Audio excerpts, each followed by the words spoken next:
While we remain standing, we'll start with the two anthems, starting with the Kenya National Anthem, followed by the East African Anthem. The anthems.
While we remain standing, allow me, Your Excellency, to invite Sheikh Salim Charo and Reverend Stanley Mutangili to lead us in a short prayer for us to begin our session. Sheikh Salim Charo.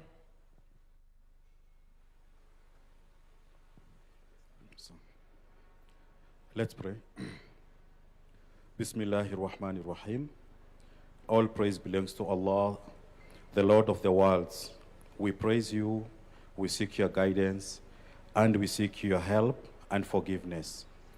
We send peace and blessings upon our beloved Prophet Muhammad sallallahu alaihi wasallam, his family, his companions, and all who follow his guidance.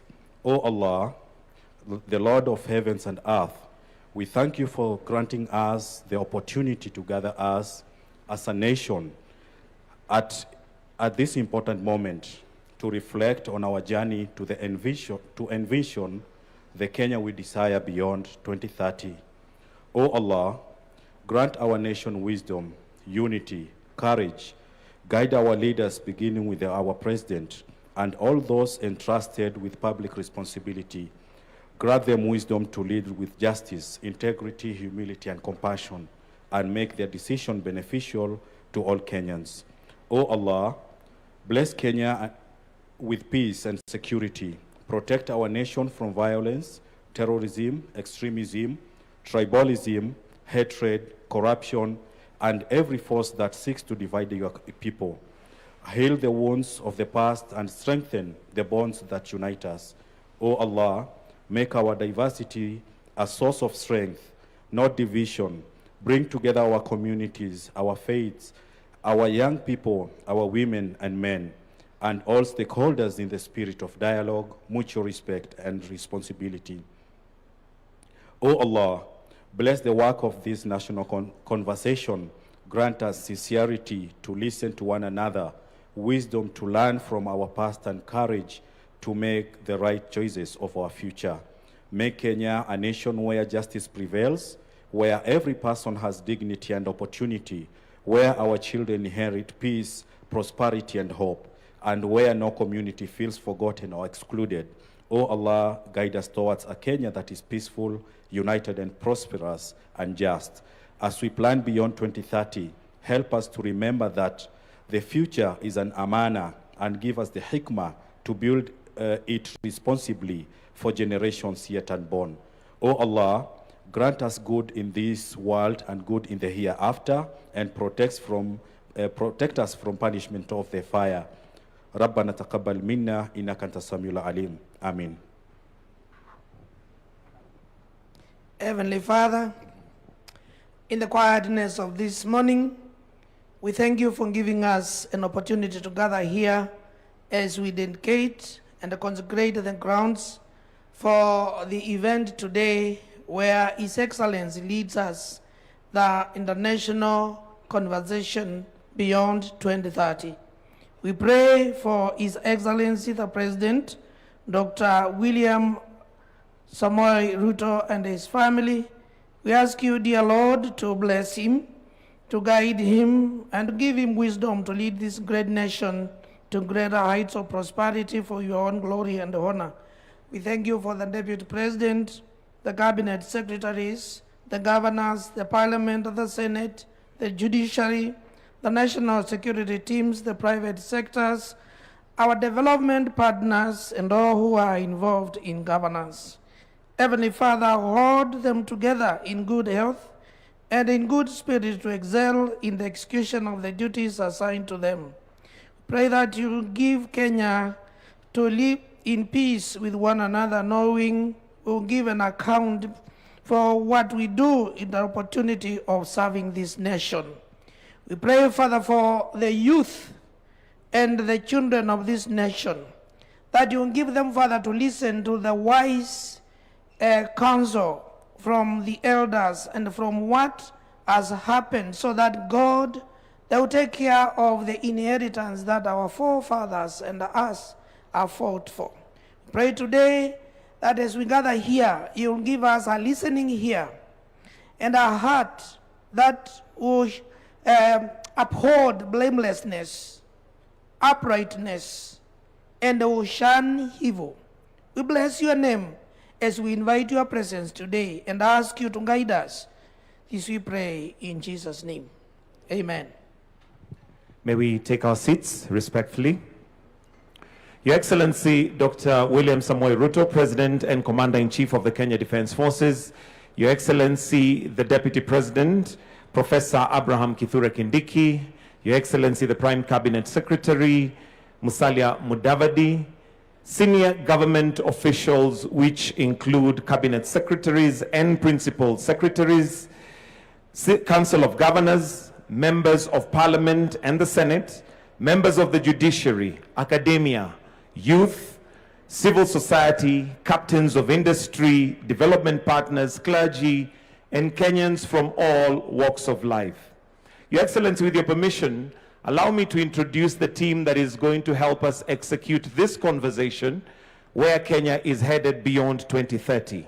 Ladies and gentlemen, I'd like to call on Julie Gishuru, who is a seasoned moderator who has been driving Pan-African and global conversations on leadership and development. She is the CEO of Africa Leadership and Dialogue Institute. A clap for her, please. We also have Melody Sinzore, na ni mwanahabari tajika wa lugha la Kiswahili anayeenzi na kukuza lugha ya Kiswahili. Pia ni muhifadhi na mwelekezi wa shughuli kwa lugha ya Kiswahili. Tumpigie makofi tafadhali.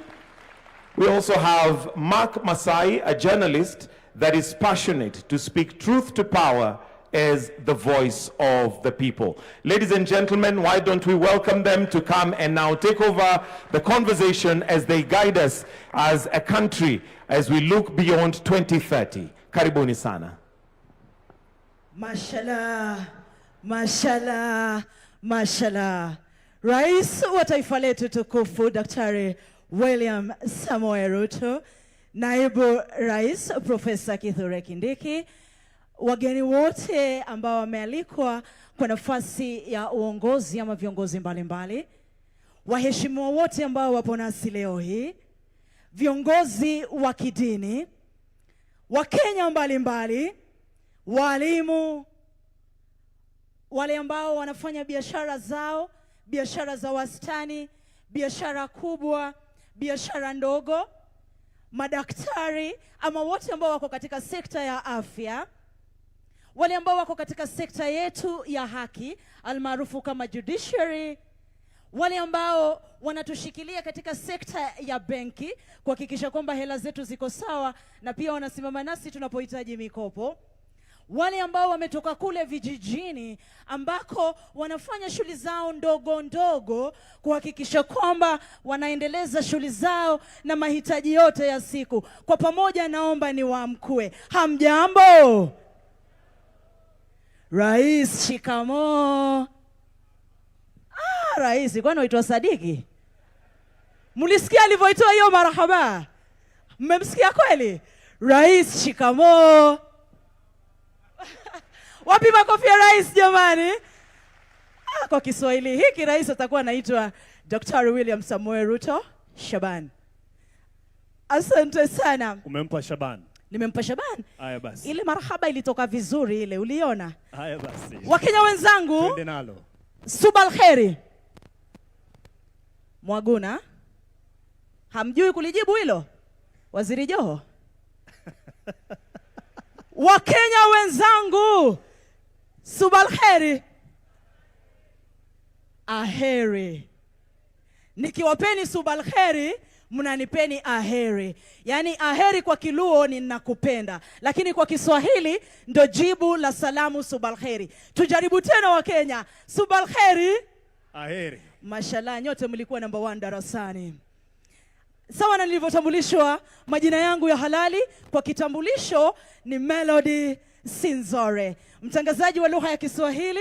Napenda sana na naenzi lugha ya Kiswahili. Natamani sana sote tuzungumze Kiswahili, manake rais, nina imani ningefunzwa kemia kwa lugha ya Kiswahili, grade yangu ingekuwa tofauti.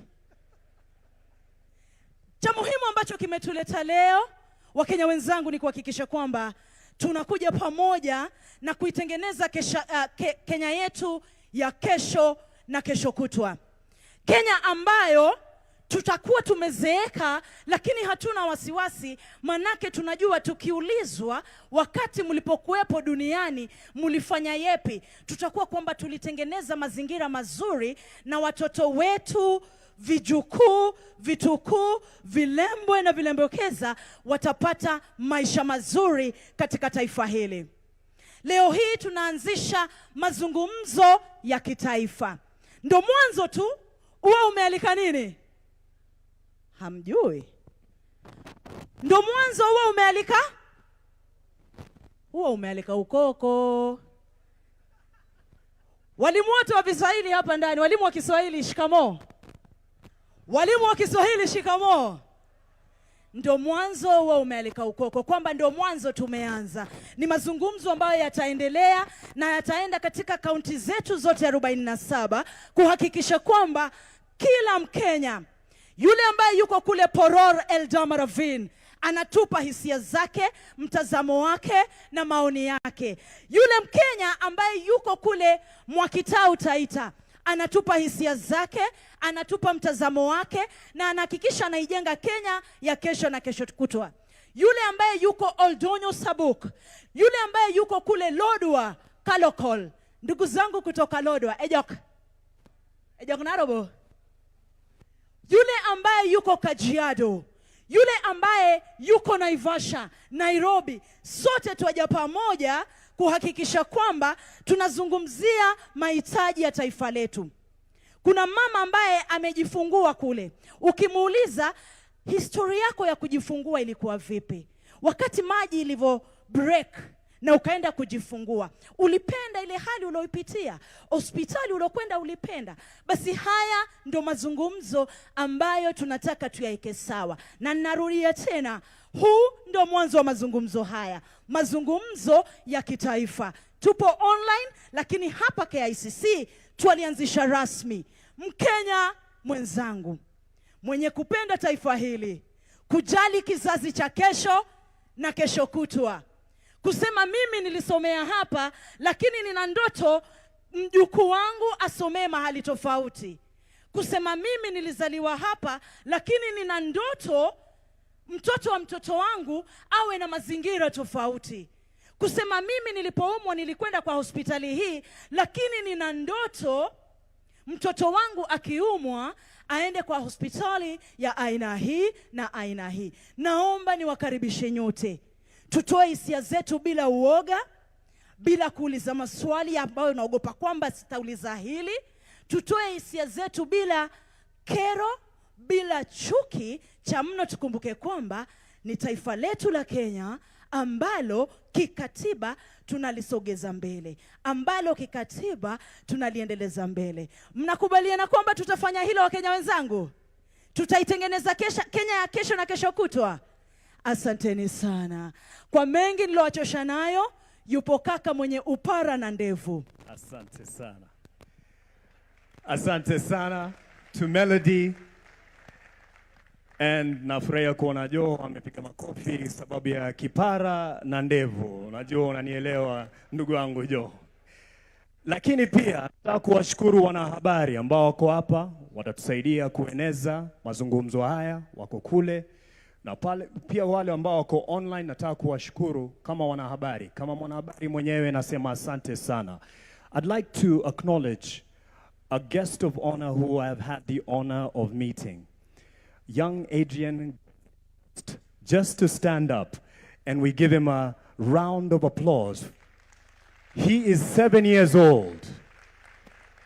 As you would imagine, Your Excellency, young Adrian Gwethe has a very busy itinerary, perhaps even as busy as yours, but he has cleared it just to be part of this national conversation. Let's appreciate him for gracing this launch of a national conversation of Kenya beyond 2030. Asante sana, you may have your seat, young lad, and he will be on stage to share one or two thoughts that he has about the future that he is looking forward to, that he will enjoy, he will realize, and that perhaps will outlive many of us here. But he's seated not too far from a generation that has seen it before. There's Professor Nyong'o and Professor Hino, who will also be here to give us a quick reflection of what they have experienced and what we can also realize as a nation. See, we're not just starting from thin air. We have something to look back at and look forward to based on what other republics have realized and are now living as a reality. So Professor Nyong'o and Professor Hino, we look forward to your remarks as well. Ladies and gentlemen, the people who will be on stage here will not be the experts per the definition that will be prescribing anything. This is just a conversation starter that we will come signifying that we will come to the people. We'll also be coming to you, seated all around us. And that's why we have this setup. We're having a conversation that is national, looking at the future of Kenya beyond 2030. And this will then, thanks to the media and the Fourth Estate, it will go to those who are watching us who are not able to join us here. And the conversation will definitely cascade to the corners of this nation. So to start us off, I'd like to call on a young law graduate who just graduated from law school, Migosi Maroa. Tafadhali, join us on stage to just give us a word from a youthful perspective of her hopes, as well as what she will be standing firm as a lawyer herself who's waiting to start practice. The one, yes, huyo ndo wakili namzungumzia to our security personnel. Ni huyo hapo ndo ataanza na sisi. Tafadhali mpishe aje tumpe makofi akija tafadhali to start us off on her hopes of what future she is looking forward to enjoying and holding all of us here accountable to realize for the nation. Karibu sana. Asante. Your Excellency, the President of the Republic of Kenya, the Deputy President, Professor Kithure Kindiki, Prime Cabinet Secretaries, government officials present, distinguished guests, ladies and gentlemen, good morning. Good morning. Your Excellency, when the young people heard that I'll be setting the tone for today's conversation, they sent me nikuulize, bag ni ya nini? Hechi unajua bag ni ya nini? Bag ni ya nini? Bas. Ati DP anasema the national conversation. Ati beyond 2030. Worry not, nitakwambia nikimaliza. My name is Mogesi Maroa. I am 23 years old. I was born and raised in a small village in Kuria in Migori County. It's at the border of Kenya and Tanzania. Now, growing up, I was always told by my parents that the future belongs to those who believe in the beauty of their dreams. Now,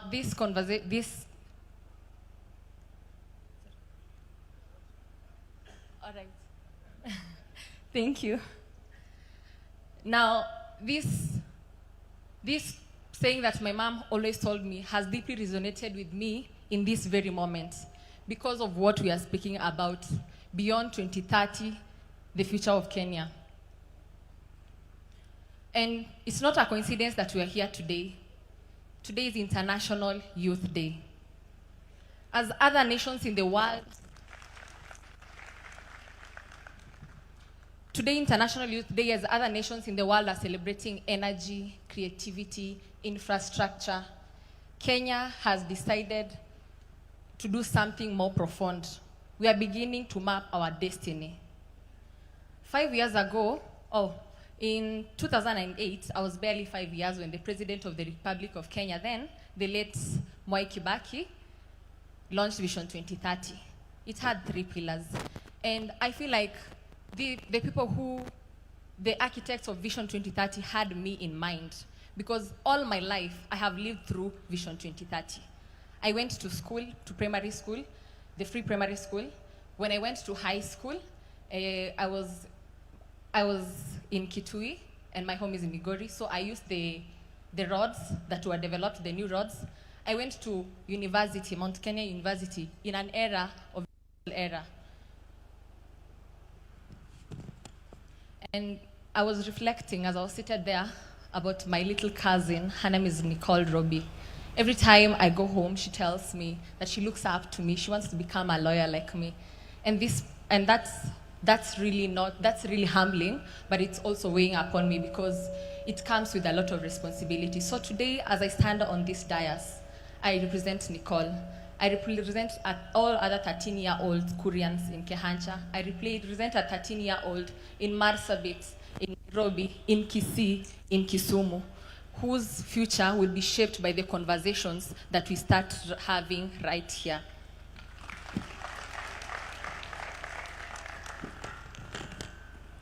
As a young lawyer, I cannot fail to honor the political pillar of Vision 2030. The reforms that were brought about by the Vision 2030, especially the Constitution of Kenya 2010. We talk about electoral reforms, the political reforms, the judicial reforms, and our nation has fundamentally redefined democracy. Now, ever since I was born, I have always heard about the conversation on democracy, rule of law, good governance, and we have been talking about democracy, and I can see, and we can all agree that we have achieved it. Now, it's time we talk about development. Because we have talked about democracy for far too long. Ever since I was born, I've just been hearing about democracy. We have achieved it. Development, we cannot downplay the fact that we have done some development. We have seen affordable housing. We have seen roads have been constructed, but we wish to see more. The generation before us poured blood and sweat so that we can enjoy the freedoms that we're enjoying today. And I think that it's our time to live up to that.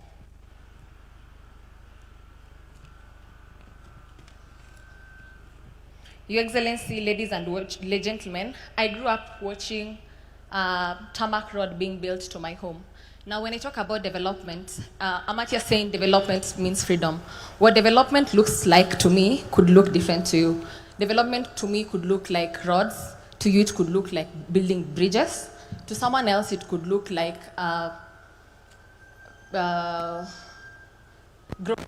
me.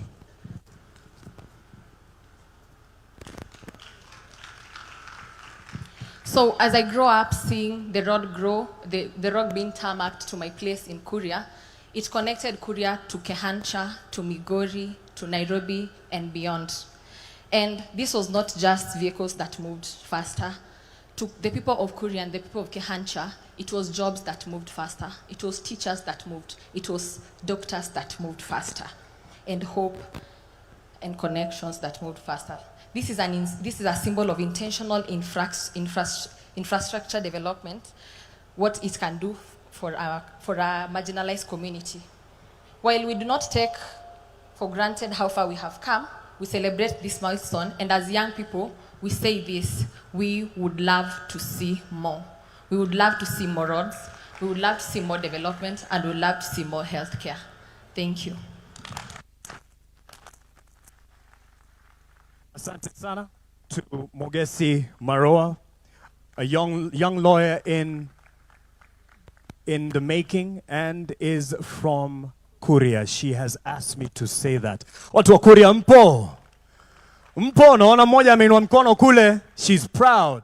Yes, and she shakes her hand to ensure that they remember her face because she's going to be here for the realization of the future beyond 2030. Now, for the next speakers who are going to be here in terms of giving us quick remarks, we're not just starting from nowhere. We had already been on a journey of Vision 2030, looking to go beyond Vision 2030 as a nation, and this is a conversation starter. We have many here who have been part of the journey of Vision 2030. Mugo Kibati here, his name in fact is almost synonymous when you say Vision 2030 over the years, especially after its inception and rollout, and he was at the helm of the team then. So let's hear from someone who has taken stock of what the status of implementation as we get to the winding years of Vision 2030. Ladies and gentlemen, on stage to address the nation in terms of share and take stock of how far we have come, and then welcome your views very shortly. Emmanuel Nzai, the chair of the Vision 2030 Delivery Board, to the stage. Let's give him a hand as he shares quick wins and gains over the years. Karibu. Yeah, thank you so much, Your Excellency, the President, the Deputy President, the Prime Cabinet Secretary, all Cabinet Secretaries who are here, all the arms of government, judiciary, legislative, wananchi wote, hamjambo? Hamjambo tena? Mimi jina langu naitwa Emmanuel Nzai, mimi ndio chairman wa Kenya Vision 2030. Na mimi si mgeni na Vision 2030. Mugo Kibati ametajwa, lakini Mugo Kibati na mimi ndio tulianzisha secretariat ya Kenya Vision 2030. Miaka baadaye mimi ndio chairman wa Kenya Vision 2030. Kwa hivyo ni kwa so much humbleness that I get to stand here, Your Excellency. We have much to talk about the Kenya Vision 2030 in terms of achievements, and we cannot do it in 1 hour, 30 minutes, or even a day. But we'll try to do this in a very quick way to see what we have done so far. As we all know, we'll talk through this. Go ahead. Sir, thank you. So I want to talk quickly about the background. The background, we know, we had the 4 pillars: the economic pillar, the social pillar, and the political pillar. We created the national value system because we knew that was one also of our bigger problems, especially to align with the new constitution. And then there's the foundations and enablers. Our aim was to transform Kenya into a globally competitive country, prosperous nation, and all what we have heard from this young girl here today. But a very quick perspective, what's the implementation approach of the Vision 2030? And I think this is very, very important to know why we're here today. The Vision 2030 was created 2008. The implementation process is through 5-year plans. The first MTP, 2008 to 2012, that was created mostly to shepherd the Kenya Constitution. After that, the Constitution was created. It was about the devolution. It's about the new architecture of the country, of the governance.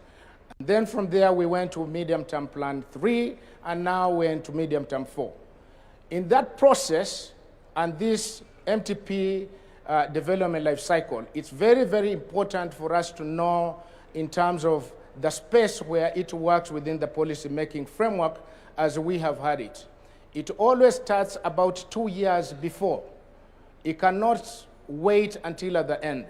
So the last MTP was started out in 2021, July, And today we are in August. We are just about a month, but we are ready to do this. And this is a process which will take us through the next, the next 2 years or so.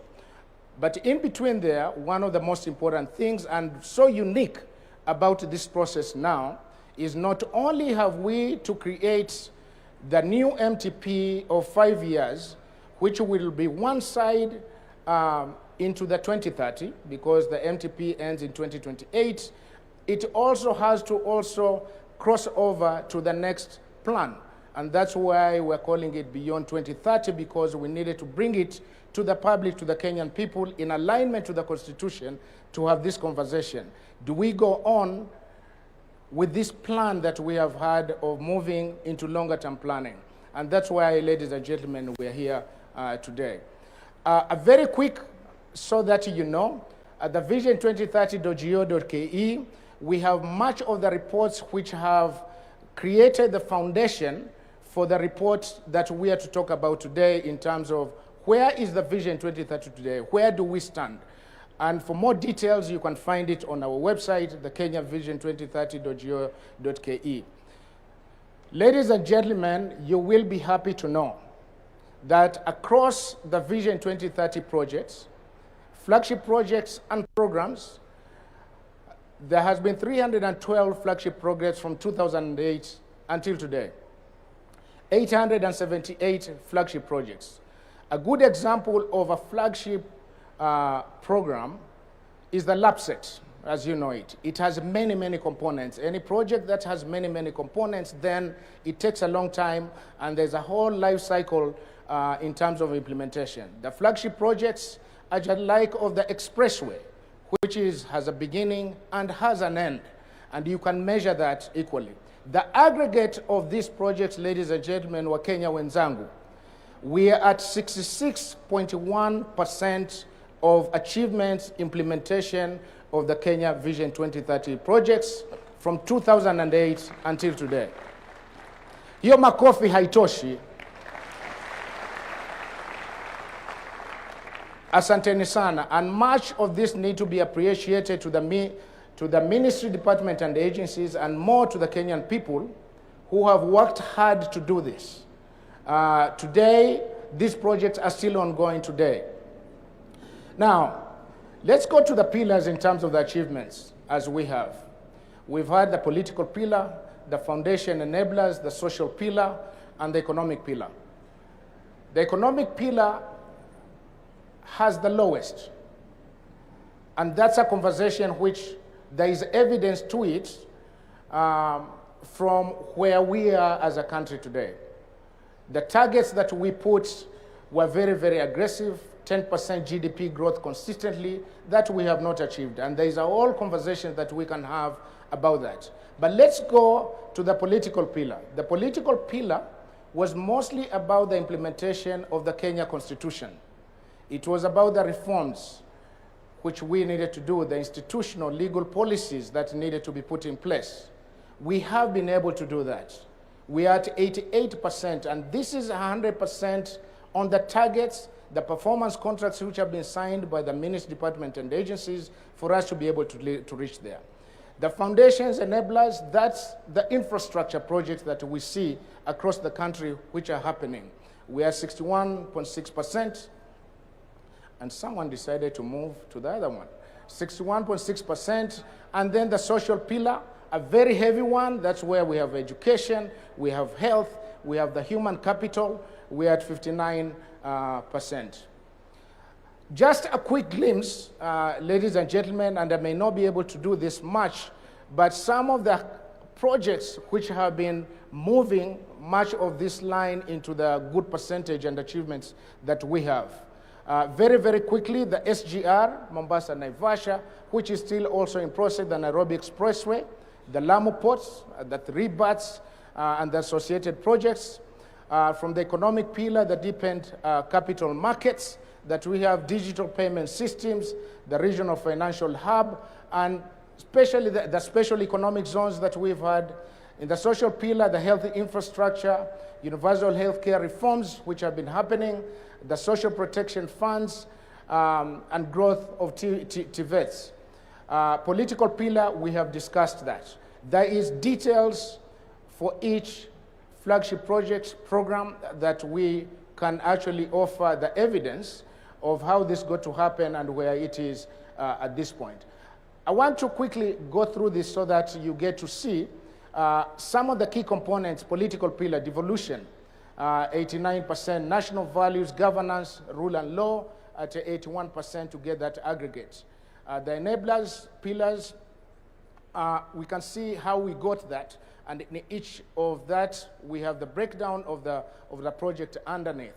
The social pillar, again, you have the health right at the top with much of the reforms that we have had in the health sector. The economic pillar, do not want to go much into detail on that at this point, but the outcomes, and very, very key here, there has been outcomes in each flagship project that we do, and we've been tracking that. The real GDP growth, the target, like we said, it was 10%. We have fallen short of that. It's been ranking between 4.5, 4.6%. But nevertheless, as we know, and also our cabinet secretary has been talking much about this, we've been very resilient, and much of the reforms are kind of showing some of the good progress. One of my favorite indicators is the Human Development Index. The Kenya Vision 2030 has been about transformation, and the transformation is about which human being are you transforming and to what measure? What kind of prosperity is it? So the Human Development Index, we don't do it ourselves. The United Nations does it, and that's how we rank it. We are at 6 out of 1. We are doing good. Ladies and gentlemen, I will just jump over to a last one here to say this. The Vision 2030 has changed the country. It is evidence, it is not talk. Today, as we speak, we've been talking to the Kenyan people in the last 1 month or so, and to talk and to simply listen. And one good example that came up was very, very simple. Dangote today will not say he wants to go to Lamu and put in that sort of investment if it was not the Kenya Vision 20 LAPSET project which was done, for us to be believed outside of here, for it to guide policy, for it to have believability. And so through that, it's an example that we have across all other projects. Kenya is not just Kenya for us. Kenya is a place for the world because of our global location. And because of that, they need to see evidence of a plan, and I think this is what we have. And so, ladies and gentlemen, just to finish, on our end and our call to you has been to simply have the discussion or begin a discussion or beyond 2030. The Constitution calls that we do that. Our calendar tells us that we do that. And the time is now between the month of July and August. So we're very, very happy that we get to start this process together. I thank you so much. Thank you so much.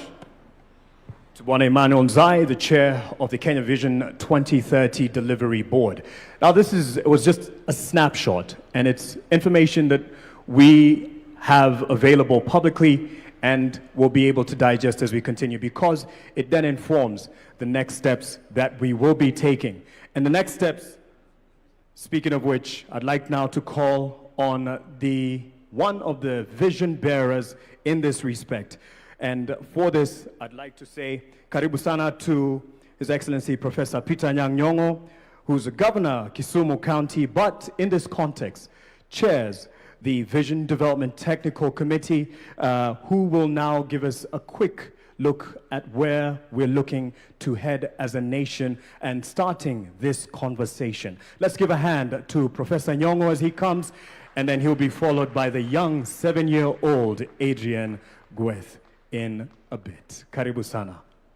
Makofi kwake akija kwa the rostrum as he approaches, just to give us his quick look at the future we aspire to.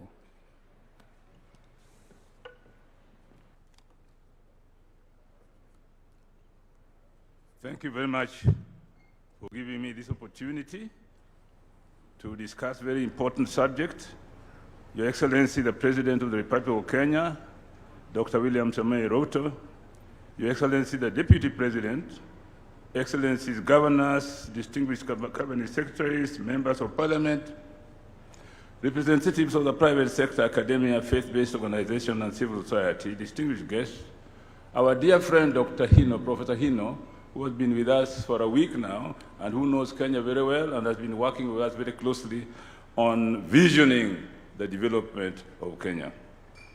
Thank you very much, Prof, for coming. We gather here today for an extremely important occasion in national duty. We are here to begin a national conversation on Kenya's development goals for the next few decades. Collectively, here and in all parts of this country, in the days to come, we want to build for the future. To build for the future, we must have a clear view of the future that we desire and commit ourselves to building it, block by block, until we achieve it. Many of us here today in this audience are perhaps asking themselves why this conversation is necessary at this time. Why now? There are three compelling reasons why this conversation should take place at this important time. First, our country has been guided by Vision 2030 as its long-term development plan since 2008. Implemented through successive 5-year medium-term plans covering the period 2023 to 2027, remains anchored on Vision 2030. But what happens after 2027? This is where medium-term plans becomes important. If Kenya simply develops another 5-year plan without first agreeing on the country's long-term destination beyond 2030, our planning process risks becoming another cycle of programs and projects without a sufficiently clear national direction. Vision 2030 was intended to transform Kenya into a newly industrializing middle-income country, providing a high quality of life to all its citizens in a clean and secure environment. With 2030 now just around the corner, it is necessary to take stock of how far we have so far come.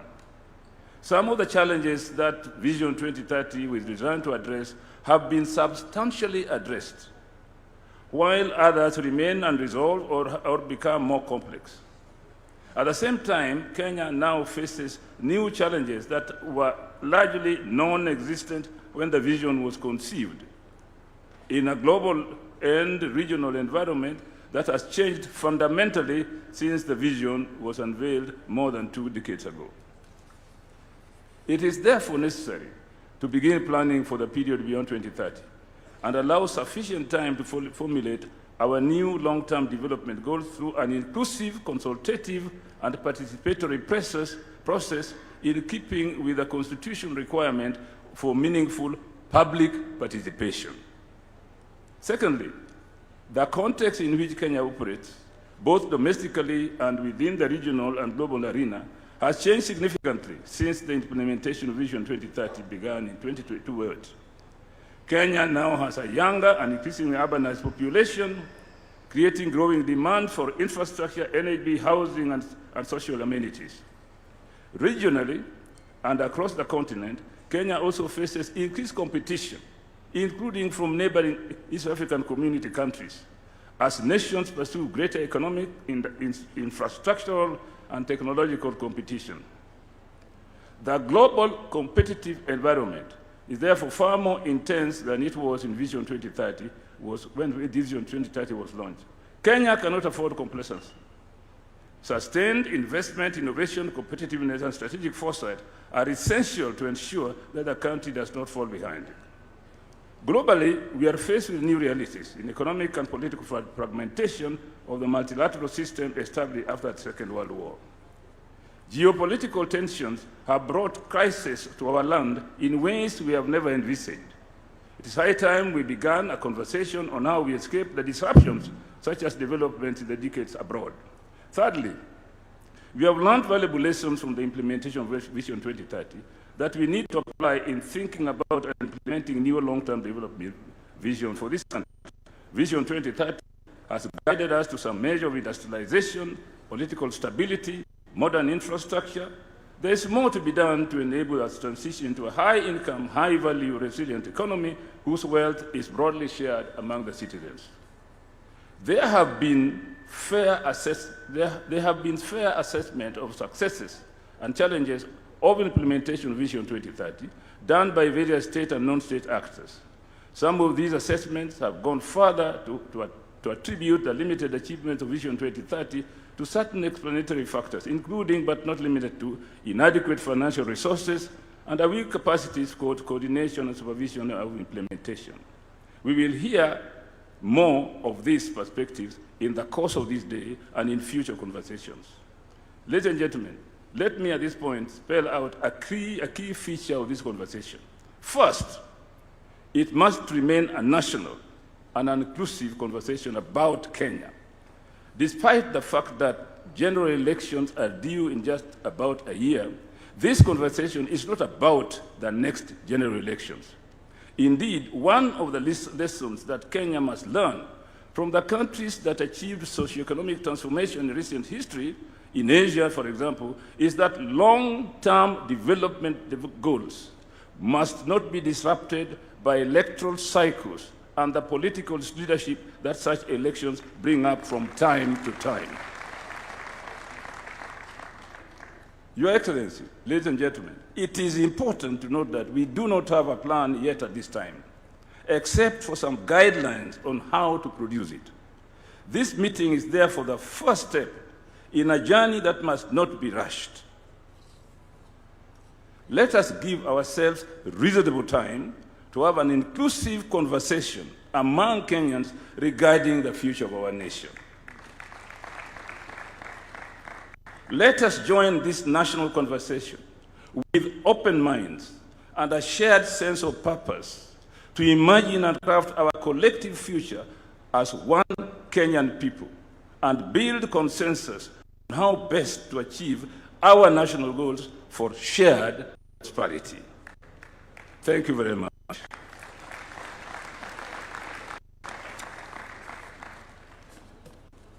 Mashallah, mashallah, msijifanye kama hamkunywa chajio ama hamkunywa kishakinwa. Hakukuwa na breakfast upande wa pili? Kwa mayo, hakukuwa na breakfast upande wa pili? Asante. Asante sana Prof.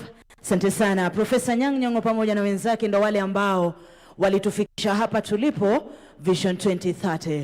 Lakini ni jukumu lako, wewe mkulima, wewe mwalimu, wewe mama mboga, wewe mfanyibiashara ya wastani na ile kubwa, ni jukumu lako wewe wakili, na ni jukumu langu Melody Sinzore kuhakikisha kwamba tunaboresha Kenya ya kesho na kesho kutwa. Na ndio maana tunaliendeleza hili, na nimesema ndo mwanzo tumelianzisha na litaendelea sana. Kuna mtoto mdogo ambaye tunajua wana akili nyingi sana, anaitwa mtoto Adrian Gweth. Najua wengi wenu katika umri huu wa miaka 7 mngeambiwa msimame mbele ya pastor, wacha rais, mngeambiwa msimame mbele ya mtumishi wa Mungu, wangapi wangesimama?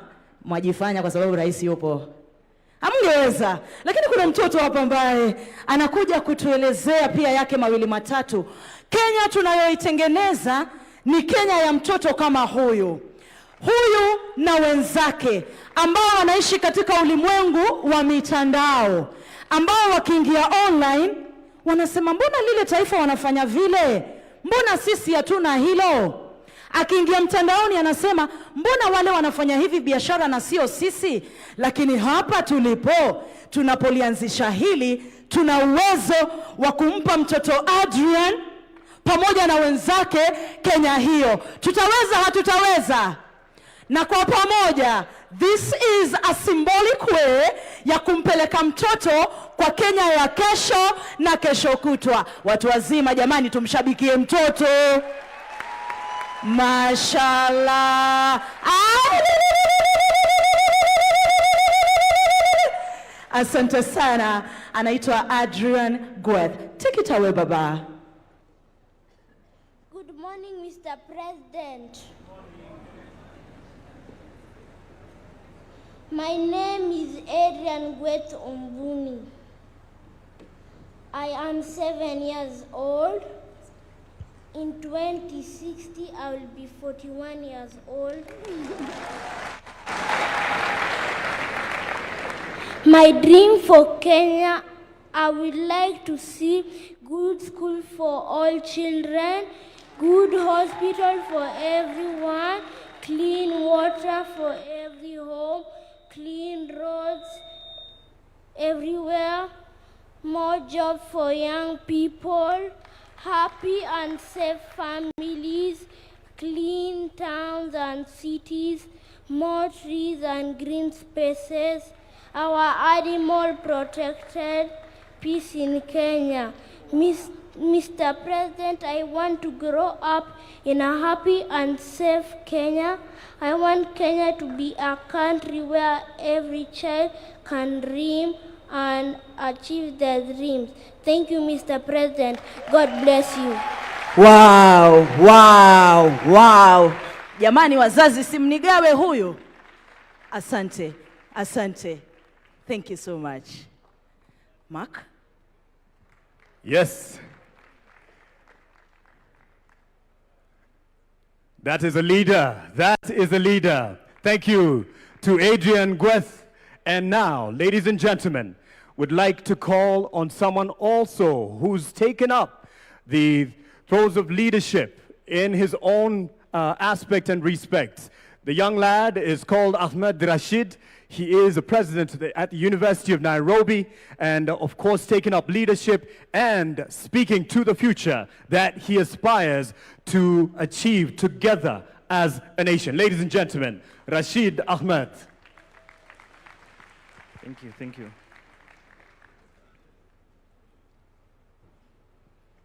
The President of the Republic of Kenya, Dr. William Samoei Ruto, the Deputy President of the Republic of Kenya, Professor Abraham Kithure Kindiki, Prime Cabinet Secretary Musalia Mudavadi, Speaker of the National Assembly, if he is present, Speaker of the Senate, Cabinet Secretaries, senior government officials from all the three arms of government, student leaders,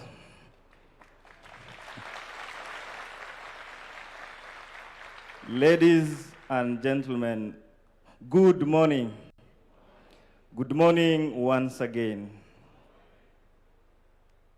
I want to take this opportunity to thank the organizers of this event for giving me the opportunity to speak on behalf of the young people of Kenya.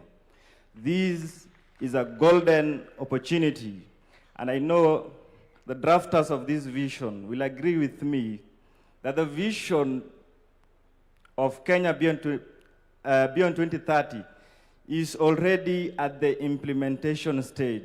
Already there is the implementation of youth inclusion in leadership and governance. I'm facing this side because I'm told this is a conversation. Therefore, I should not make a speech.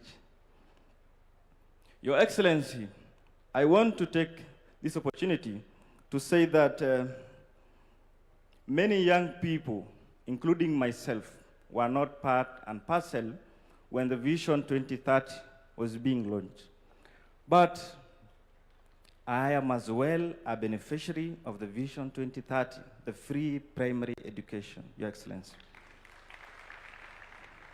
Your Excellency, I represent a generation, the young people of Kenya, who not only question, but are as well ready to provide solutions and suggestions. Comrades, power! We will not only question, but we will as well provide solutions and suggestions.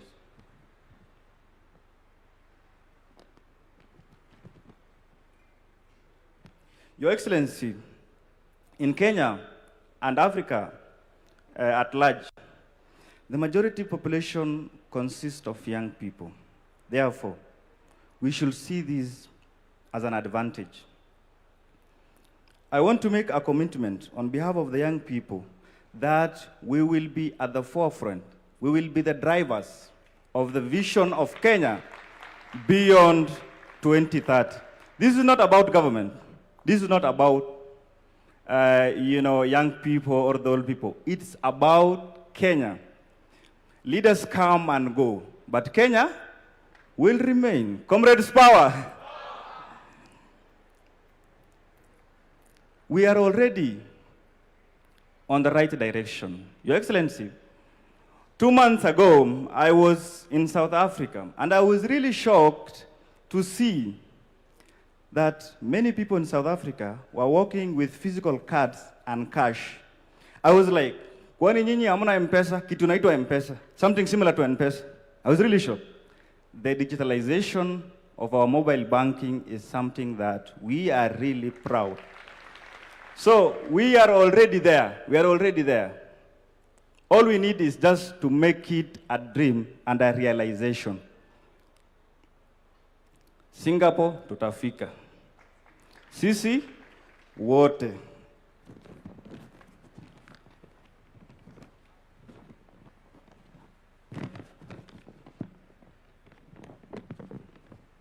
Your Excellency, and I will read this in verbatim. Your Excellency, the President of the Republic of Kenya, this is a great conversation where the energy and the aspiration of young people like myself meet the wisdom and the experience of leaders like Your Excellency, the President. It is a conversation that goes beyond 2030, focusing on the future of our nation and the role of young people in shaping it. This is undoubtedly one of the most inspiring conversations for Kenyans youth. Our commitment is reflected in your appointment of our youngest Principal Secretary for Youth Affairs, P.S. Fikrini Jacobs, a clear demonstration of your confidence in young leadership. After more than 12 years, we are finally seeing the renewed hope with the long-awaited National Youth Council elections coming in October. Therefore, Your Excellency, I'm ready to drive this vision, me as an individual, and the young people at large, so that we be part and parcel of this. And we are ready, and I am ready, me myself, I'm ready to lead the young people of this great republic. Your Excellency, niko na salamu kutoka University of Nairobi. I know you're alumni 001. So leo walisema, lazima nikusalimie, nisitoke bila kukusalimia. Pia niko na salamu kutoka the students from all the universities in Kenya. The students, leaders specifically, some have traveled all the way from Turkana, Lodwar, Homa Bay, Garissa, Mandera, and they are here to witness the launch of this vision. I heard someone saying that when someone is meeting the president for the first time, they usually cry. So I have just carried my handkerchief just in case. Your Excellency, the future of Kenya is young, a digital Kenya, and a Kenya whose growth must reach every town and every village. I come from a constituency called Ijara in Garissa County, and I want to imagine a future where someone do not necessarily travel to Nairobi, maybe, let's say, to access a certain service. So urbanization, as one of the pillar in this vision, must also be considered. Your Excellency, I want to thank you sincerely for including youth in your leadership. Thank you so much once again for this vision, the vision that you have imagined way, way even beyond your lifetime. 30 years from now, I will be your age, but you'll be at a very old age. Thank you so much, Your Excellency. Thank you so much, everyone, and God bless Kenya. Comrades, power. Asante sana. Let's give a hand to the young leader. And I'm sure he wants to steal a picture with the president. This is the only opportunity you have, sir. Well, not.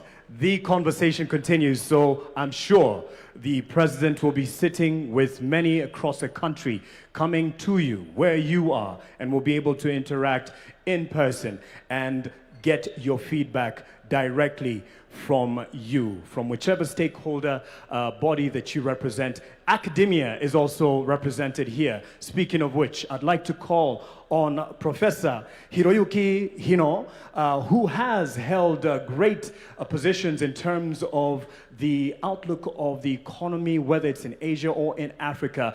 And he has a lot to lend in terms of reflections of what we can not just aspire, but actually realize and live. Ladies and gentlemen, please put your hands together for Professor Hiroyuki Hino.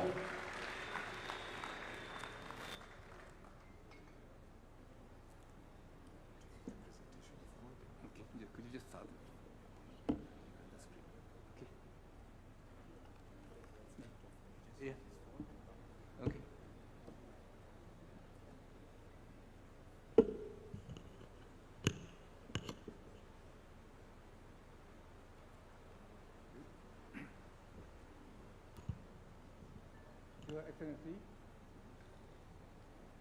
Dr. William Ruto, the President of the Republic of Kenya, distinguished guests, Thank you. I'm most grateful for this opportunity to speak with you at this conference, which launches a nationwide consultation to forge consensus on a vision beyond 2030. Your Excellency, I'm deeply gratified that you continue to honor a conversation you had with the late Right Honorable Raila Odinga only a few weeks before his untimely departure. Immediately after that after that conversation, the former Prime Minister called me. He was full of hope. The Prime Minister said, President Ruto and the former Prime Minister had agreed that it was imperative to take a fresh look at where Kenya stood. How difficult it was for ordinary Kenyans to earn a decent living, how government could help them better. Your Excellency, you and the Prime Minister agreed that Kenya needed a bold vision that would inspire and unite all Kenyans, irrespective of their political or ethnic affiliation. The vision should be prepared by experts who are independent of government and trusted by the public, and with full participation of all stakeholders. For this purpose, Your Excellency, you decided to reconstitute the National Economic and Social Council as an independent body. It was indeed a special privilege to be included in that conversation, Mr. President. Thank you. For Raila's legacy, and as a Kenyan at heart, I'll be honored to assist Kenya in this endeavor. Your Excellency, I'm told that many Kenyans are skeptical. They believe that Singapore is too high a target for Kenya to reach in this generation. I agree that reaching Singapore's level of development in the next 30 to 40 years will be difficult. Singapore's income per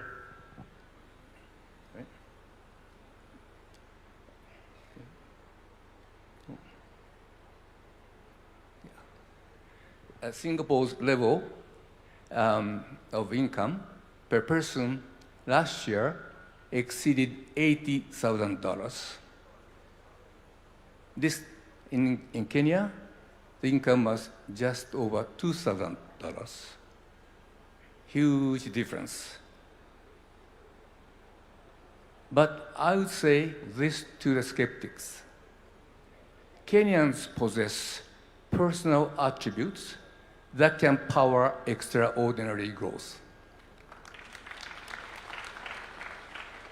The Asian miracle was driven in important part by the strength of its people. Hard work, motivation, discipline, and cooperation. During my 5 years as economic advisor to the Prime Minister, and later as senior advisor to the then Deputy President, William Ruto, I often visited the Amref Dagaroti Child in Need project. There, children who once worked on streets received compassionate educational, medical, and psychological support, along with vocational training and opportunities in theater, music, and the arts. I was deeply impressed.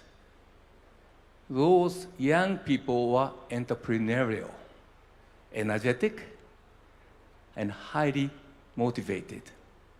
And after all, they were happy despite the hardship they endured. Scientific evidence support.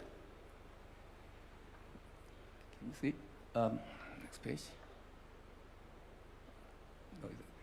Scientific evidence supports my favorable impression of Kenyan children. Since 2008, my colleagues, Professors Jennifer Lansford of Duke University and Professor Paul Oburu of Maseno University, have been studying 100 children and their parents in Kisumu, using well-established methods of developmental psychology. Their findings show that Kenyan children are more optimistic and persevering than their peers in several developing and developed countries.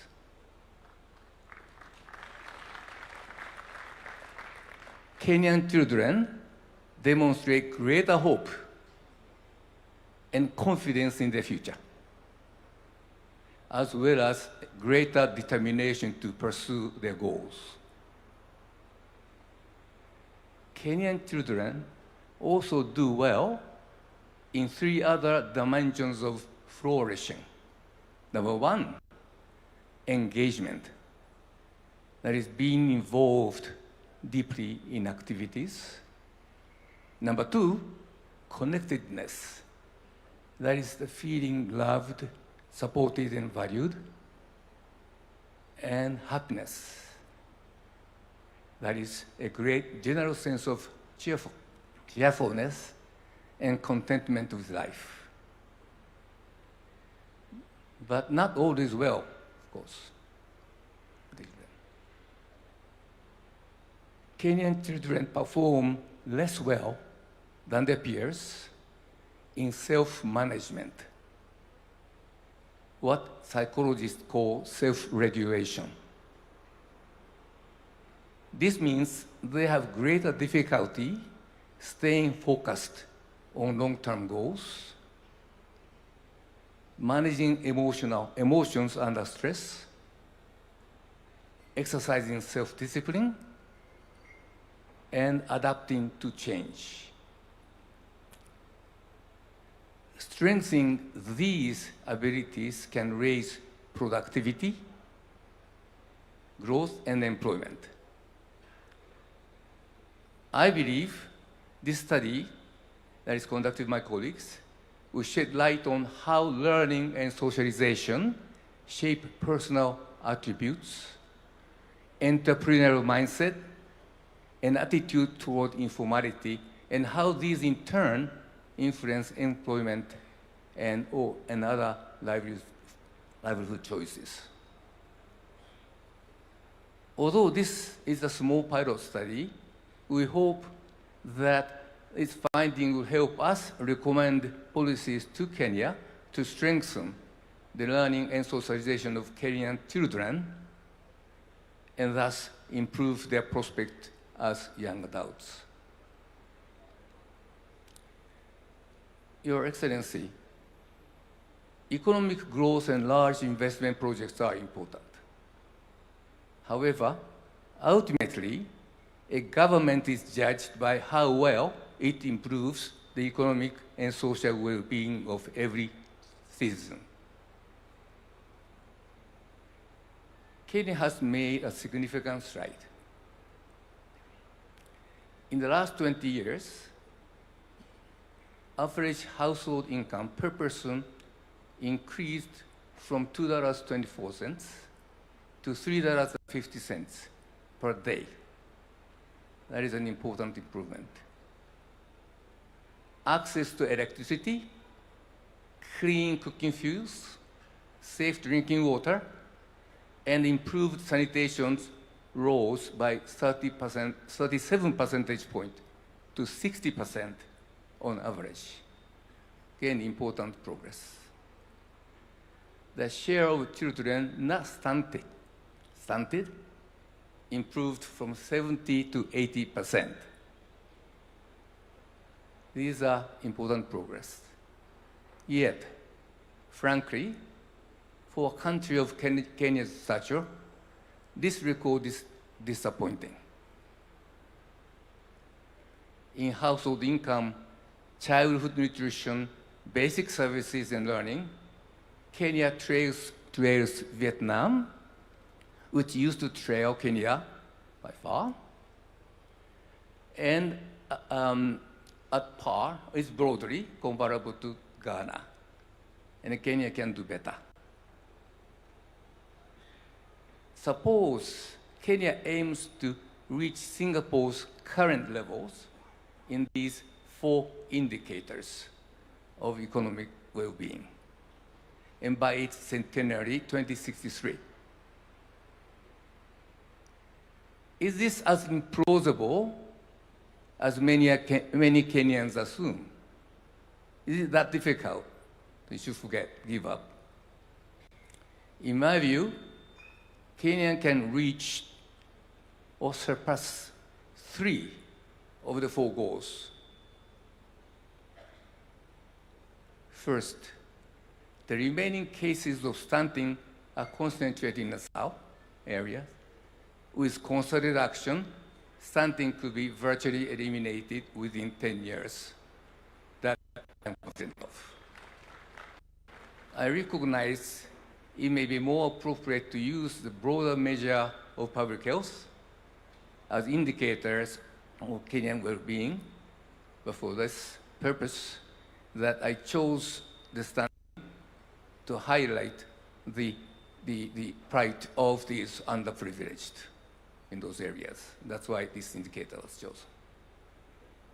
Second, Kenya's harmonized test score, HTS, a globally accepted measure of learning, was 26% below Kenya's level last year. Sorry, Singapore's level last year. To close this gap by 2063, annual improvement of only 0.63% is needed. This is achievable if Kenya continues to improve the quality of primary and secondary education is doable. The third, in Singapore, access to basic services is universal. But only about 60% in Kenya. It's still a big gap. Reaching 100% by 2063 would require annual growth of 1.3%. This is also achievable. It's achievable because access to clean cooking fuel is the weakest area of those services, but new technologies could expand this access very rapidly. So it's certainly doable. Now, ladies and gentlemen, the fourth target, that is to raise the average household income to Singapore's level, is much, much harder.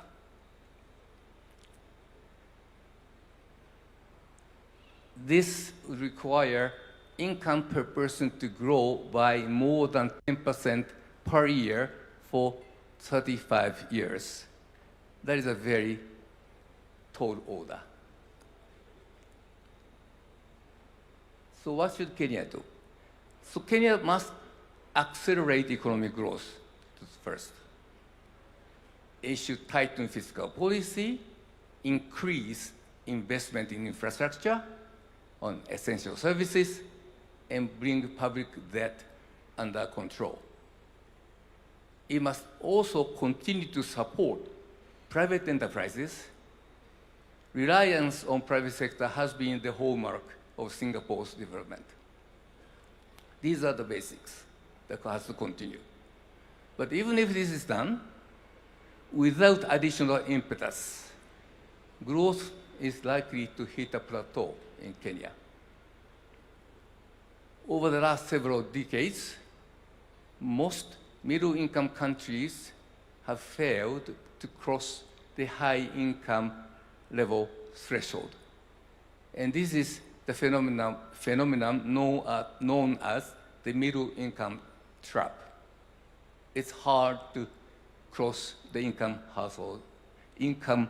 high-income threshold. And Kenya will face an additional challenge. International trade has become less predictable.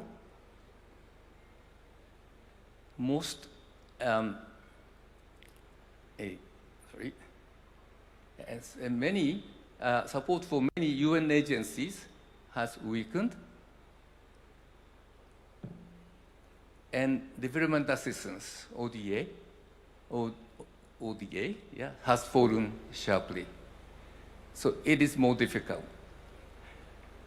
Against these headwinds, Kenya would do well to achieve and sustain annual per person income growth of 5%. Kenya would do well, 5% growth. If we assume population to grow by 1% per year, this translates to growth of GDP, the economic measures as a whole, of about 6.5% a year. If achieved, this would be a remarkable, if it's achieved, yes, a remarkable achievement indeed, if it could be done. But reaching Singapore's current income level requires another 5 percentage point income growth every year. That's hard. In other words, Kenya needs a quantum leap to a substantially higher growth trajectory. This requires bold and transformative change. Kenyan flower, thank you. The Kenyan flower industry is an example. It illustrates the transformative change we are looking for. By adopting new floriculture technologies, and faster global transport network, the flower industry became most competitive globally and achieved a huge growth in its revenue. So there is an example of a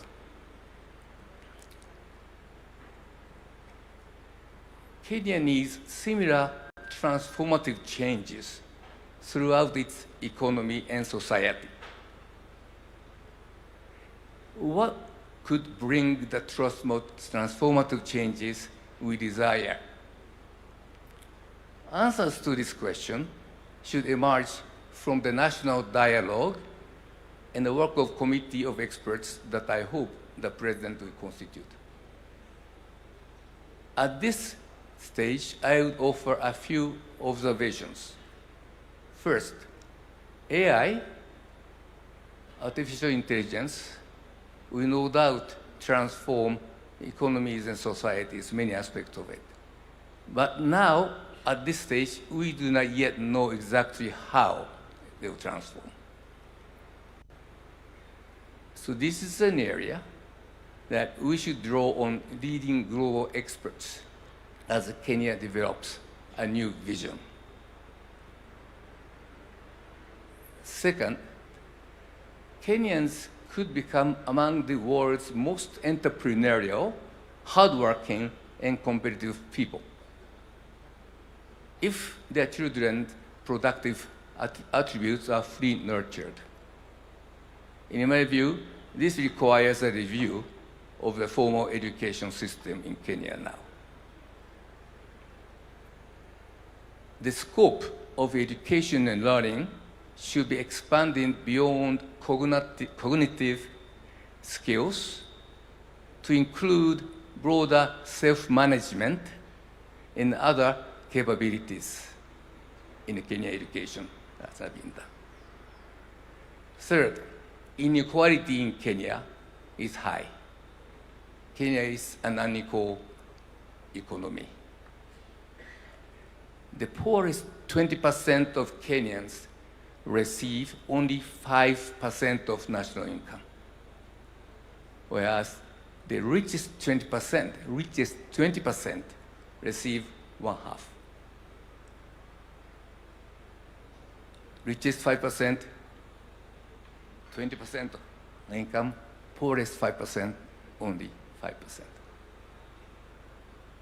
Narrowing this imbalance would raise income of ordinary household and bring Kenya closer to the income growth trajectory to Singapore we are looking for.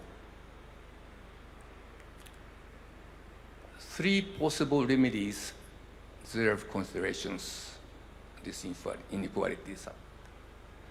One is to increase government support to people in need of help. In Singapore, the government transfers about $7,300 per person per year. In Kenya, guess how much? $220. Kenya can increase this amount.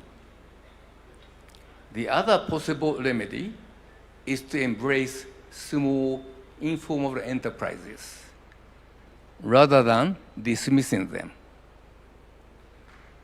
Professor Charles Piot, my colleague and I, conducted a study of informal enterprises in Kenya, Ghana, and Nigeria.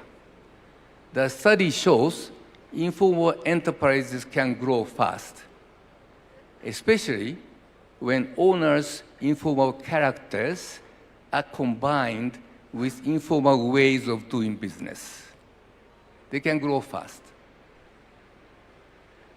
They do not necessarily need subsidized government loans. Privately financed microfinance can work well. Inequality should be a central element of the national consultation. Finally, corruption damages the economy and weaken the social fabric. Curbing corruption will be a truly transformative for Kenya. Kenyans often say that government tolerates corruption, and public officials are rarely prosecuted. I agree, where there is sufficient evidence, those responsible must be brought before the courts. But citizens also have an important role to play. When citizens witness or learn of corruption, they can expose them through social media. As we saw 2 years ago, social media movements can be a powerful force for accountability. So Kenyans, citizens should take active role in curbing corruption as well. I welcome the conflict of interest law and electronic procurement system that was introduced as part of broader governance reforms supported by the World Bank. Priority now is to enforce those measures fully and consistently, and citizens should help by staying vigilant and demanding accountability. To conclude, the national consultation launched today will be a major asset to setting the stage for transforming Kenya to a first world economy. In this speech, I've highlighted 4 themes for the national consultation: childhood learning, support for the poor, micro-business development, and the fight against corruption. I'm confident that other important ideas will emerge through this national process. Ladies and gentlemen, Raila dreamed of a new Kenya where ordinary citizens enjoy a decent life and look to the future with full of hope.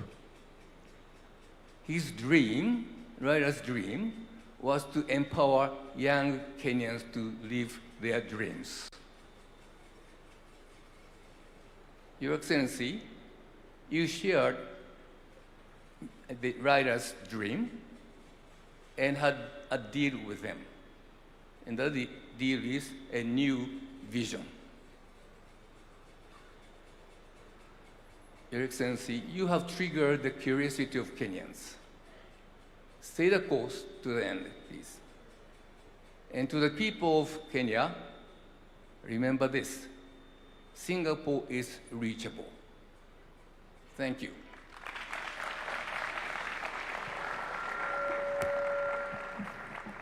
Thank you to Professor Hiroiki Hino. I believe you'll probably shake hands with the president there. He's worked and advised the president as a deputy then, and now he's here to lend just some review. We can look to as a nation. Beg your pardon for that. And the conversation continues and will be coming to you as I believe we have people following us online and on radio and on television, and this is a conversation as much for you as it is starting for us here, convened in this meeting.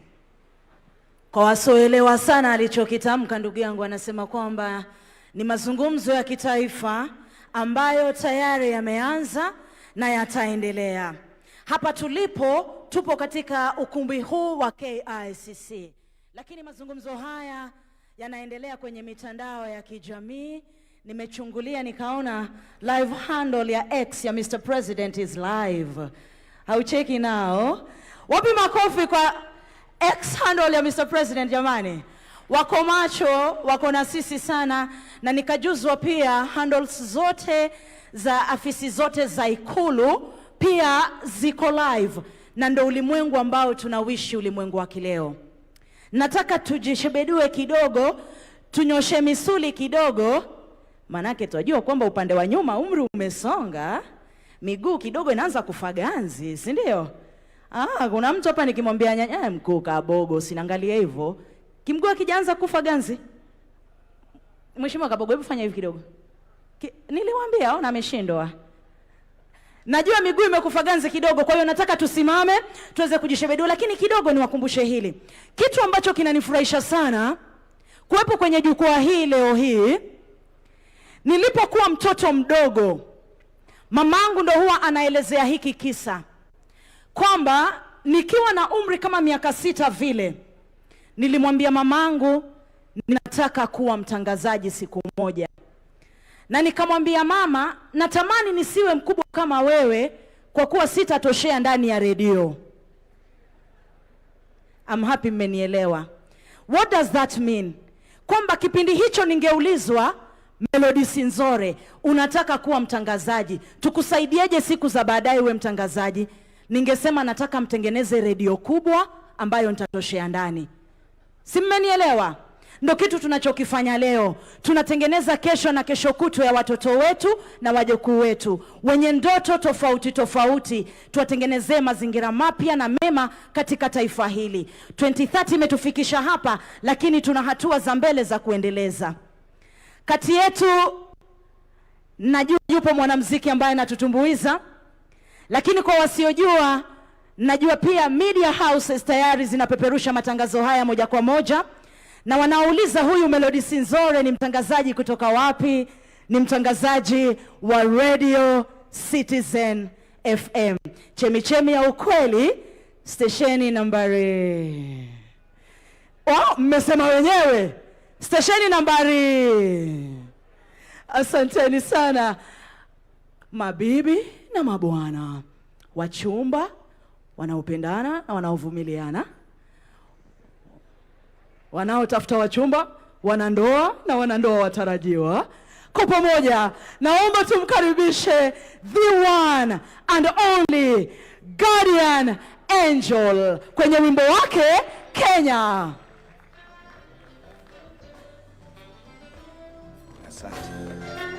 Asante. DJ. Mheshimiwa Rais, Daktari William Samoei Ruto, Deputy President, Professor Abraham Kithure. Mimi naitwa Guardian Angel ama Waingo. Ni msanii.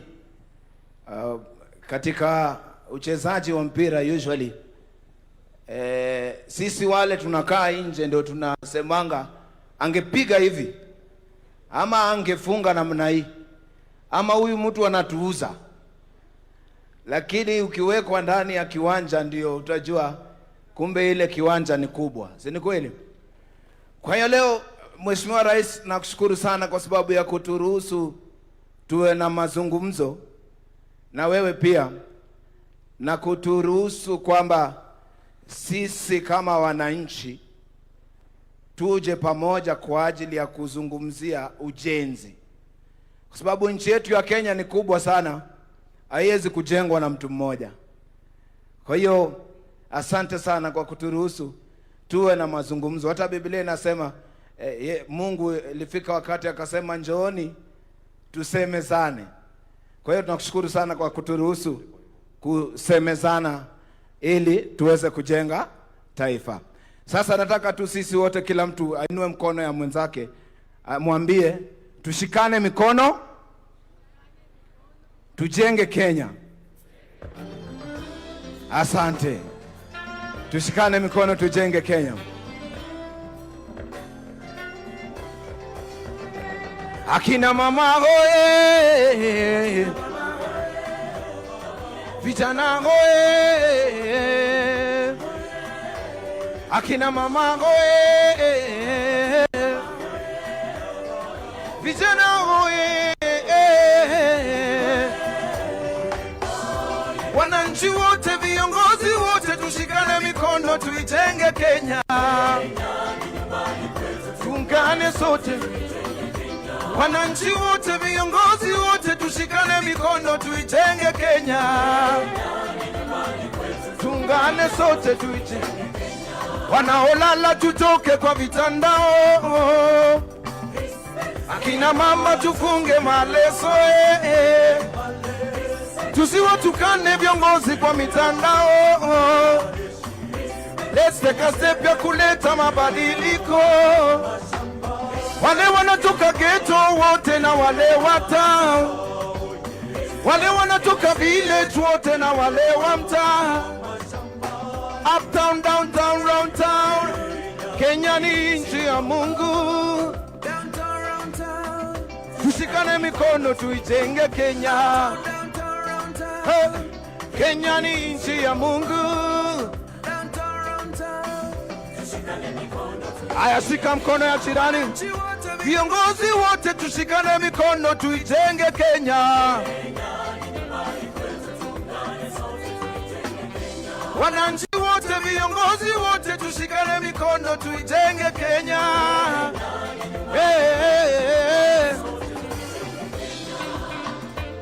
Asante sana. Ambia jirani yako tuijenge Kenya. Tujenge Kenya. Asante. Listen. When we say respect Kenya, show love to Kenya, peace, love and unity in our lovely land Kenya. Kenya is a land we go to love it and protect it. Tukizika tunajizika. When we say respect Kenya, show love to Kenya, peace, love and unity in our lovely land Kenya. Kenya is a land we go to love it and protect it. Tukizika tunajizika. Akina mama boy, yeah. Oh yeah, yeah, yeah. Akina mama boy, niweke tu makofi namna hii pole pole. Asante sana. Akina mama boy,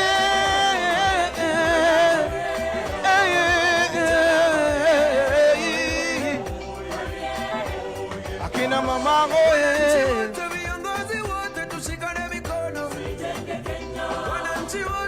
sema tujenge Kenya. Twende tujenge Kenya. Kila mtu twende.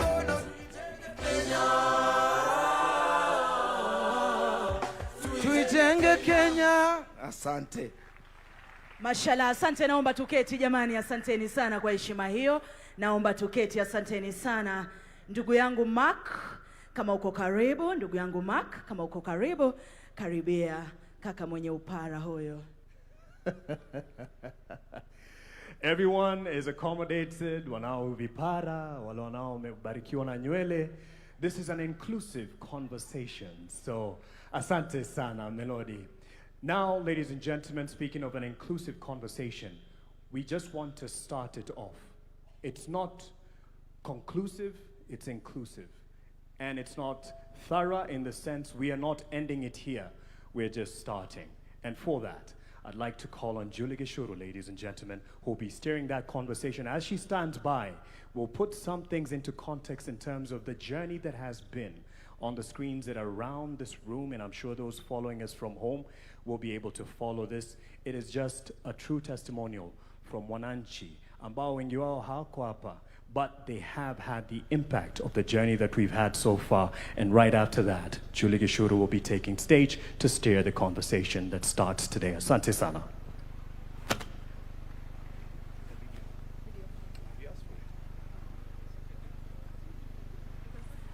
Good morning, ladies and gentlemen. How are we doing? Siski? How are we doing? Tuko hapa kujenga Kenya.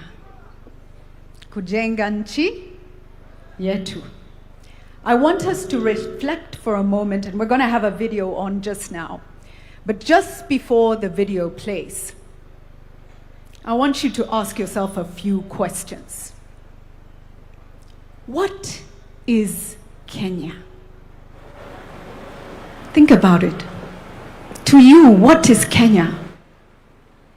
The other question I want you to ask yourself: how many nations enable their people to come together in a collective conversation on who we are and who we seek to become?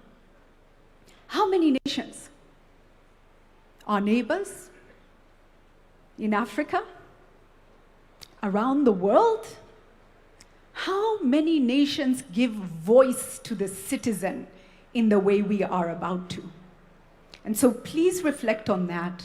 A video will play, and I'll come right back on the stage. Thank you.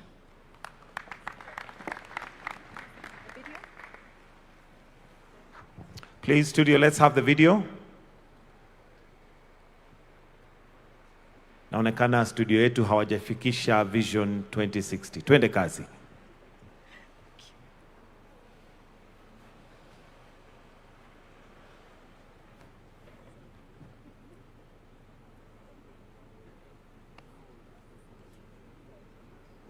Question anyone has asked about Kenya this year, because in 1960 a small island with no oil and no land asked exactly the same thing. They moved a nation of villagers into high-rise flats. People carried their chickens up the stairs because nobody gives up a life on the word of a government. 60 years later, Singapore is the richest country in Asia. It still has no oil. It refines everybody else's.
And again in 2014.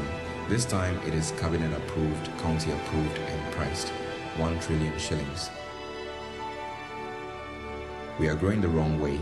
Outward, plot by plot, eating the farmland that feeds us, then running a road, a sewer and a power line to every plot. One sewer serving 50,000 people instead of 500. Housing and food security are not competing for the same land. They are competing for the same decision.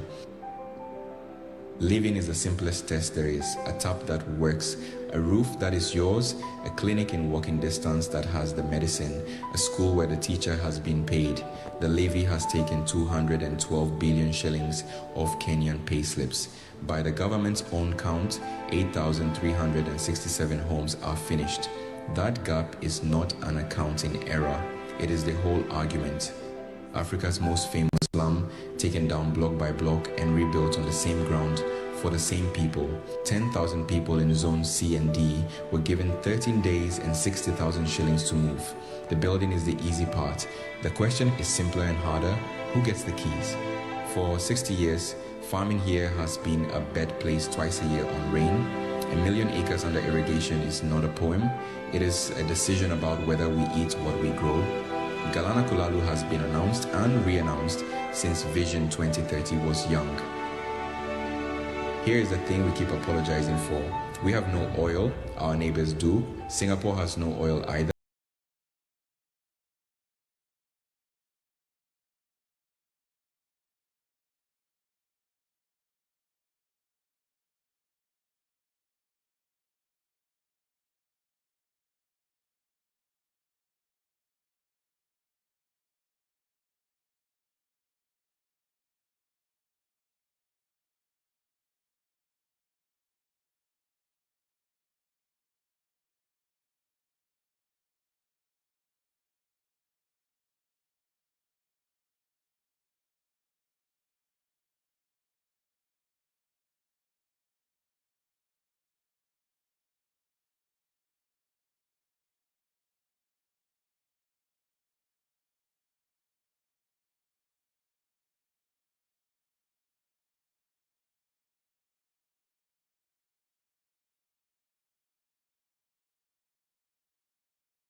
has to make. Not a dream, a decision with a budget line and a name on it. They laughed at Singapore too, then they visited. It turns out you can build a country and still keep the chicken. You just have to decide to.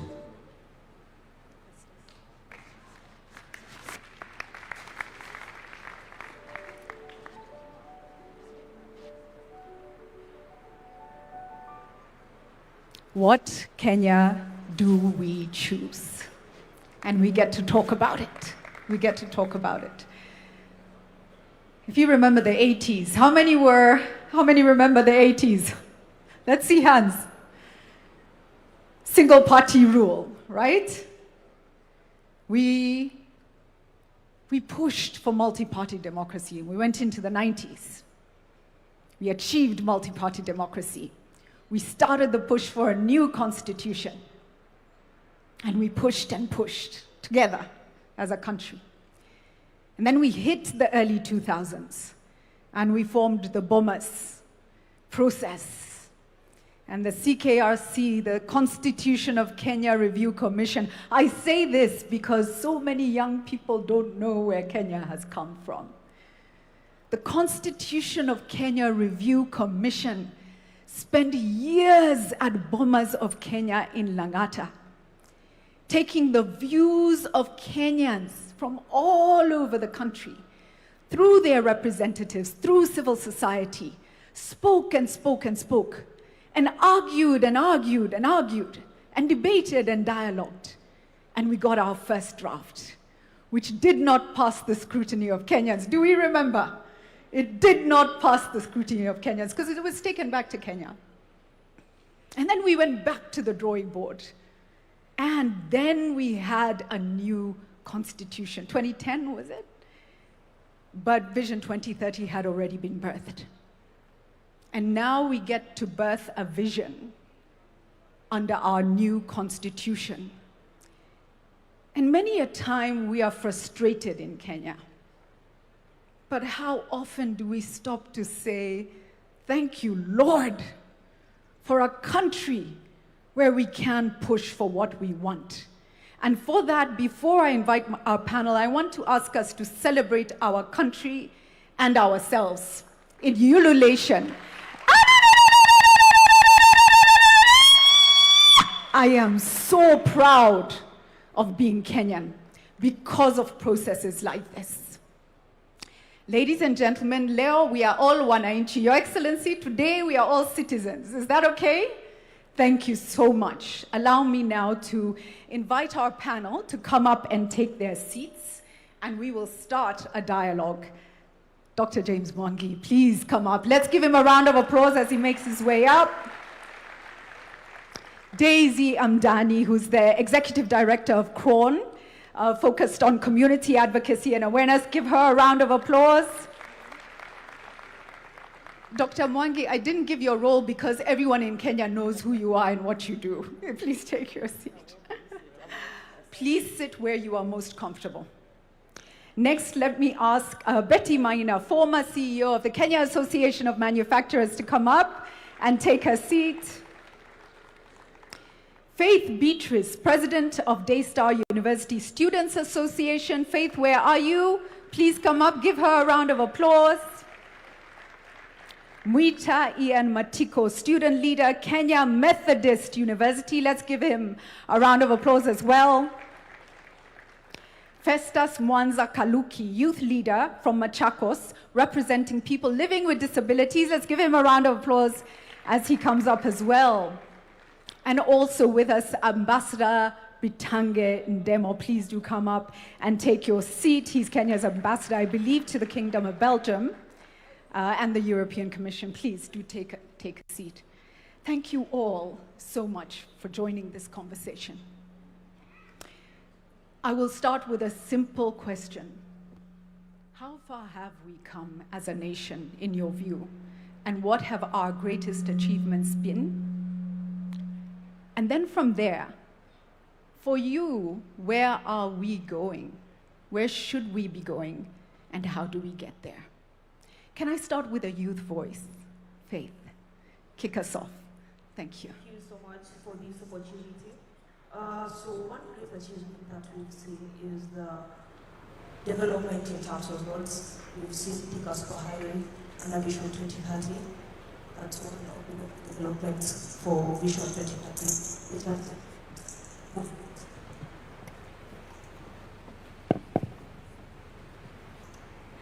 Which is in movement along Thika Superhighway, leading to economic growth and empowerment. Yeah. Yes, for you, that is That's pivotal, yeah. James, let me come to you next. Sorry, Kenyans are adaptable. When things don't work, we figure it out, right? So that's another wonderful thing about us. James, take us to your journey. Of course, you are part of Vision 2030. You have also been part of building Kenya, private sector, but also wings to fly, and development-wise, you've done a lot. How much have we achieved, and where are we going? Thank you very much. Thank you very much, Jury. Looking back, we have made very significant progress, but progress is always relative. You only appreciate how far we have gone if you look at our age of 60 years relative to other economies and their age. That's how you really appreciate. But at the Vision 2030, the data was out there. We are ranging between 50 and 80 in terms of achievement of targets. So when you get 50, you have passed. If you get 80, you have done very well. So it is really a question of relying on data. Could we have done better? I think Professor feedback, because he held the mirror for us, there are areas we could have done better. And that is why it is important to formulate Vision 2063 so that we can do better in the areas that we did well, but also continue to do well in the areas we did well. But I would like to single education and health. To me, while the indicators have not really been what they should be, getting 1.2 million children to sit for an exam in 1 year and graduate to the next, that to me is a huge achievement because we have moved from a very low number. Where are we going? I think where we are going is, and I was sitting next to a dream, is fulfilling his dreams. This vision is not about our generation. This vision is about our children and our grandchildren. And he reflected where we are going. And it's, as he spoke, I was amazed that he's helping us to see where we didn't get it right. That we could have been more people-centered. It's really him, it was all about people. Education, security, health, neighborliness, environment. That is all about people.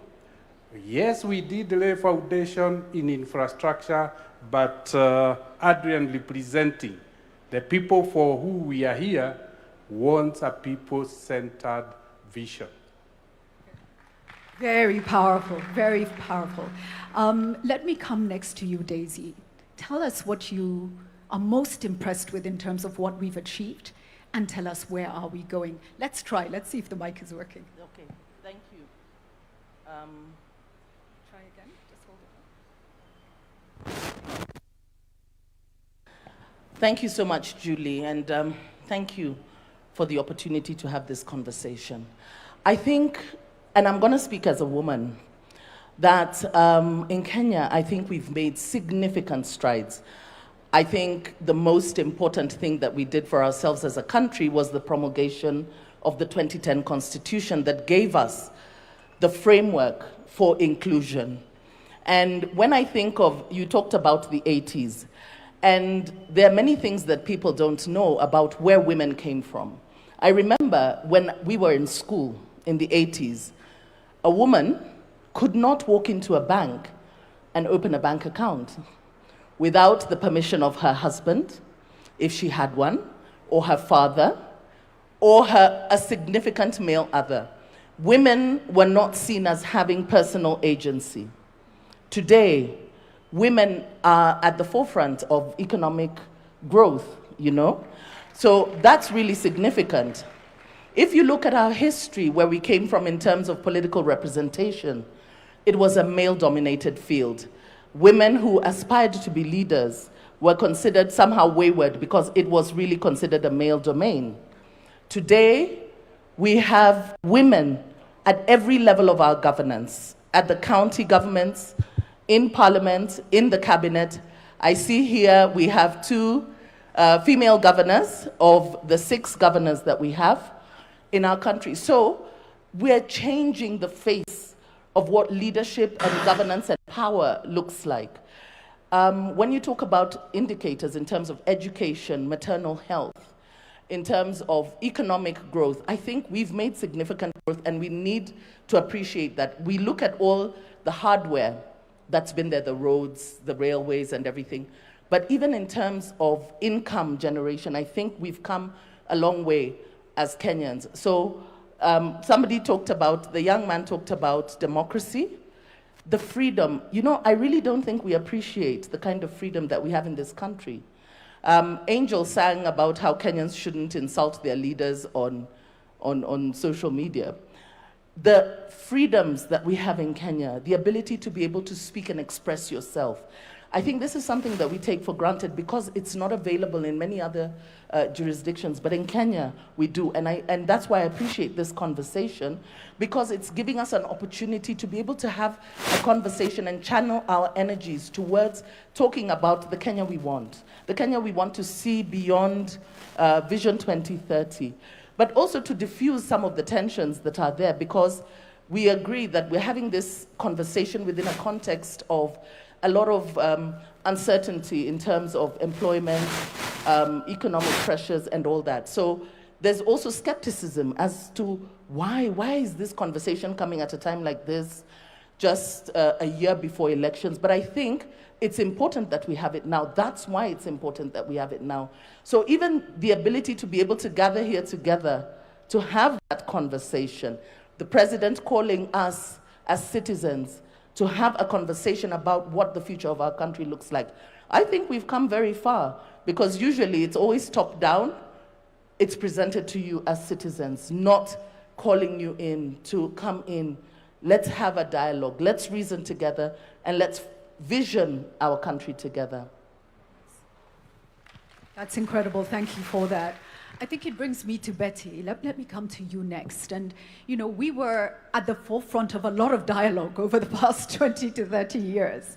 And maybe one of the most important things about this country is the ability to sit together and listen to each other when we need to, in the most difficult moments.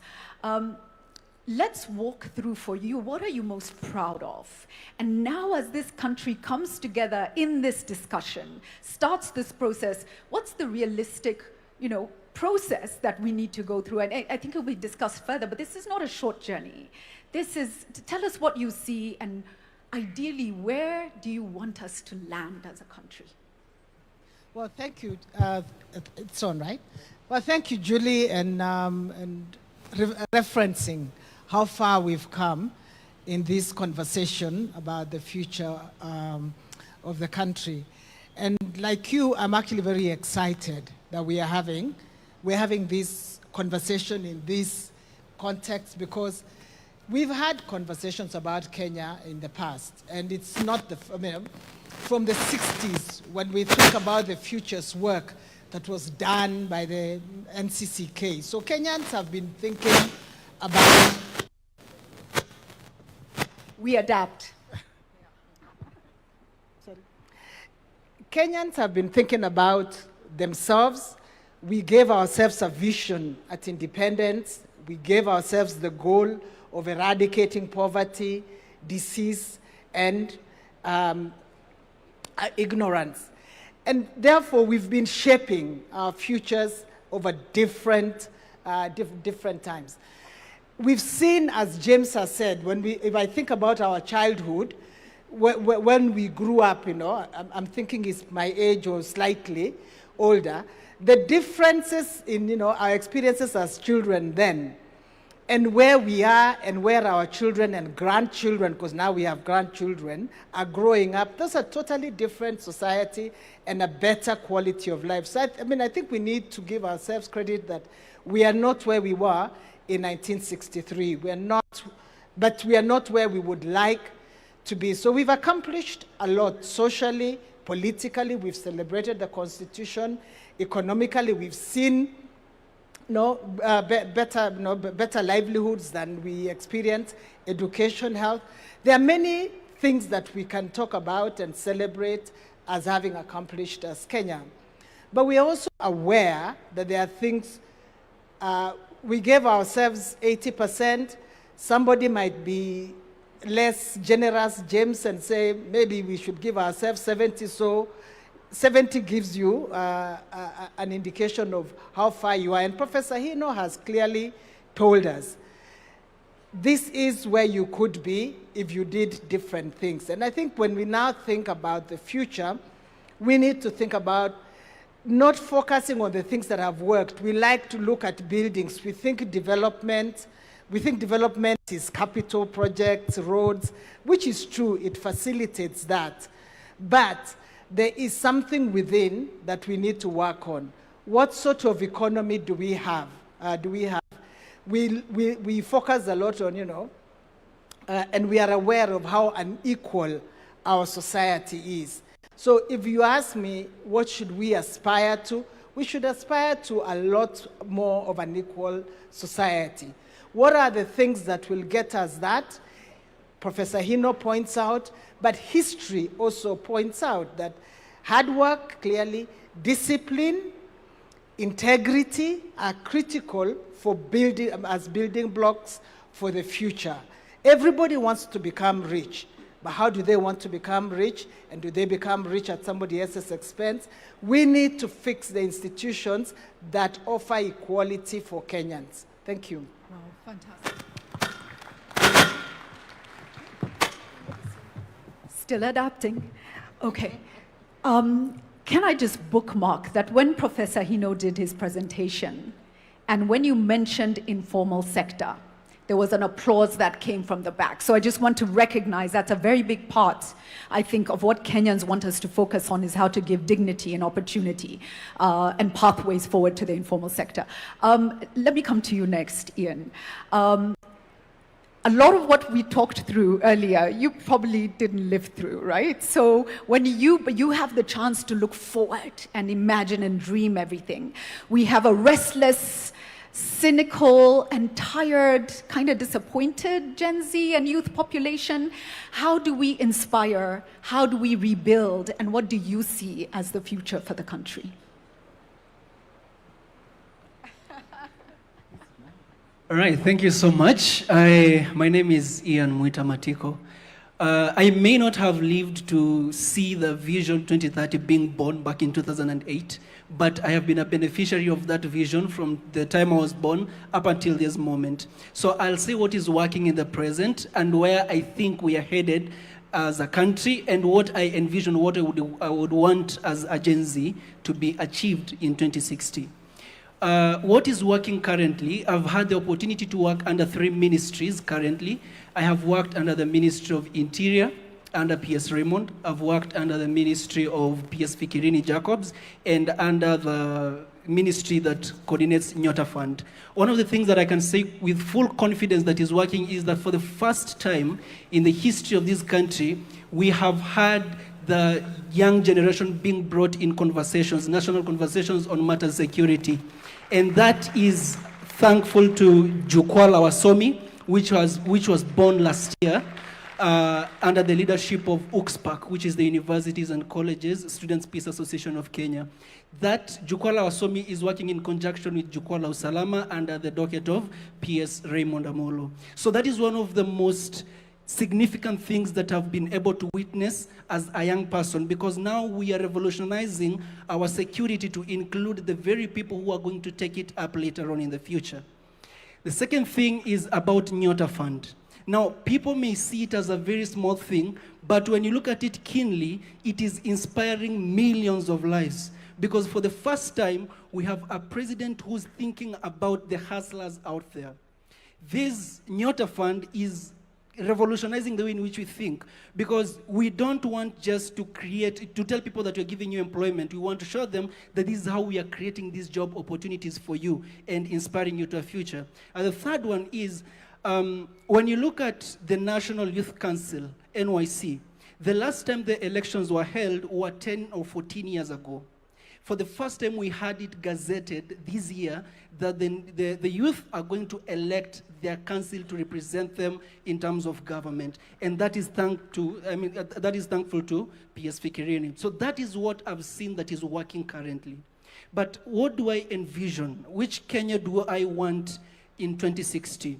One of the fundamental things that we need to underscore is the Kenya that we are building. We are not merely building Kenya for 2060. We are building a Kenya that we will want to leave behind for generations that are coming in. One of the things that I'd want to highlight is especially the health sector and the education sector. Let me begin with education. We must revolutionize the way in which we educate our people. We must not educate our people to seek for jobs today or to want jobs today, but we should position them to tackle problems that will arise in 2060.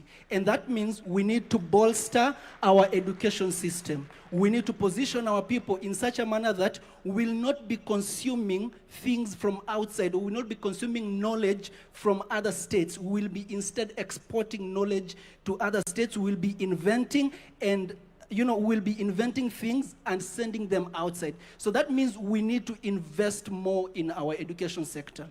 The second sector is health.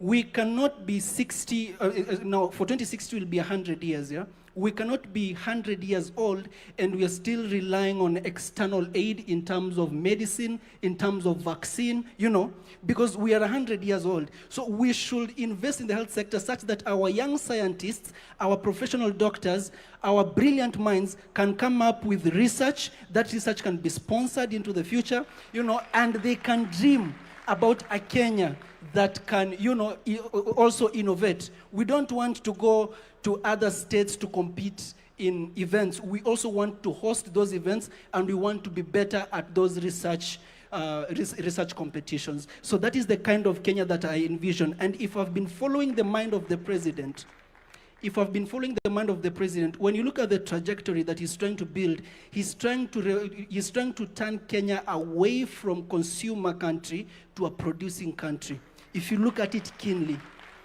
So that is my input for now. Thank you so much.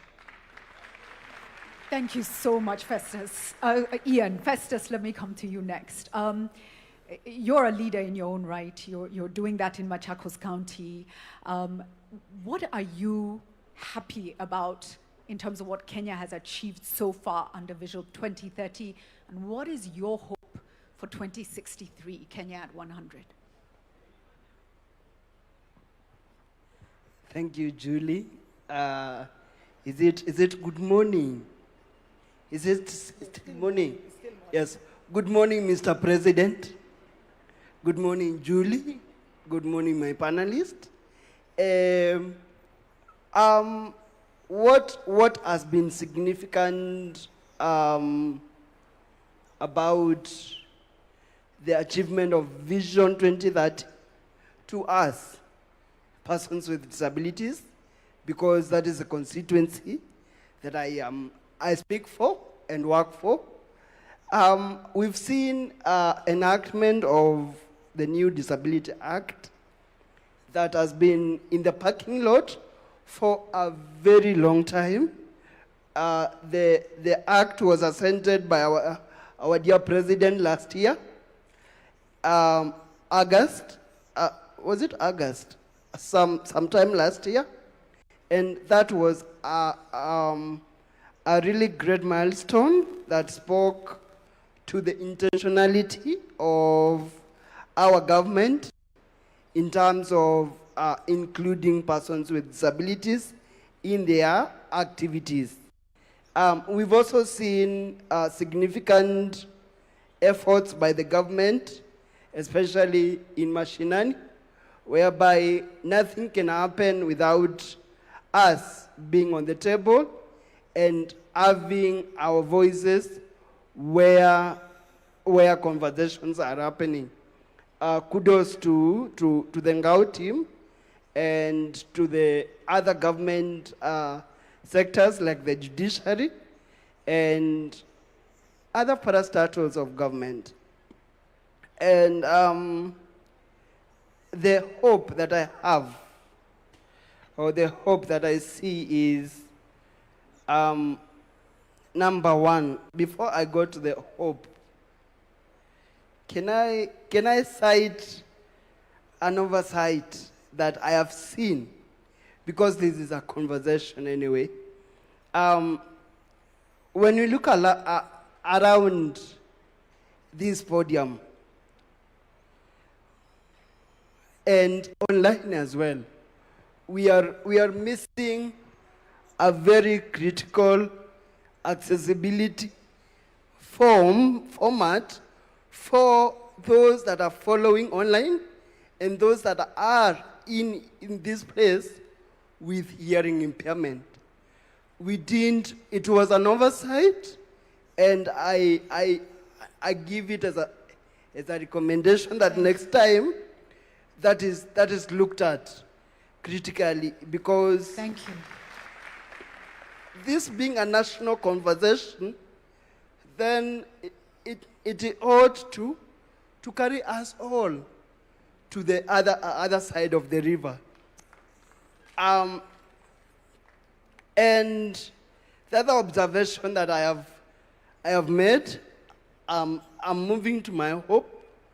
I have also observed that in most of our activities or our events, we are not intentional about including persons with intellectual disabilities. When I speak about persons with intellectual disabilities, is the people that we sometimes shun away from because of their complexity of their disabilities, in that the way they take concept in and the way they give output out is a little bit different from everyone in our midst today. And I believe that is something that in our next roadmap, we should have an intentional way of targeting, really targeting persons with intellectual disabilities and those with autism.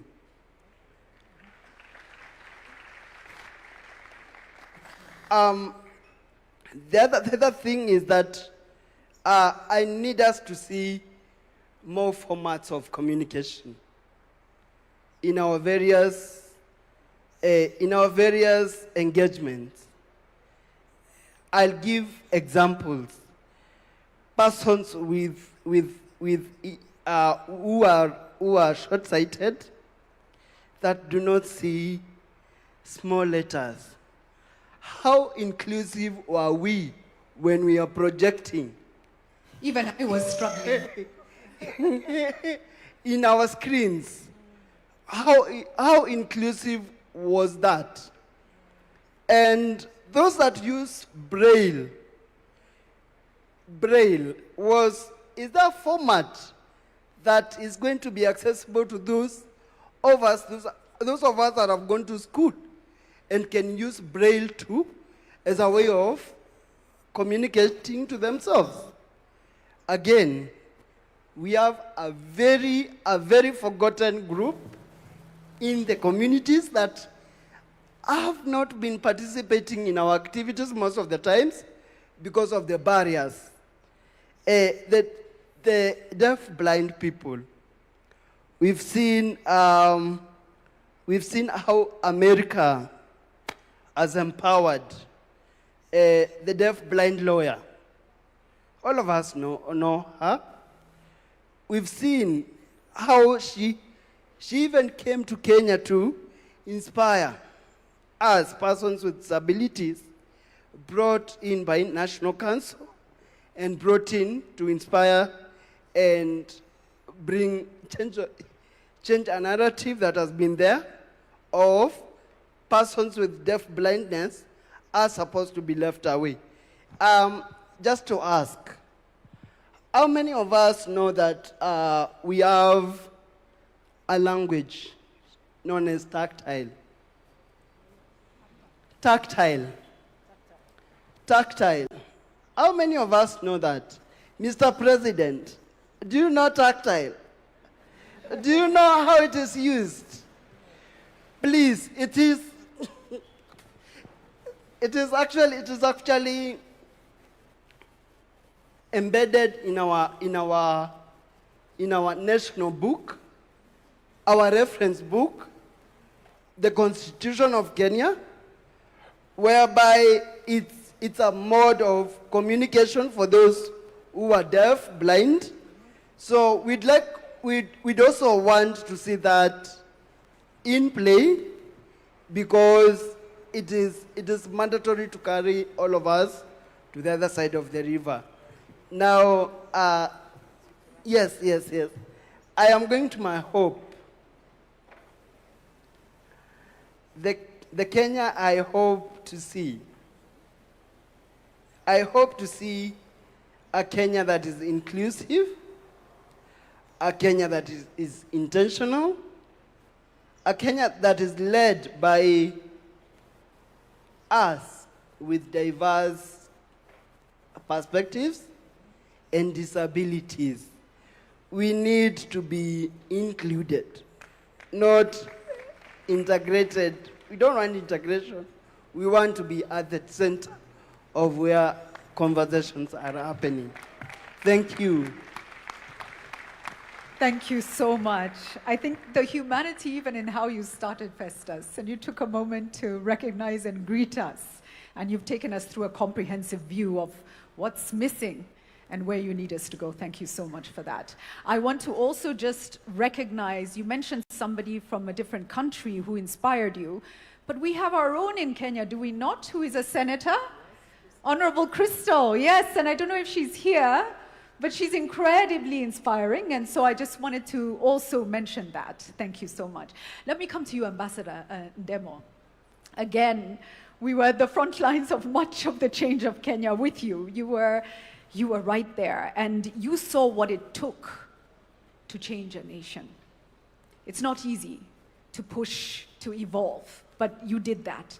Take us through the learnings you had in delivering Vision 2030, the part you played in development of Kenya, and where you think we really need to be going for 2063. Thank you, Julie. Let me recognize His Excellency the President, Deputy President, Prime Cabinet, Cabinet Ministers, and all guests and governors I saw here. The question I have to answer it from the problems that I had before we saw the changes. When going to high school, I would board a bus and leave, and my mother would only expect to hear my voice when I came back. There was no communication, there was zero. To get a telephone, Mwangi can testify here, it took so long to get, if you get anything like that. But the government invested in ICT infrastructure. This ICT infrastructure completely changed the way the world works in Kenya. A lot of young people take it for granted when they get their passport within 2, 3, 4 days. For us, it used to be 6 months, 1 year before you got the passport.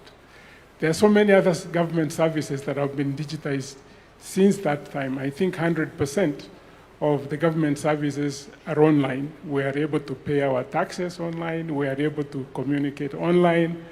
We are doing several things online because of infrastructure. I'm emphasizing this because Hino also said, going forward, we must look at the infrastructure that will take us forward Today, with the little infrastructure that we have in northern Kenya, a mother takes a smartphone on a child's chest, and through AI, they are able to identify the kid has tuberculosis. The nurse can do that. This is something that used to be done by radiologists and other things. We need to expand that throughout the country. And what I'm saying, what we need going forward from today is actually to build the future infrastructure for AI, because AI is disrupting education, disrupting health, disrupting agriculture, and that we need to have its own infrastructure. And because of geopolitical contestation, there is a problem that we must begin to solve now. That what every country is doing is to build their sovereign AI, but there is a problem which the president knows very well, energy. We need to have energy. We cannot talk about AI going forward without significant amount of energy. I think we're at less than 5,000 megawatts. We probably need another 10,000 megawatts within a very short period. Companies like Microsoft try to invest in that space. We need to work with the private sector and build the infrastructure. The same way we put the fiber in the undersea and also terrestrial to every county, we must invest in the future infrastructure for Kenya's competitiveness. Our education has done very well. Mwangi talked about it. We need to leverage AI, because what the studies are showing is that most of us who have been teaching, we teach an average student. But with AI now, we can identify the needs of every child and actually provide the right thing. It is not going to destroy teachers. It's going to facilitate teaching. I would stop here because I can say. Thank you so much. The simplest way, I think, to understand AI is to see it as a tool. Ni kama jembe, yeah? It doesn't replace the person who needs to do the work. Maybe jembe is wrong in today's environment, but it's a tool. Your Excellency, I do want to come to you before we open to the floor. As a leader, same question. What are you proud of in terms of what we've achieved so far? And where are we going? But as a citizen, as a farmer, where do you really want us to go? Please tell us. Thank you very much, Julie. And good morning, everybody. Vision 2030 in 2008 became the roadmap for us as a nation to think long-term about our development. Maybe I see some people straining to see. Long-term for us to plan our way into prosperity.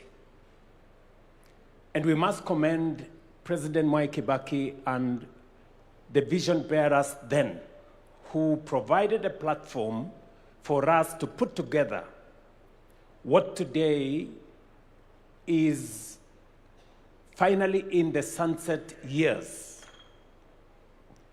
Vision 2030 has provided a framework for us to figure out our development. It set out that Kenya should be an industrialized nation, middle income, high quality of life in a safe environment. All the targets we set for ourselves, we have been given a review of where we are on the economic pillar, on the social pillar, on the political pillar, and the enablers. And we have been given a scorecard by the Vision 2030 Secretariat. We have done fairly well in many aspects. We've done well in others more than others. We've been given the figures on the political pillar. We are at 80 plus. I think we have an A. And you can see it. We have a new constitution. We have a robust Bill of Rights. We have a democratic state. We have an open society, a rule of law. We have a working judiciary. We have a civil society that is not constrained. And we have made ourselves a very proud nation. In fact, globally, Kenya is recognized as a democratic country. It is part of the reason why in 2023-24, I paid a visit to America, and the single most important component was the fact that we share in our celebration of freedom and democracy. We have been given indication as to where we are with the economic pillar. In fact, I think of all the pillars, the economic pillar is where we have done not very well, at around 50, I think it was 52, 53%. On the social pillar, we are around 60. We have made progress. Today, we have significantly in our region, we've done very well in terms of paved roads. We have 20,000 kilometers of paved roads. We have a working SGR. We have an expressway. We have dual some of our roads. We've extended electricity. We now have 10,000 homes. 10 million, sorry. 10 million households going to 11 million households connected to electricity. Our transition on education is significant. We have done very well. But why are we having this conversation? And I want to thank the people of Kenya. When I asked the country that it is time for us to have a national conversation about the long-term vision of our nation, we have been explained to why. Number one, Vision 2030 will come to an end in the next 3 years. Medium-term plan 4 is ending in 2027. For us to plan medium-term 5, medium-term plan number 5 is going to take from 2027 to 2032. Yet Vision 2030 is ending in 2030. So we need to have the longer-term vision for us to be able to plan medium-term 5. Reason number 1. Reason number 2, when we figured out Vision 2030, 20-something years ago, the world was much different from what we have today. Technology had not taken the space it occupies today. The advent of AI was not with us. We didn't have the serious effects of climate change the way we have today. We had a completely different situation. It is important that at this point in time, we give ourselves another opportunity to think about the long-term development of Kenya in the context of the world that we live in today. Number 3, when Vision 2030 was developed, it was developed before the new constitution. The new constitution provides us with a better and clearer framework on how to think long-term. And therefore, it is important that we engage in this exercise in the context of a new constitution. A new constitution that does not request us to consult the people. No. It is mandatory.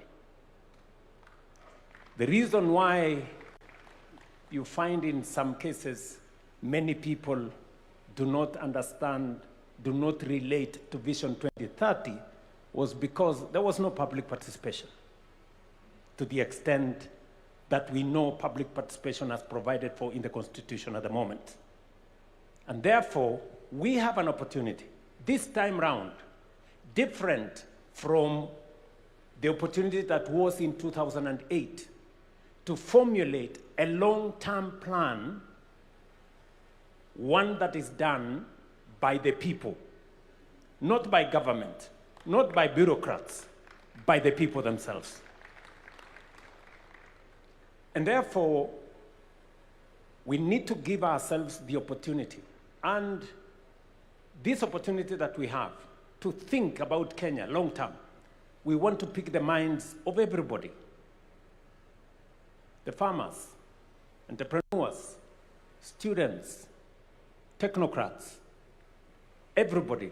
Let them tell us what kind of future that we all want to think about. And nobody should assume that any one of us has the monopoly of knowledge. This cannot be, and I make it very clear, this is not a government project. This is a people's project. So Kenyans must prepare themselves. It is a responsibility put on our shoulders collectively.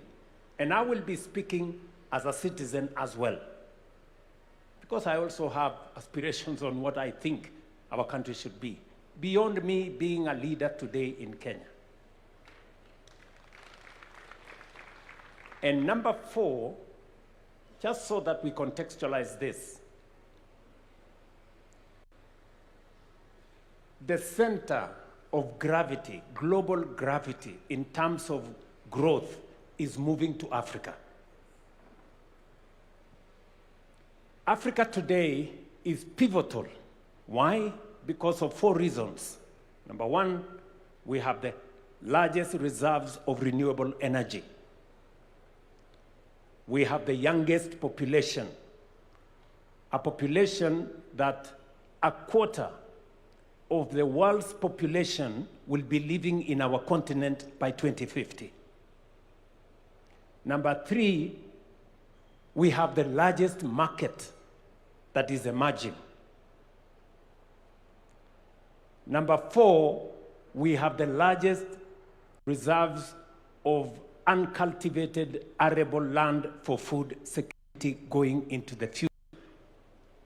And therefore, as the center of gravity, global growth moves to Africa, we must position Kenya appropriately so that we become that epicenter. It is for those 4 reasons in my thinking that this is the moment for us to imagine the Kenya that we all want into the future. Many people may say, this being a year where we are going into politics, maybe this should not be the opportunity for us. Now, I want to tell them, Kenya is bigger than any election. For far too long, we have made elections to look like it is a matter of life and death. It is not. Yes, it is important.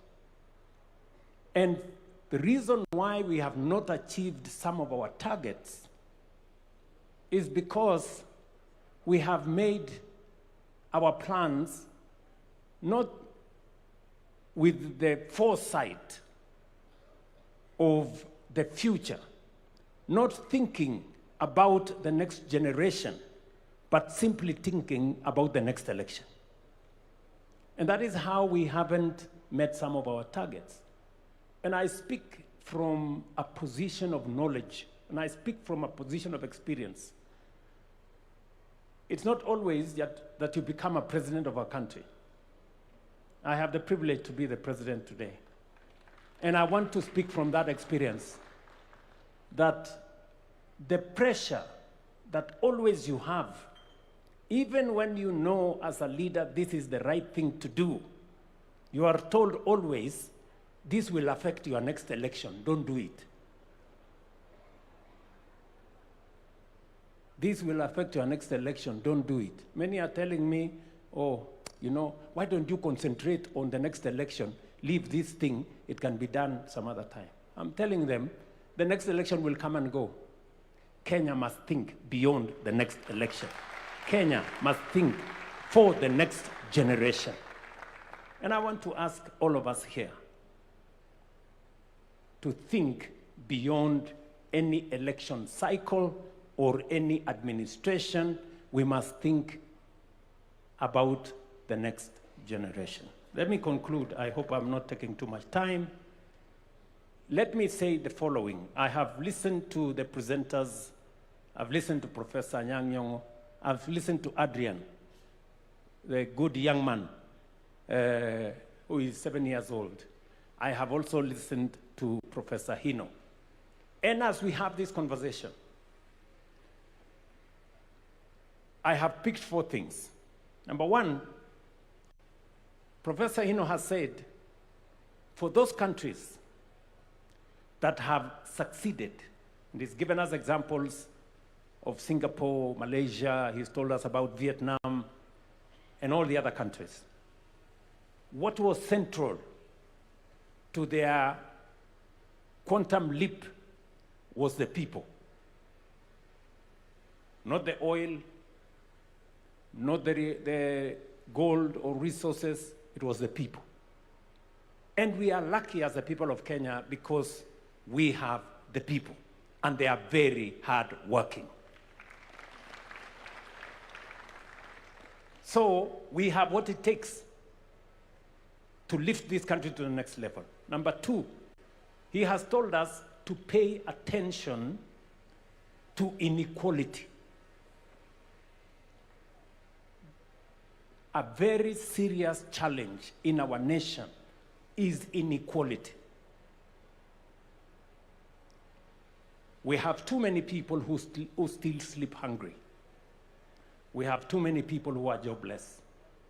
We have too many people who don't have income. We cannot progress as a nation when we cannot take care of the vulnerable. So Professor Hino has told us 20% of the bottom poor account for only 5% of income, while 20% of the rich people, of those of us in the higher category, control 50% of income. So 20% bottom, 5% of income, 20% top, 50% of income, meaning 10 times what the bottom has. We have to pay attention. We have to pay attention. How can people, how they access, how their children go to school, how their medical bills are paid, how they access employment opportunities, and how we create equality.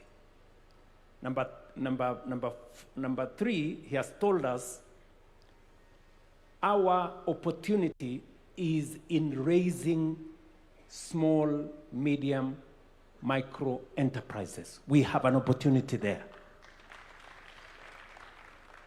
Sometimes we think they don't matter. But the good professor has told us that is where our opportunity is. How do we make micro, small, and medium enterprises grow?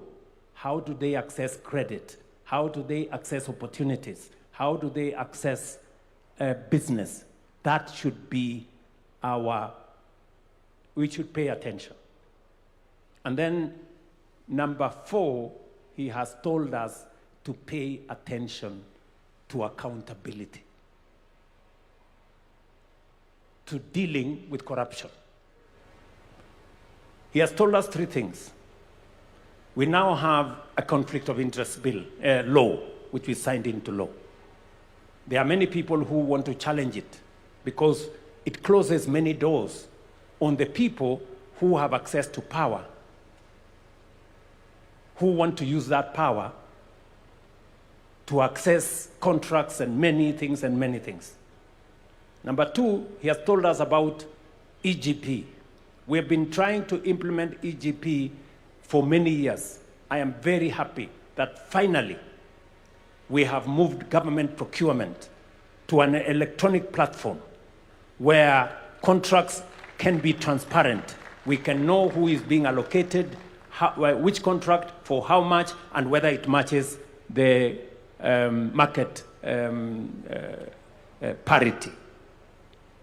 And he has told us that technology must play a very central role.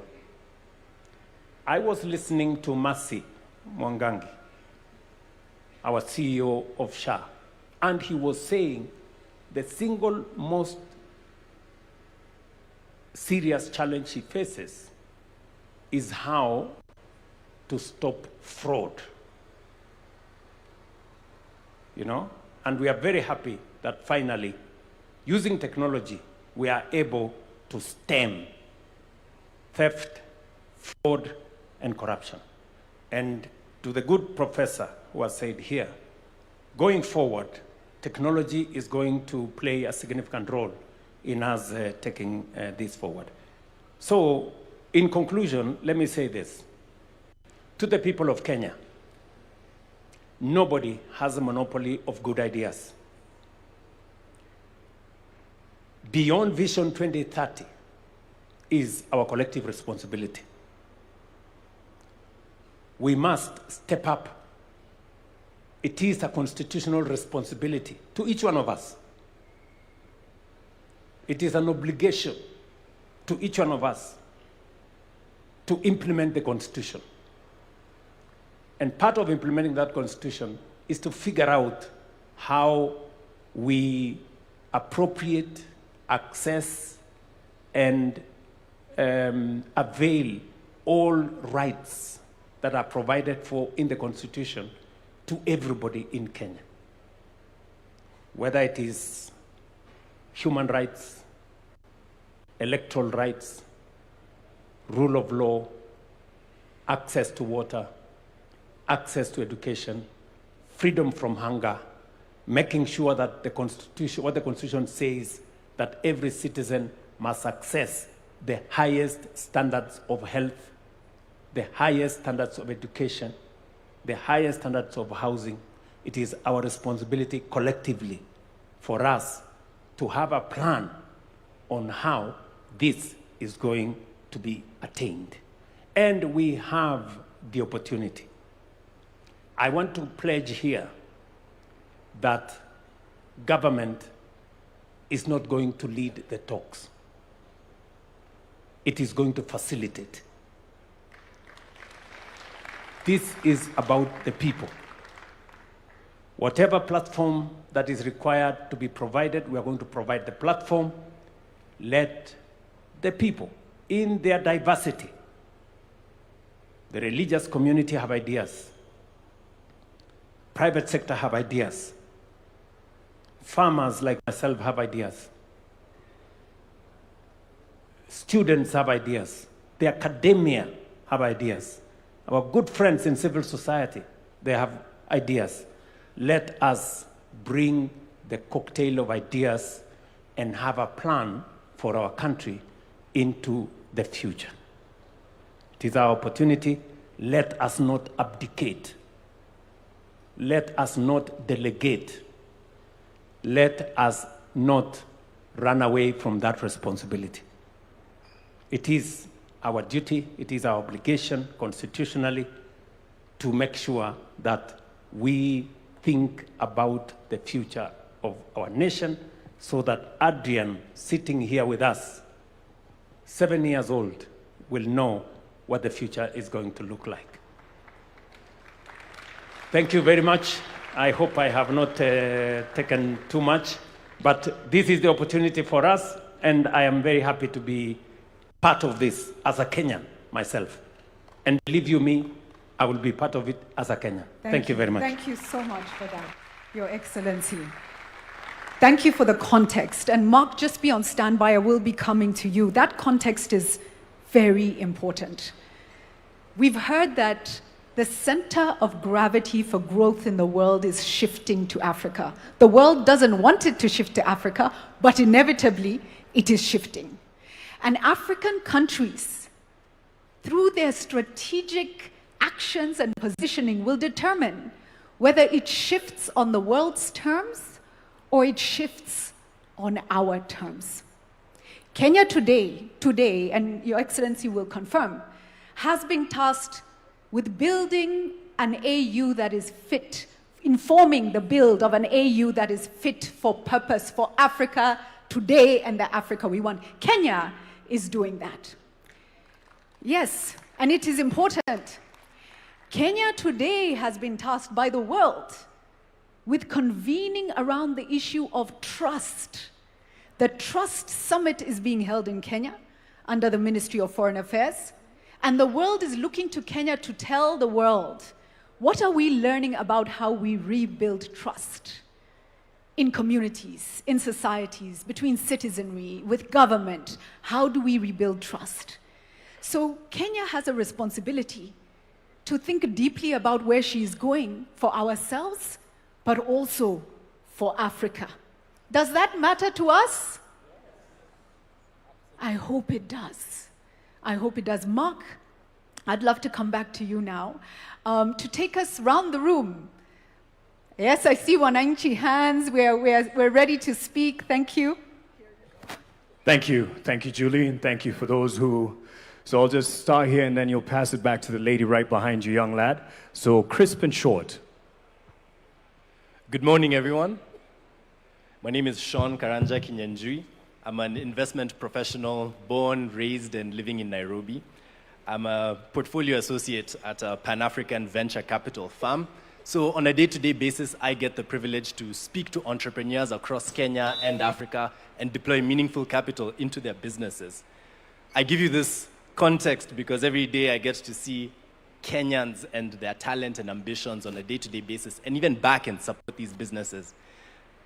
But I also see a lot of strong ideas and entrepreneurs held back by gaps in capital, infrastructure, and execution as well. And so for me, a vision beyond 2030 is very personal because it affects the trajectory of my career in the investment space, fundamentally. It also affects the legacy that I leave behind for my family. I'll be not so old, but approaching retirement by the time 2060 comes about. And so I need to personalize these goals for you as my leaders so that you understand what needs to be done for me. As Sean, I can't speak for everyone here and the mic will go around the room, but I have 3 key goals that I need to achieve by the time I am 60. And the first one is to be a captain of my industry. I want to sit like James Mwangi here on the podium and say, I'm a global allocator of capital, that people can come to Kenya and say, where's Sean? Let's give him capital. And under this framework of investment that we'll lay out for 2060, I will be able to manage and deploy that capital into our entrepreneurs and spur our economies. But for that to happen in this plan, we need to make sure that there is predictable monetary policies, strong and transparent institutions, investor confidence, so that when someone says, I am domiciling my fund in Kenya, they're not scared that most of it will go away to punitive measures or lack of transparency or get lost entirely because there's no strong ecosystem to support the businesses they invest in. And Mr. President, I do agree with you. Fundamental to that goal of mine is going to be eradicating poverty, because businesses and the investors behind them are only as good as the income that the everyday Mwananchi has to spend on the products and services that these businesses offer. So that needs to be a thing. And Mr. President, just like you, I have a love and passion for agriculture. At our fund, we get to invest into agriculture products and projects across the continent. And I've seen the math, I've seen the data, I've seen the capital flows. And let me tell you, young people, agriculture is the way to go. We have the opportunity to become the food basket of the world. And one day I want to say that I want to step down from my role as the future James Mwangi and get into agriculture at scale. I want to become a farmer and export and feed the world. But to do that, the economics of farming in Kenya also need to work. Access to markets, logistics and transport, water, access to land, all of those need to work for that dream to happen. And my final dream, I just got married a month ago, and, and I plan to go forth and multiply. And so being a father, being a husband, being someone who raises a family in Kenya is core to me, because I need to make sure that my kids grow up in a meritocracy so that their education, their skill set, and the opportunities that are before them are what will open up doors for them, not their last name, not where they were born, who they know. That's the kind of future that I want for my children. And I want to be old in my 60s, living in a Kenya that works, and one that I can be happy in, and I can say, najivunia kuwa Mkenya. Thank you. Over to you.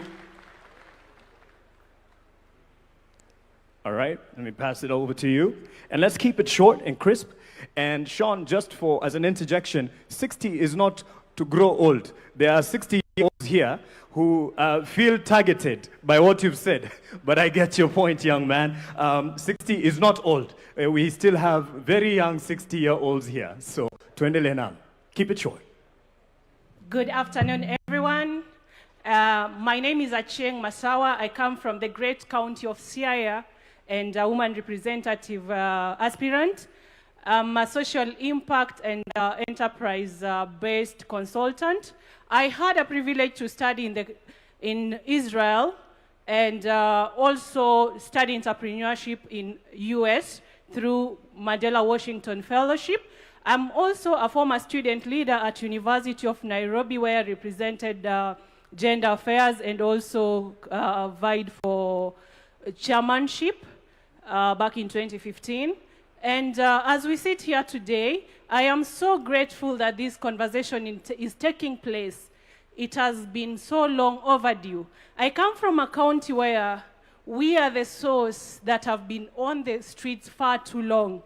And I'm really, really grateful that one of the least developed pillar is economic pillar. And being a youthful country with a young population, I believe, and today is the International Youth Day, I believe that focusing our energy in enabling the capacity of our young people is the way forward. And today I am greatly challenged that the President of our great Republic of Kenya, Dr. William Samoei Ruto, has led the National Vision Board. I would like to challenge all of us as young Kenyans and every Kenyan to also develop our personal vision board to contribute to the growth of our country and to the journey to Singapore. Thank you so much. Over to you, over to you. Melody, you have someone? Thank you.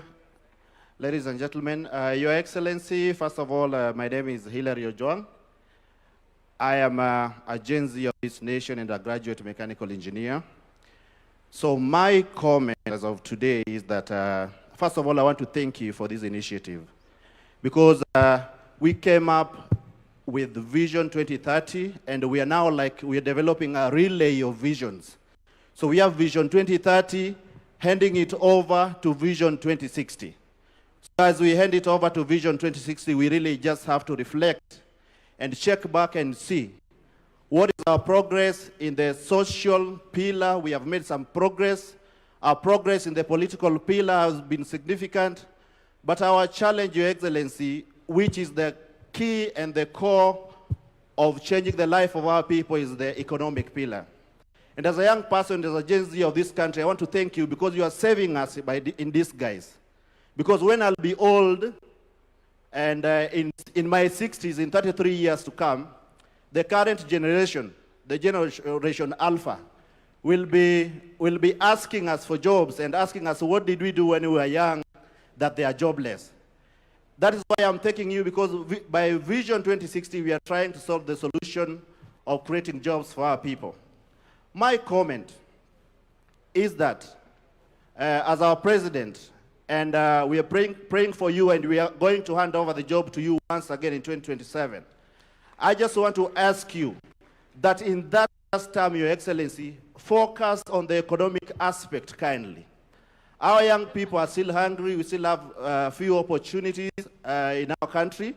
We want our economy to be strengthened. You say that a significant percentage of our country, our land, which is arable, is still used. Let us utilize that. Let us have food in our country that we can export. We can even process and export final goods to the global market. That way we'll have solved a lot of problems for our people and create opportunities. When you look around you, majority of the things here are imported. If you look at the speakers, the cars around here are imported. We will only empower our people if we can do much of the job here and export to the global market. Thank you so much, Your Excellency. God bless you, and I appreciate us for gathering here today. Asante sana. Naona sasa kipaza sauti upande huu pia kimeruhusu. Kuna dada hapa, jitambulishe kwa dakika 10 nawe toa mchango wako. Before you hand over the mic, ningependa kuparticipate. And to me, Your Excellency, I will say thank you very much. Kama si wewe, vijana wewe kwanza. Your Excellency, remember I'm a clinical student from KMTC, student leader. Na pia hii angalia mahali uangalia wanafunzi wamemaliza course zao za KMTC, and pia Masi Mwangangi angalia mahali hawa watoto pia. Tuangalie sisi wanafunzi wa KMTC, please. Hello. Before he just adjourns it, I'm Brian. I'm the founder and CEO of B. Malsons. I just have one review to just ask. We've been actually trying to say, how are we going to create more jobs? Currently in Kenya, we have almost 11,000 startups. So if the government can just, let's say back up these 11,000 startups and just, let's say they just get funding, for example. Each startup can just employ almost 50 people. So those 50 people, as in, if they are now given actually money, they can actually now create more employment actually now for the young youths now. Hello, yeah. I'm sorry, let me talk. My name is Anne Adhiambo Onyango. I am a volunteering secretary actually for a community-based organization known as Tekeleza Mtaani Initiative. So my question is about climate action. For me, I define Vision 2030 as attaining goals for the 17 Sustainable Development Goals. So I'm gonna go to SDG number 13, that is climate and its impact. We've been seeing news being warned that El Nino is coming September to December. So apart from us sending Red Cross to rescue missions and all that kind of thing, what are we doing with the drainage? And what are we doing to make sure that the adverse climatic repercussions don't get to us as individuals? Kindly, when you are thinking about 2030, think about climate change and its impacts, because I work with the community and it is not looking good at the grassroots. Thank you. Asante. Sorry about the challenge with the sound, and we're trying to get, I had promised this young lady here, na hapa, na point two, kwa sababu ya muda, lakini pia wewe utaposition watu pia. I love this sign. Let me just say, yes, I love the hands. I see you all. I appreciate that. And this is what we are starting. So hatufungii mtu yote, lakini tunawapa wale ambao wanaweza zungumza kwa muda tu.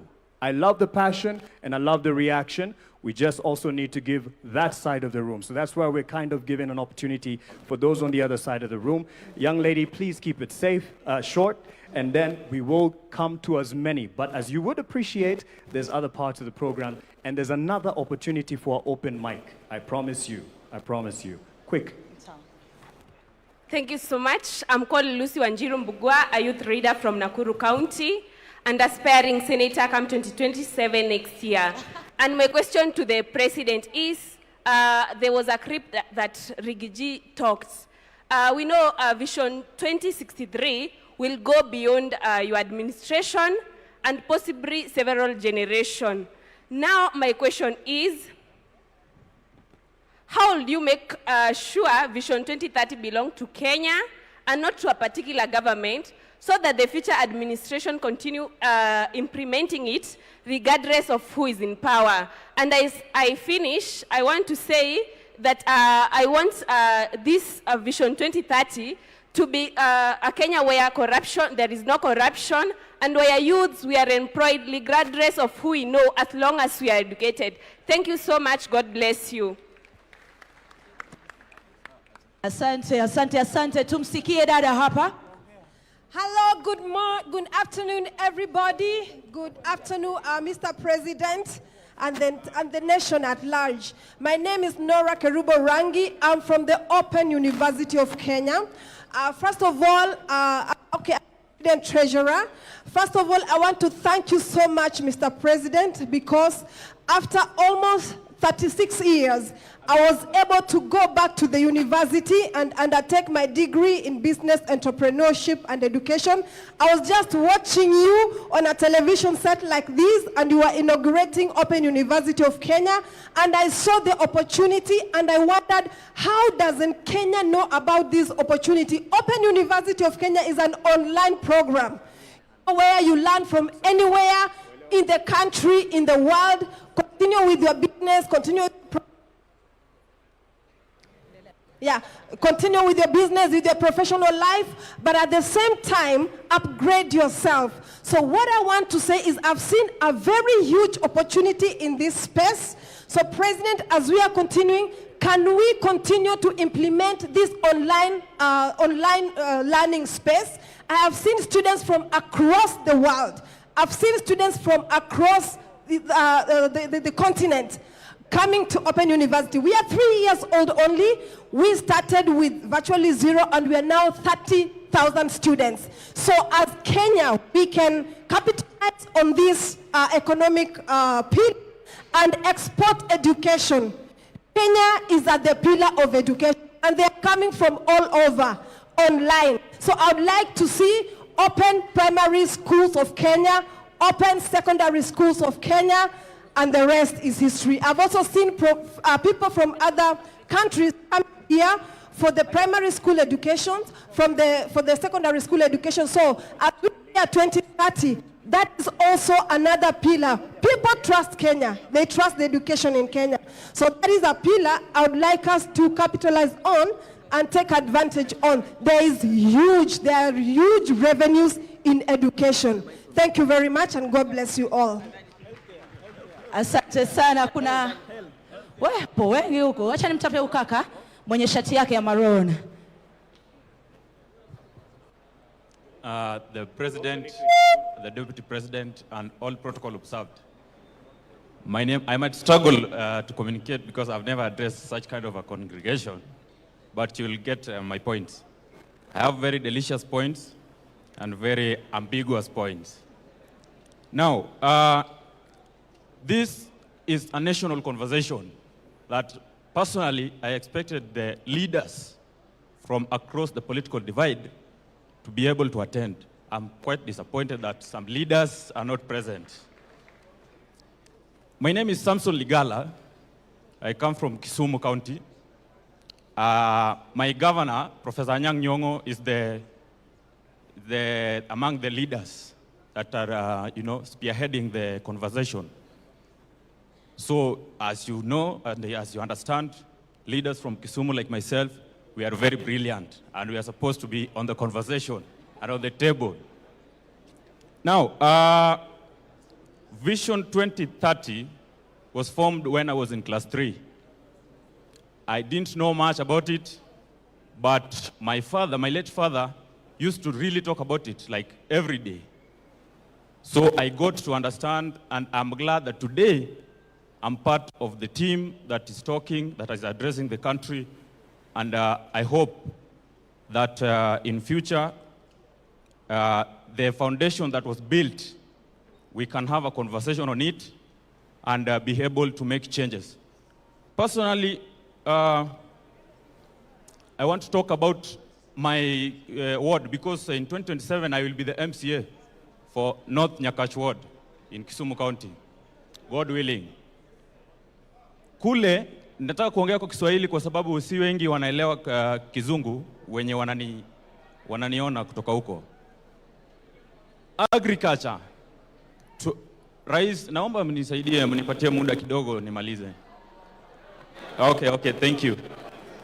So we should work on inaitwa value addition and empower the farmers at home and everyone, wale wananchi wenye wako chini. Hii conversation vile rais amesema tuweke conversation ikuwe kuhusu wananchi wenye wako chini, si leaders peke yake. Thank you for the opportunity. Melody, I'm right here with the young one. Melody, I'm right here at the front just to speak to two young representatives who are looking forward to Kenya Post Vision 2030. Kisha baada ya hapo tutarejesha mic jukwani. Baada ya hapo kipaza sauti kitarejesha. Samahani, sorry for that. Real quick, and then we'll hand it over to Julie because there's more to the program and there's another open mic session. But I love the passion. This is just an indicator of what we need moving forward. To His Excellency, the President of the Republic of Kenya, the Deputy President of the Republic of Kenya, the Prime Cabinet Secretary, all the Cabinet Secretaries, senior government officials, ladies and gentlemen, children, boy and girl. Is it afternoon? Yeah, good afternoon. So my name is Blessed Barak Juma. I'm 15 years old. And it's a great pleasure to actually be speaking in front of the President today as an advocate for the rights of the children, especially child participation. And first of all, I would like to thank the President because I would say he's really considering the children because of bringing up the first State Department of Children's Services in Kenya. So, Mr. President, we really thank you for that. And I would like to also thank him for this vision 2060, beyond 2030, because as of 2060, I'll be 49 years old. And hopefully, God willing, if all of you will be there, all the children, they'll give me an opportunity to be the President of the Republic of Kenya. And I would say that this dream is going to continue, and vision beyond 2030 is going to be a great impact, not only to the people of Kenya, but to the children of the Republic of Kenya. So I will request child participation, not only by the voice, but children be included in decision-making, implementation of the vision beyond 2030.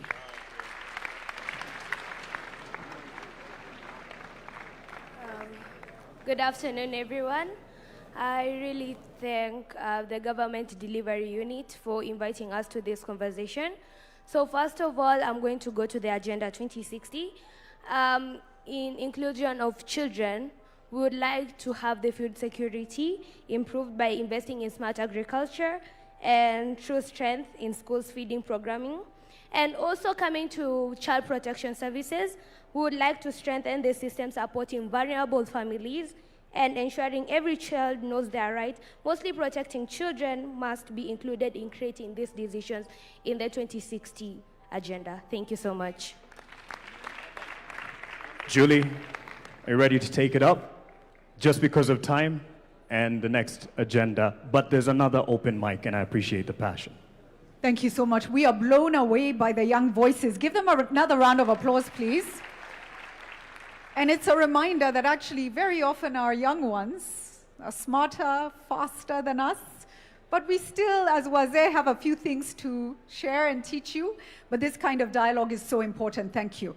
I know James wanted to talk to the young man, Sean. I think you will get a chance at a conversation because I must wrap up now. Let us give a round of applause to the panel as they take their seats. Sean, look for James. He wants to talk to you. So yes, thank you. Please take your seats. Panel, thank you so much. A better round of applause, please, for them. Please, please. Please. Ladies and gentlemen, as I close and hand over, we talk a lot about Singapore. And Singapore did many big things. But Singapore also did some fundamental, simple things. I want you to Google Lee Kuan Yew talking about the change. One of the things he stopped in Singapore was spitting. To transform Singapore, he stopped the culture of spitting. And they were very angry because they were passionate. They said, this is what we do, we spit. He said, you will stop spitting. And they stopped spitting. Another thing that he did was language. They all had different languages. Sisi tuko na Kiswahili. It's wonderful. They had different languages, and he told them, we shall speak the same. Pende, usi? Pende, we shall speak the same language. And I want to close by saying, as we have these conversations about what we want, part of what we want is individual responsibility. Mnatupa takataka, alafu mna complain. Mnauliza governor kwa nini? But if governor also is responsible for doing certain things, but we as individuals take our personal responsibility. If you throw something on the floor, ni nani, unataka nani to pick it up? So Kenya, let us rise, let us rise, let us rise. Thank you. God bless you. God bless Kenya. Thank you all so much. Thank you. Thank you, Julie Gishuru, my senior in the profession, and actually the one who held my hand to get into the newsroom back in 2008. The reason I bring this out, it's a process and a journey of holding someone else's hand and taking them to the future. And I appreciate those who've actually grabbed my hand trying to get the mic. Your view or your opinion is not any less than any other, and it is just in the interest of the agenda that we have. I see your hand, sir. I see your hand, that we have something called a hack at 100.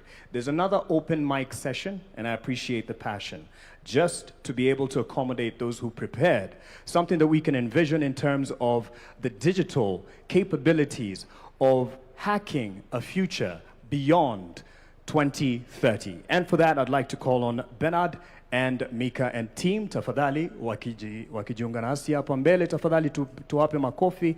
Bernard and Mika, hack at 100. How can we hack this? We hack Nairobi every time we are moving around with traffic. When someone told you how they got somewhere, ulisema uli hack traffic by taking a boda. Vijana, halo, halo. Halo, halo. We are here, we are building the future. I'm not feeling the energy. Vijana, halo, halo. Mr. President, halo, halo. Asante sana. When I say future yetu, tunasema tuko ready. Future yetu? Future yetu? Thank you. We need to have the energy so that Adrian, who spoke here so well, can feed off our energy. If we are building the future where everyone is bored, there is nothing to build. So, by the way, we are live on all platforms. We have a lot of creators who are live on X, Meta, Twitch. There's a Matatu parked outside, 2 of them. They are streaming on all platforms. So Hack Kenya 100 and Beyond Vision 2030, hackkenya100.com. We are live. Go online. We'll plug you with all the latest updates.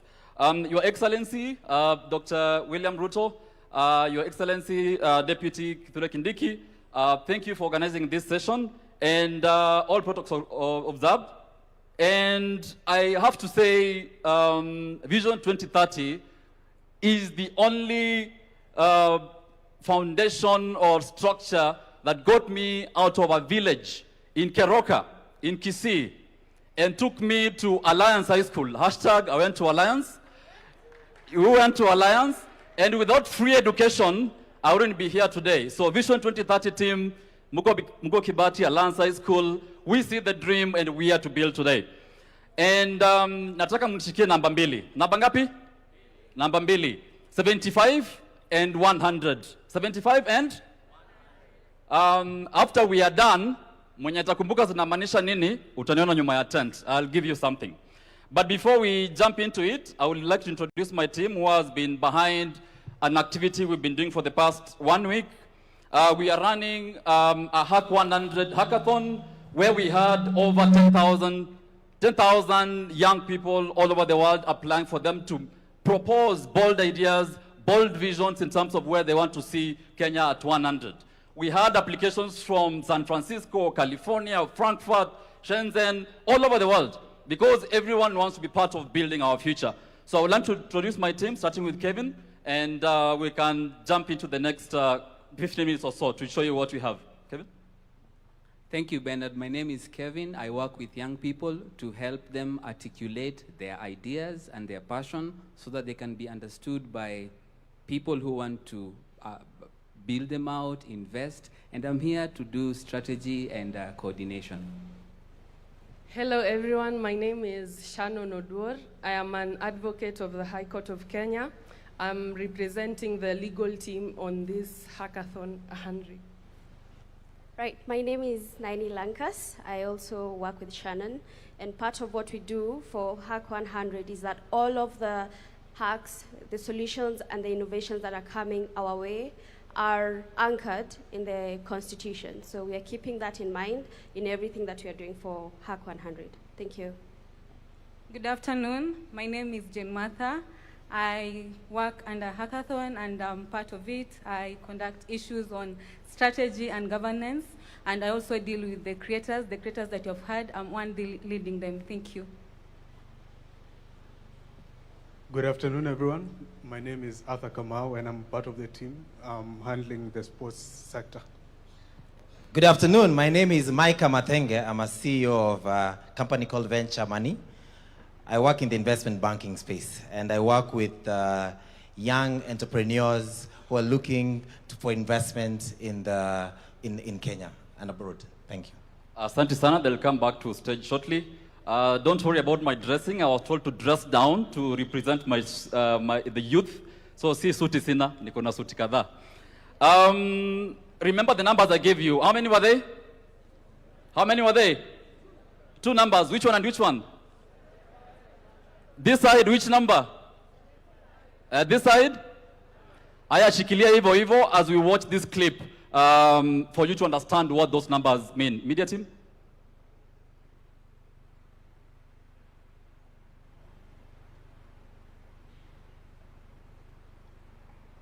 The audio is missing.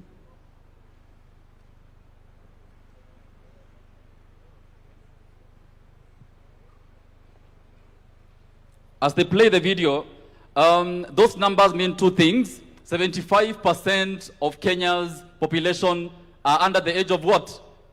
35, right? And if we are not involving them in building this future, we have no future we are building towards. And personally, by the time we are 2063, I'll be probably 70 years old. So I'm building this future for our kids and for our kids' kids.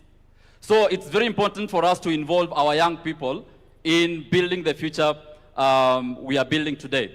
And I'm not sure that the video is ready. The media team. We invited young people from all over the world to submit bold ideas in terms of what they want to see. And we challenged them. If you were to envision Kenya in 2100, what would you like to see? Where would you like to see education? Where would you like to see energy? Where would you like to see technology and AI?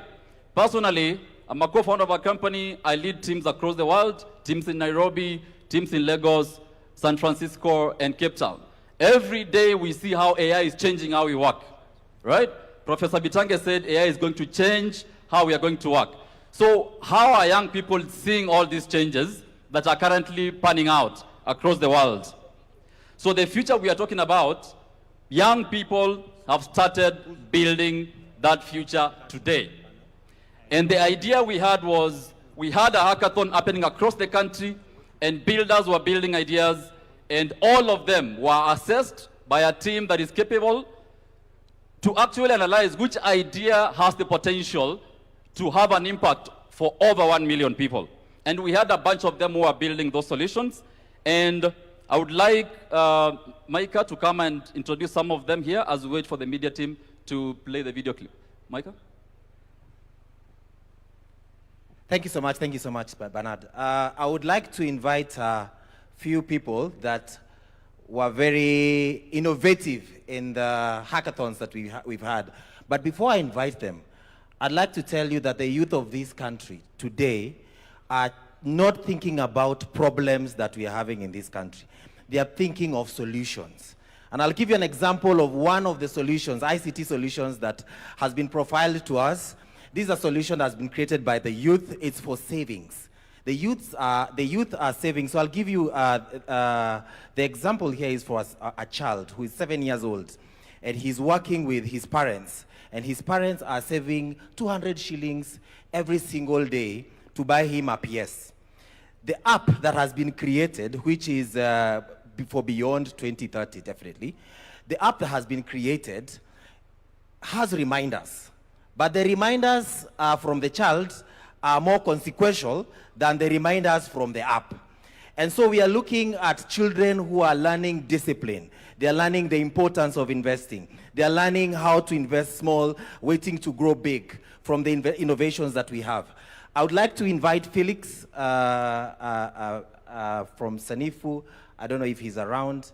And if he's not around, I'll invite Naini Lankas to come in and talk about the investments, the legal avenue that we have, the legal infrastructure. Come. Yes, come. Hi everyone. Thank you so much for the opportunity. Thank you so much for this initiative to actually look at vision beyond 2030. So my name is Sidney Rema. I'm a co-founder and CEO at a company called Sanifu AI. We are kind of the frontiers of AI in Kenya for small businesses. We are servicing many across Africa, not just in Kenya.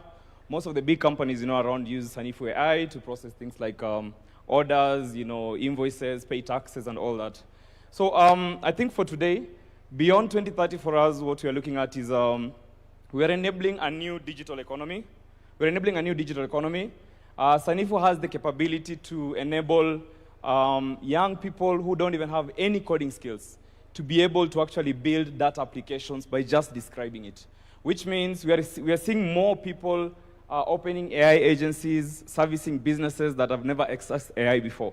And one interesting thing you'd actually note is that, yes, we do have all this conversation about AI, but I don't think people really conceptualize what's happening. And I say this as let me say as an ex-user. You always have people saying, hey, these are things that are happening maybe in the US and other countries, but they don't really conceptualize what is actually happening. And I would like to suggest something. Maybe the team or the task force that is planning towards Beyond Vision 2030, if there's one single investment that will actually make, that will significantly change the country or significantly change the future of the younger generation right now, is deliberately investing in training in AI and technology.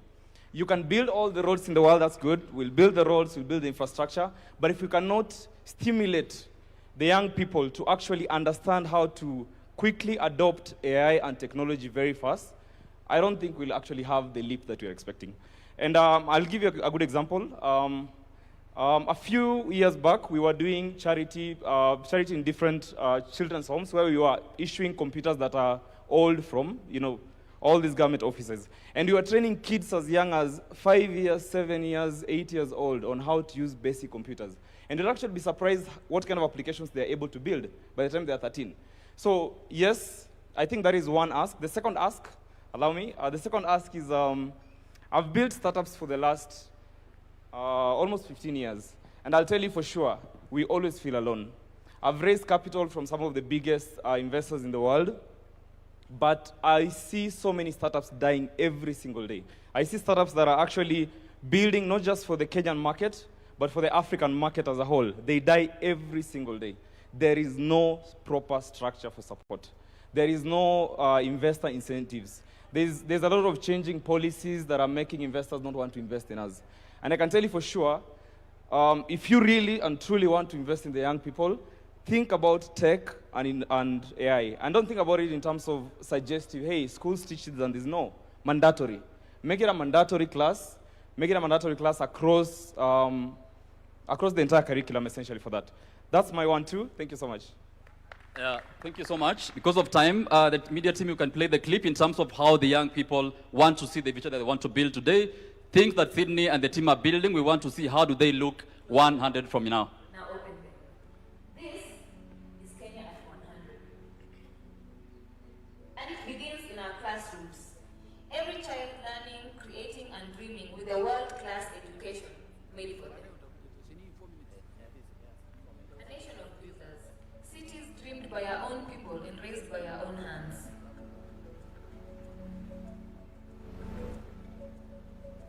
Every corner connected, from the lake to the ocean, no Kenyan left behind.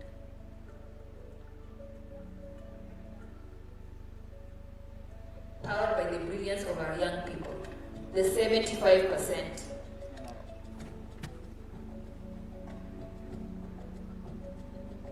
Feeding ourselves, sustaining our land, prosperity grown at home.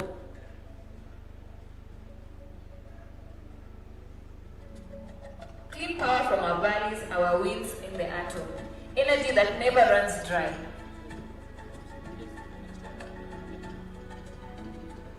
Made in Kenya, built by Kenyans, traded with the world.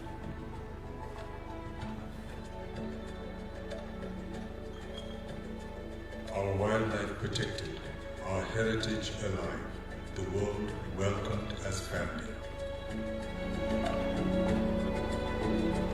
A thriving blue economy, from the port of Mombasa to every fishing village. Health and dignity for every Kenyan, from the first breath to the last.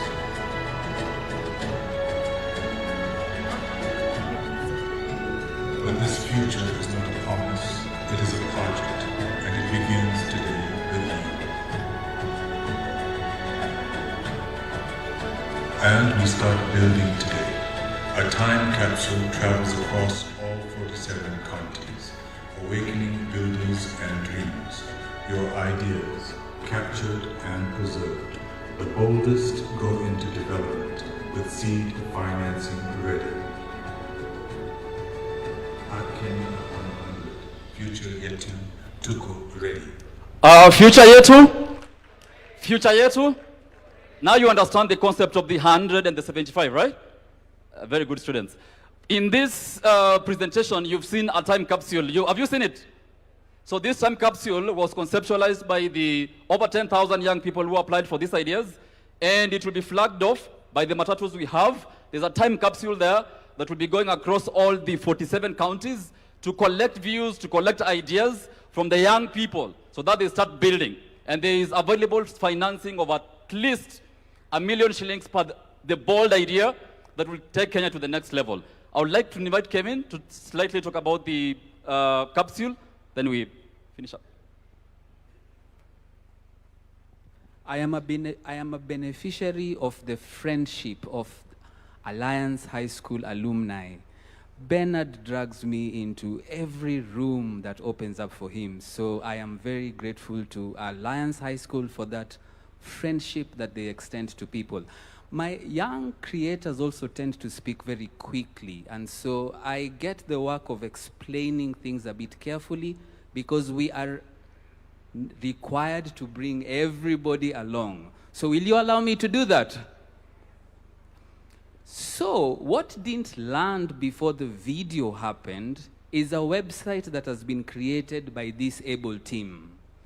The website is live as we speak, hackkenya100.com. This website is being populated and advertised by a group of young people who you may not have met because they are in the far end where there are two matatus. Now, what is happening, many people who are picking up the mic, they are addressing His Excellency. What these young people are doing, they are saying, Your Excellency, we have a solution to help because the government cannot create jobs for everybody. And in our presence, we have a 16-year-old who has already announced his intention to eye the same seat. So young people who are in our midst, we must quit asking the government and we must start building solutions. And what this team has done, They have provided a website where if you see a shortcoming in any service delivery, propose it as what they are calling the hack. Are we together so far? So, you would be saying, Your Excellency, we have provided a hack. Can we get funding for this hack? Now, these ideas are not limited to Kenya. I need you to know we have a community of over 400,000 Kenyans in the diaspora. In the interest of time, I may not go through all of them. So the hack involves how can we interact with Kenyans in the diaspora. We have very many Kenyans who, many years, we've been exporting our brains. We export our brains from Nyeri, from Kericho. We export our brains everywhere. Somebody said when you're in front of the head of state, there is heat. The heat is acting on me. Allow me to gain my composure. Sawa. So now what is going to happen is that there are communities of Kenyans in the diaspora. How are we connecting with them to link up with them and solve these solutions? Because in our interactions with Kenyans in the diaspora, they want to come back to Kenya, isn't it? You know Kenyans in the diaspora want to come back to Kenya, isn't it? What will they find? They will find these businesses that they need to expand. And so if you are in our midst and you're following us, that is what Hack 100 is about. Allow me to do the second bit of explanation, which my team did very quickly. And I will use a visual aid. Why? We must bring everybody along. Are we together? So they mentioned Hack 100, and then they said there's a capsule. So we carried a capsule to be able to explain where the idea of the capsule came from. So a capsule is this shape, and I know it is small. So we carried a bigger one so that we bring everybody along. So this capsule is going to go everywhere where Kenyans are so that you can put your ideas in it. So I'm going to open this capsule. So this capsule is going to be the conversation builder amongst young people. Instead of begging the government to do things, what ideas have you put in this capsule so that when we reach your location, we can unpack the contents of this capsule. When this capsule goes all around, we will preserve our memories, we will preserve our aspirations, and it is proposed for these ideas to be preserved, and hopefully when we celebrate Kenya at 100, it will be opened to see, did we make it? Did we not? Was the dream achievable? Thank you very much. Thank you so much. The capsule is way bigger than it is, and it's outside the matatus. Thank you, Your Excellency, and that is all the time we had. Asante sana. Thank you to the team, Bernard, and the rest of them, Mika and all. This is just the beginning. There's an online platform where you can interact with all the features that they have showcased here, and you'll be able to do that. And again, just to reiterate, as I call on the next round of stakeholders who are here in many ways as representatives, as citizens, but also with the bodies that they represent, the sectors that they represent, I should say. And as we do that, as we set up this particular sitting for them, I'd like to call on the Deputy President. Deputy President, Professor Kithure Kindiki, if you may, because just as a quick word, because in this conversation as we move forward, we are looking at where do we go from here? How will different stakeholders engage in the national conversation? So we do have representation from the Kenya Association of Manufacturers. We have from the National Securities Exchange. And just as well as someone who has seen the journey over the years with the previous administrations, much as what we are charting forward is going to surpass and go beyond just particular governments. But we have seen the contribution of the previous government to the Vision 2030. That was led by the late President Mwai Kibaki. That was led by President Uhuru Kenyatta. And now that this particular leadership has contributed to in bringing success to Vision 2030 and pushing it forward. So how, in your view, you would say we have an outlook to build beyond Vision 2030, just as we set up this stage, and I'll call on those stakeholders to come up and speak. Just as the President gave a quick word here, karibu sana to the Deputy President, Professor Kithure Kindiki. Tumpe makofi tafadhali. Wakenya hoye! Wakenya hoye! Mheshimiwa Rais, nimeulizwa ya kwamba kwa dakika 3 niseme hatua ambazo serikali imepiga katika kupeleka Kenya mbele na ruwaza ya kuboresha maisha ya Wakenya ili tuwe kati ya nchi zilizoendelea katika siku za usoni. I am proud to report on behalf of the government of Kenya that the last 4 years, under the leadership of President William Ruto, we have been able to do a number of things. And I want to highlight some of the steps that we've taken as a country in taking the development of our country forward from where President Ruto found it. Number 1, this administration has been able to stabilize our economic fundamentals that underwrite our long-term development path.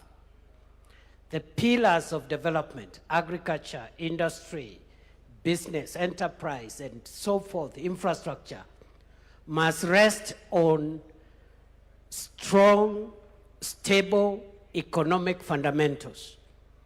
All the indicators are showing to a stable economy, a strong currency. For the last 2.5 years, the Kenyan currency has been stable. We found it at 162, 165 to the dollar. It has been stuck at 129 for 2.5 years, showing economic stability. We have multiplied our foreign exchange reserves from $5.7 US in 2022 to today, $15.1 billion US, the highest foreign exchange reserves in the history of our country. When President Ruto took over, we didn't have enough foreign exchange. And of course, foreign exchange is a factor for international trade and stabilizing the economy. We have also been able to reduce interest rates.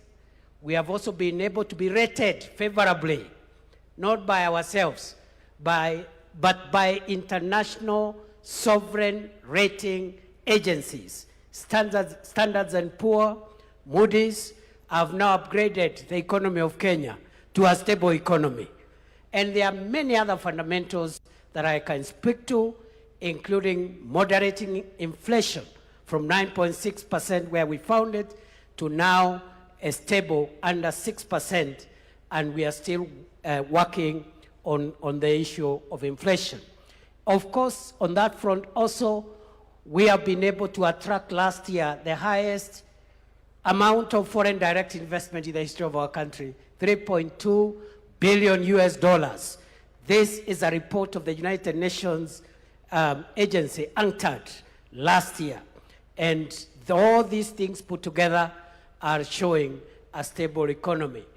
The central bank lending rate to commercial banks has come down from 13.5% to 8.75% at the moment.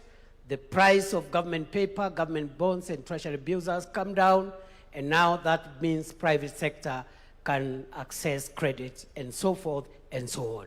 We have stabilized the economy. Number 2, we've been able to work on the agricultural transformation, and we have achieved a number of things under the agricultural transformation pillar. We have been able, for example, to register our farmers. We used to work on guesswork. We didn't know how many farmers we have, where they are, what they grow, the size of their farms, the kind of fertilizer they need. Now we have a register of 7.2 million farmers. We have also been able to increase our production of some of the major value chains in agriculture. Maize production has grown from 44 million bags in 2022 to 75 million bags last year to underwrite our food security.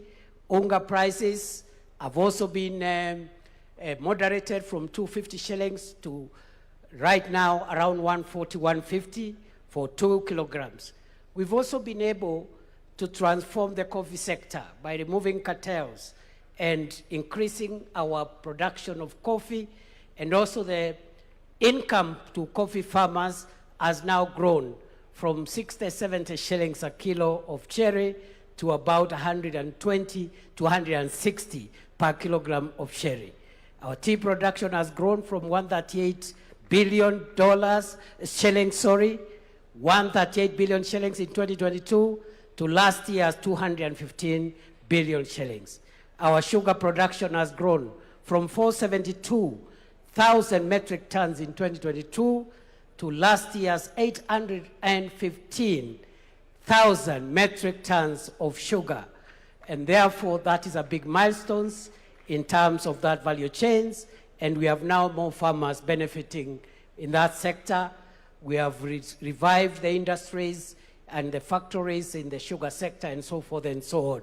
So we are also now the largest producer of processed milk in Africa, because we have moved our milk production, processed milk, from 4.6 billion liters a year in 2022 to currently, by last year, 5.5 billion liters. Kenya now has overtaken 3 other countries, and we are the #1 producer of processed milk in the African continent. So we have done some progress.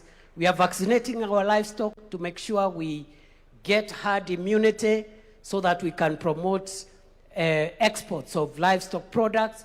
Right now we have vaccinated 8.9 million heads of cattle, and we're in the process of achieving the target of over 70% immunization.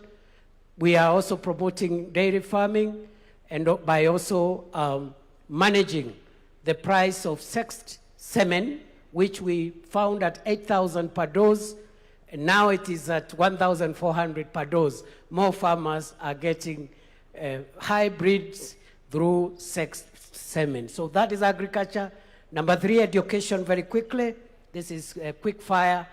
In education, we've done a few things. One, we've been able to streamline CBC curriculum. The uncertainties which were there around the curriculum have now been stabilized. We have transitioned from one level to another, which is seamless. Number 2, we have increased funding to education from 500 billion shillings 2022. This year, it's 784 billion shillings. And that is a big leap in this sector. Funding for universities has increased from 42 billion shillings in 2022 to 82 billion shillings last year. Scholarships to university students was increased from 17 billion shillings in 2022 to 41 billion shillings last year. We have employed 100,000 teachers. We have constructed 23,000 classrooms. We have improved on the funding model for our universities, and there is a bill before Parliament now to make sure that every young person, every student who qualifies to join university is funded fully and completely without any regard to the kind of background they come from. So those are some of the highlights we've done in the education sector. Work in progress. Universal health care, we have moved the number of Kenyans with public medical insurance cover from 8 million under NHIF to currently 32.2 million Kenyans. We are working to modernize the equipment enhance drug supply, and make sure that our health professionals are motivated to make sure that we perfect the universal health coverage. Number 5, on public infrastructure, we are working on roads, railway, airports, seaports. On the roads sector, when President William Ruto took over, many roads are stalled, and we didn't have money to unlock that funding. Through innovative resource mobilization, we've been able to pay all road contractors the pending bills. And today, the roads that are stalled across Kenya, which amount to 6,000 kilometers across the 47 counties, we've paid all the pending bills, 177 billion shillings, and the contractors now are back. Every county is experiencing road construction, including areas of our country that for a long time had been left out. You have heard about the famous Ruto Road from Isiolo to Modogashe to Kulamawe. You've heard about that road? Barabara itoke Isiolo, iende Kulamawe, iende Modogashe, iende Samata, itoke Samata, iende Wajia. Wajia Tarbaj. Tarbaj itoke hapo, iende Kotulo. Itoke Kotulo, Kobo. Kobo, Elwak. Elwak, Gare. Gare, Ramu. Itoke Ramu, iende Mandera. Rais Ruto ni fire, si fire. You must also be aware that under this administration, we are connecting the port of Lamu through Ijara to Garissa to Isiolo, areas of our country that for a long time had been left out. But we are also working on extending the SGR from Naivasha into Kisumu, Busia, Malaba. That project is ongoing as we speak today. We are building a new terminal, a new airport at Jomo Kenyatta, something we had not imagined we could do it. 155 billion shillings, again through innovative funding arrangements to make sure that we have modern infrastructure. Right now, we also have a port modernization program, which is about 60 billion. And that is taking place at the port of Mombasa, seaports, airports, railways, roads, because that is what will take us to the first world. The so-called shiny things. I had a not so informed critic saying that we don't want shiny things. The difference between the third world, where we are, and the first world, partly is the shiny things. There are better roads, better airports, better facilities across the board. So that's what we are doing around infrastructure. Energy, the president has mentioned, we have moved connectivity to 10.3 million households, up from 8.9 million households. The target is to reach all the households of Kenya, the 15.6 million homesteads. And in the next 4 years, we'll have achieved that target of universal electricity connection. But we need our production capacity to go up.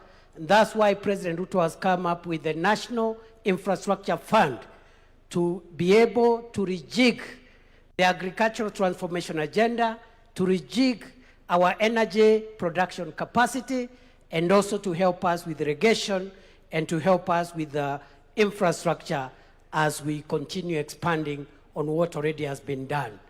As you are aware, ladies and gentlemen, very quickly as I wind up, you have a few other highlights. We are trying to create as many jobs as possible to the people of Kenya. We have a number of programs. The KICC Kwa Ground program through affordable housing, 650,000 Kenyans already working in that space, working towards 1 million Kenyans plus. We also have a Kazi Mtandaoni, about 300,000 Kenyans who are earning a living through digital jobs. How have we created digital jobs? By increasing connectivity of the fiber optic cable. Right now we have built over 30,000 kilometers of the fiber optic cable terrestrially on our land to make sure that we have connectivity. And we are also doing ICT hubs, already completed 382 ICT hubs, and another 416 hubs are under construction to be completed in the course of the year. But we are also creating jobs through the Overseas Employment and Job Creation Program, Kazi Maju, 538,000 Kenyans, facilitated by government, which has put in place a transparent program of promoting overseas labor. And this has helped us to increase the remittances from our diaspora so that we can use that money to build our economy. So we are creating that. Just allow me to say maybe one last thing that I left out around public infrastructure. We've made a lot of progress. Since 1987, that is the last year that Kenya built a good international standard stadium, and that was Kasarani in 1987 during the All African Games. President Ruto has put up Talanta, the Raila Odinga Talanta Sports Center. It is there for all to see, 60,000 seater. And on that basis, we are hosting AFCON 2027, together with Uganda and Tanzania. President Ruto's administration has also refurbished Kasarani and Nyayo into international standards. And above all, and most important, President William Ruto's administration is currently building 32 other stadiums across the counties of Kenya. No other administration has been able to improve the sports infrastructure to that level. Your Excellency, the President, we have done some work. A lot of work needs to be done. You have laid the foundation. We now, as we have this conversation, we want to see what levers we have to take our country to the next level.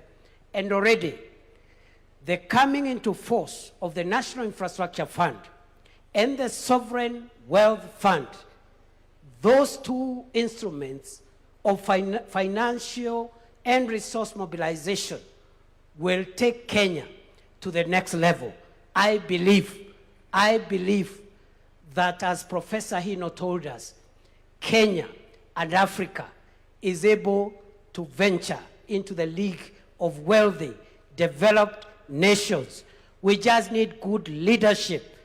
We also need confidence in ourselves that what other nations can do, what other races can do, the African race can also generate countries that can move from poverty and move into progress. It is possible. And therefore, Mr. President, as I sit down, I want to challenge ourselves as Kenyans not to be dismissive and skeptical all the time, and to depoliticize the development of our country. We can politicize everything else. Let us not politicize the development of our country, because if we do so, then we see some of the results that have created the kind of gaps that we have seen. So we need confidence in ourselves, the ability of our nation to rise. We need strong leadership, and we must insulate, as we have this conversation, this country from policy disruption.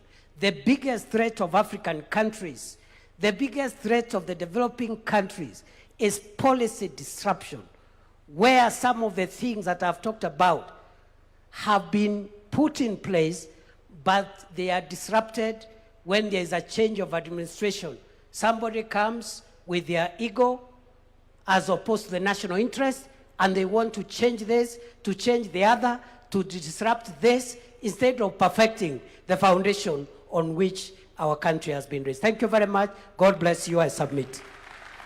Asante sana to the Deputy President, Professor Kithure Kindiki. As you can tell, many of those points he can even speak in his dream, even as we dream into beyond 2030. So let me talk to stakeholders, at least some representatives who have been in the journey of Vision 2030 and are going to be part of the journey moving past this into 2060, 2063 as Kenya turns 100. So ladies and gentlemen, help me welcome on stage Mugo Kibati, who is the CEO of Telkom Kenya. But for this conversation, what you will find very, very, very key is he has been the CEO of the Vision 2030 Delivery Secretariat and will be lending some hindsight with that. We have the voice of the civil society, and for this, we'll have Bina Maseno, the Executive Director, Badili Africa, wherever she is seated. She's right over there. She's approaching. Please give her a round of applause. We also have from faith-based organizations, Bishop Mark Kariuki, who is Bishop at the Deliverance Church of Kenya. Mali yako aweze kuungana nasi, ndio hapo. Karibu sana Bishop. We also have representation from the manufacturers. And for this, I'd like to call on Marianne Musangi, the Vice Chair of the Kenya Association of Manufacturers. Ladies and gentlemen, from early this morning, one of the first people here, he's really used to being up early for trading. I'm talking about Frank Mwiti, the CEO of the Nairobi Securities Exchange. And he has been here waiting to give us what he feels is the vision going forward. And we also have Jean Gidinji, who is a strategy consultant as well as an entrepreneur from the creative side of life. As you can see, she has a lot of creativity around her, and you're looking beautiful. Karibu sana to the panel. Thank you all for joining us. And I will start with Mugo, perhaps just for purposes of hindsight, from where we have come with Vision 2030, now we are surging forward. Yes, there has been a lot of achievements, but there's a lot of work still to do, especially for the young master here, Bwana Adrian, over there, who's still with us, taking points as you were speaking. Mugo, how do we determine, because the question to the Deputy President was, there's what was achieved with the administrations then, as Vision 2030 was coming into fruition and to be rolled out. But how do we determine that there's continuity beyond whatever leadership is in charge for the betterment of the nation? Thank you. Thank you very much, Mark, and good afternoon, everybody. We're now on the 18th year since the launch of 2030, and on MTP4, the fourth medium-term plan. And the Deputy President has done a good job of explaining MTP4 achievements. I would like to say that there have been achievements in MTP1, MTP2, MTP3, as well as MTP4. And it is important that we all remember that the administrations that have come from 2008, from the late President Kibaki, President Kenyatta, now President Ruto, have all been on the Vision 2030 program through the 5-year development plans. The challenge, and the Vision 2030 team also gave us a rundown of what has been achieved and accomplished over those 18 years. The political pillar, I think, stands out because the Constitution was delivered. Devolution came in. So MTP1, the Constitution was delivered. MTP2, we had devolution now finally being enacted. We also had infrastructure developments, tremendous ones from the first MTP to the current MTP. We have had infrastructure developments across the board. There were parts of the, we focus a lot on Thika Highway and the expressway, but there are parts of this country, I should tell Kenyans, that in 2008 were not reachable. The Isiolo-Moyale Road, for instance, didn't exist. And that not only connected those parts, the northern part of the country to the center of the country, but actually changed economic activity tremendously. Safety along that highway changed everything. So there's been roads and ports and energy. Kenyans were connected in every corner of this country to electricity.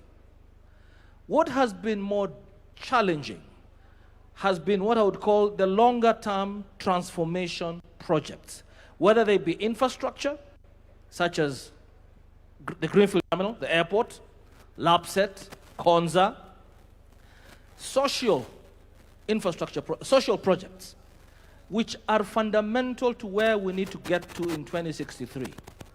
You know, Mzee Jomo Kenyatta, into the clip earlier on, at independence talked about ignorance, poverty, and disease.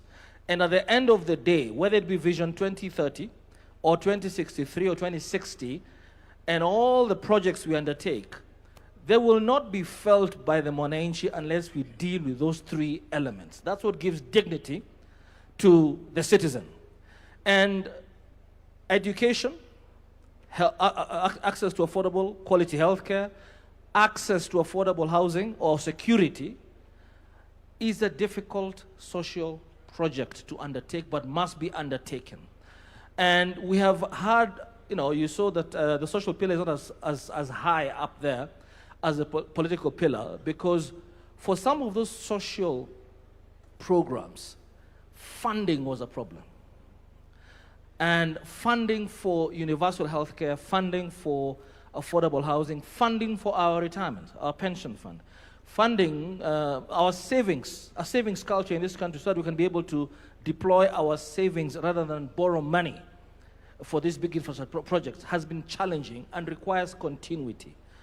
So you find that in MTP1, there was quite a bit of thinking around that, how do we enhance our savings rate to 30%? How do we ensure education, healthcare, affordable housing, and universal? But the political will to really raise the funds was challenging.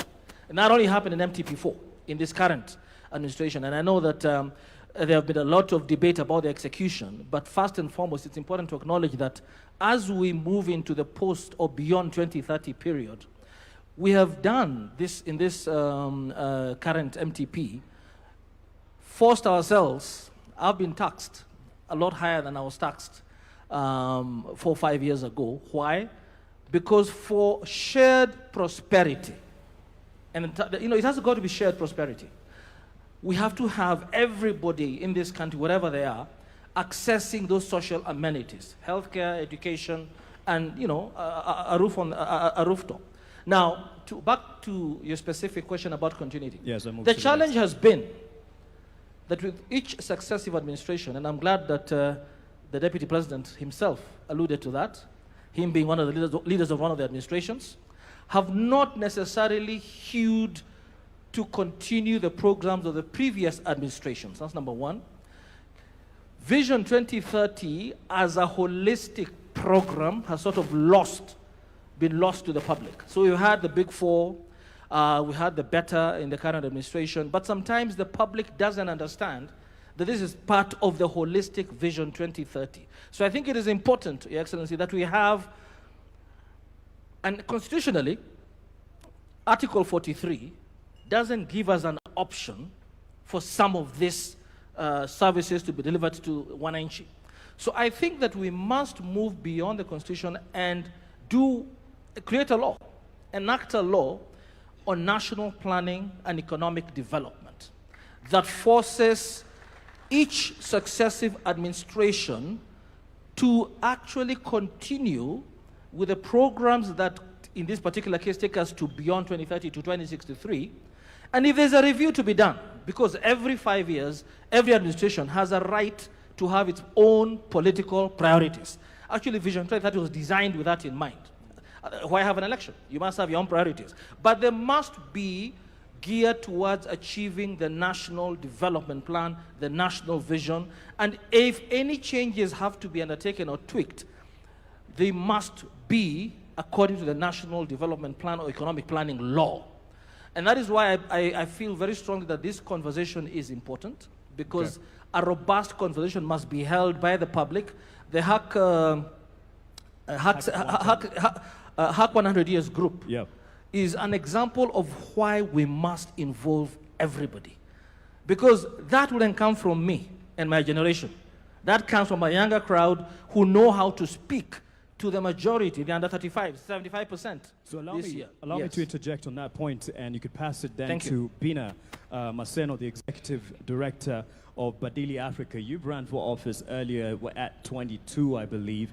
And so you've seen what has happened in successive governments. But in the same breath of making sure this reaches the people, because this is not just a conversation here, it's just starting. How do we ensure that this indeed is owned and bought in by the people, Wananchi. And the president has committed and said, this is not a government project. We are facilitating, but it's not a government project. How do we take it to the people? They own it because they will take it beyond successive governments. Thank you very much. And thank you so much to the organizers of this particular session. Mark, I'd first of all like to point out two things that I haven't heard, but also appreciate the conversations that are happening. I think just going from what has been presented here in terms of development, I'd like us to interrogate further how we look at development from the traditional sense of it. And so as I sat behind there, of course, I heard about our plans when it comes to roads, when it comes to housing, when it comes to agriculture. I kept asking myself, how useful will that road be if as a young woman or just as a woman, I can't walk on it safely at night? I kept asking myself, when it comes to even us discussing about the 24-hour economy, when we are struggling with the safety conversation in this country, and we're not able to look at safety as an infrastructure. For women in this country, it doesn't matter where you come from, whether it's in the rural areas, in the community, every other day you're negotiating what time you're leaving the house, what time you're coming back home, who you need to share your details with in terms of where you're going. You're taking the number plate of the Uber you're riding on. You're being harassed at the matatu sector. And why I'm saying that is because when you look at the informal economy, and we are trying to talk about investing in the informal economy, if a woman has to negotiate with what time they leave the house, I'll talk briefly, Mark, about my own mother who runs a grocery shop. Yeah, my own mother will leave the house at 6 and not at 5 a.m. because her leaving at 5 a.m. means she not only risks being robbed, but she also risks being raped. Not many men think about being raped at 5 a.m. And at 5 a.m., I'll tell you the truth, transport from Kayole to Marikiti is cheaper than taking matatu at 6 a.m. when it's 100. If you take it at 5, it's about 50 shillings. And so she's losing money in terms of capital because of safety, yeah? And so when we don't integrate that, when I think about care work, and we've done research in this country, women spend about 4 to 6 hours on care work. And care work is the bedrock, it's the foundation of how this country runs when it comes to economic development. Who takes care of our children, who feeds our children. Most of us are here because someone is managing most of those details at home. I'm comfortable here because someone is taking care of my son at home, yeah? And so when we talk about development and don't expand it in terms of how can we reduce the amount of time women spend on care work, especially if we say they are the backbone of our economy. And so when I look at, Kenya at 100, and you ask me a question about, yes, running for office and where we are going to. When I look at even the representation of women and young people in this country, when we go down to the numbers and say, are young people represented, are young people included, what does data show us? If you look at the 2022 statistics, the numbers in 2022, we had 16,100 candidates on the ballot, from the presidency all the way to the member of county assembly, whether you are running in whichever political party or you are running as an independent candidate. 14,000 were men, only 2,000 were women.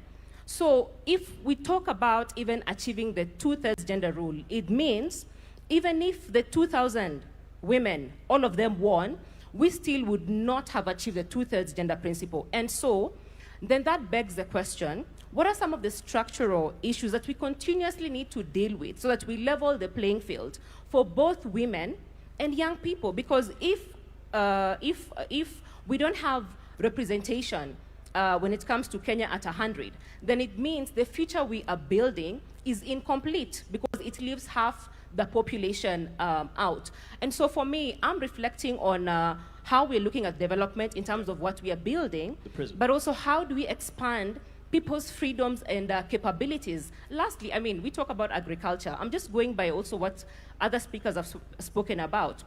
We talk about agriculture, we talk about building more classrooms. But before a child enters the classroom, their diet is so important because data shows that if you don't have quality diet, you're going to have stunted growth. It has an impact on your cognitive ability.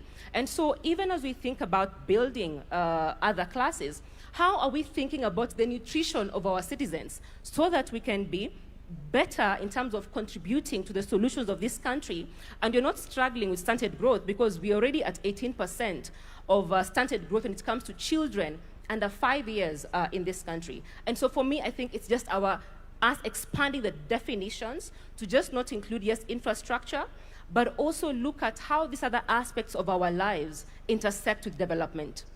Thank you for that, Bina. Let's give her a hand for that holistic view and an expansion to the prism at which, and I'm passing it on to Marianne Musangi because she's kind of gone into what you would be looking at, and she's mentioned the aspect of a wider look and perspective of what we term as development. So it's not just the hardware, which 2030 has delivered, Vision 2030, the hardware, the infrastructure, but the holistic environment that brings safety into it. She's spoken to that. But for you, as the vice chairperson of the Association of Manufacturers, what does 2063 or 2060 look like to you, or at least what would you like it to look from the sector that you represent?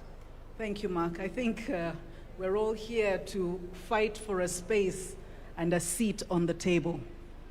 I think it's very clear that all of us do need to have a seat on this table as we develop this Vision 2060. A vision needs to be bold and audacious. And if it's not bold and audacious, the country just won't move forward. Coming from representing Kenya Association of Manufacturers, the manufacturers, watu wangu, watu wetu, I've been sent here to say our vision for the manufacturing sector is to be the leading manufacturing nation in sub-Saharan Africa. Why is this critical? This is critical because currently today, the manufacturing sector has stabilized at the 7% mark contribution to GDP. Some may look at the glass half empty and say, oh, you're not growing. But you know what? We've been resilient. We have sustained at least that 7%. How do we grow to the next level? And why is it important we grow to the next level? It's important because even though we only contribute 7% to GDP, we actually contribute 16% to revenue KRA collections in terms of industry. We are one of the largest contributors when it comes to taxes. Employment, manufacturing sector is the second largest employer after government in this nation. So you can see, if we were to move from the 7% mark to where Singapore or Vietnam is, which is the 20% mark of their GDP, we're talking about employment of, direct employment of over 2 million people, if not higher, on an indirect perspective, because indirectly, we create traders in the field. We create the matatu industry because we're the ones manufacturing the matatus itself. We would be far larger with regards to employment. And what does development mean in terms of a nation building, industrialization? It is driven by the manufacturing sector. And we can look at the history of that from many countries. The manufacturing sector is extremely critical. So truly, I am here to say that manufacturing does require a seat on the table because we impact all these industries, whether it's through backward integration. She talked about looking at nutrition, levels of nutrition. How do we add value to the foods that we grow? And not only that, how do we take that food and export it to China, export it to Spain, export it to the US? We have trade agreements with 70% of the world. Are we currently taking advantage of those trade agreements? No, we're not. Not even a third of that is being leveraged today. So what am I saying? The infrastructure is in place, but it just needs to be looked at. It needs to be prioritized from the top, from the leadership, that manufacturing must be developed. We must support the people who have been here since the 40s and the 50s. We have local families who have been here for a long time. How do we support those to show that this industry can thrive? Because when that situation looks beautiful, that's when others are attracted into it, right? And as it grows, it will also be able to pull in the small-scale enterprise workers, the small-scale, the mzee who's chongaing a door on the side of the road over there, the lady who in her kitchen is doing personal care and beauty products. They will then be included in the full economy and the industry to grow this nation. Thank you. Thank you for that. And yes, as we look at a 2060 or 2063, you'd hand it, oh, he already had the mic, but just keep it handy in case there's a audibility issue. She's looked at a figure, 7%, which we can do better. Some may look at it half full or half empty. I'm sure you're looking at your glass as half full, or actually more than full than empty, based on your accolades in the recent years. As CEO of the Nairobi Securities Exchange, there is quite some achievements that you have gotten over the years. However, what do you want to guarantee as an environment to ensure that we keep it on the up and up? Not just sub-Saharan Africa, even globally, we have been given our credit where it's due. So what do you see availing a brighter future for the Nairobi Securities Exchange? Thank you, Mark. I'm going to mention 3 things, and that will probably confirm why I was here very early in the morning, seated and waiting for this dialogue to happen. But I will start by confirming that, in fact, the Nairobi Securities Exchange, as part of the larger capital markets ecosystem, has benefited quite a lot, both from Vision 2030, as well as the current administration led by His Excellency. Case in point, just 3 weeks ago, we crossed a historic milestone in our market capitalization, 4 trillion shillings. Okay?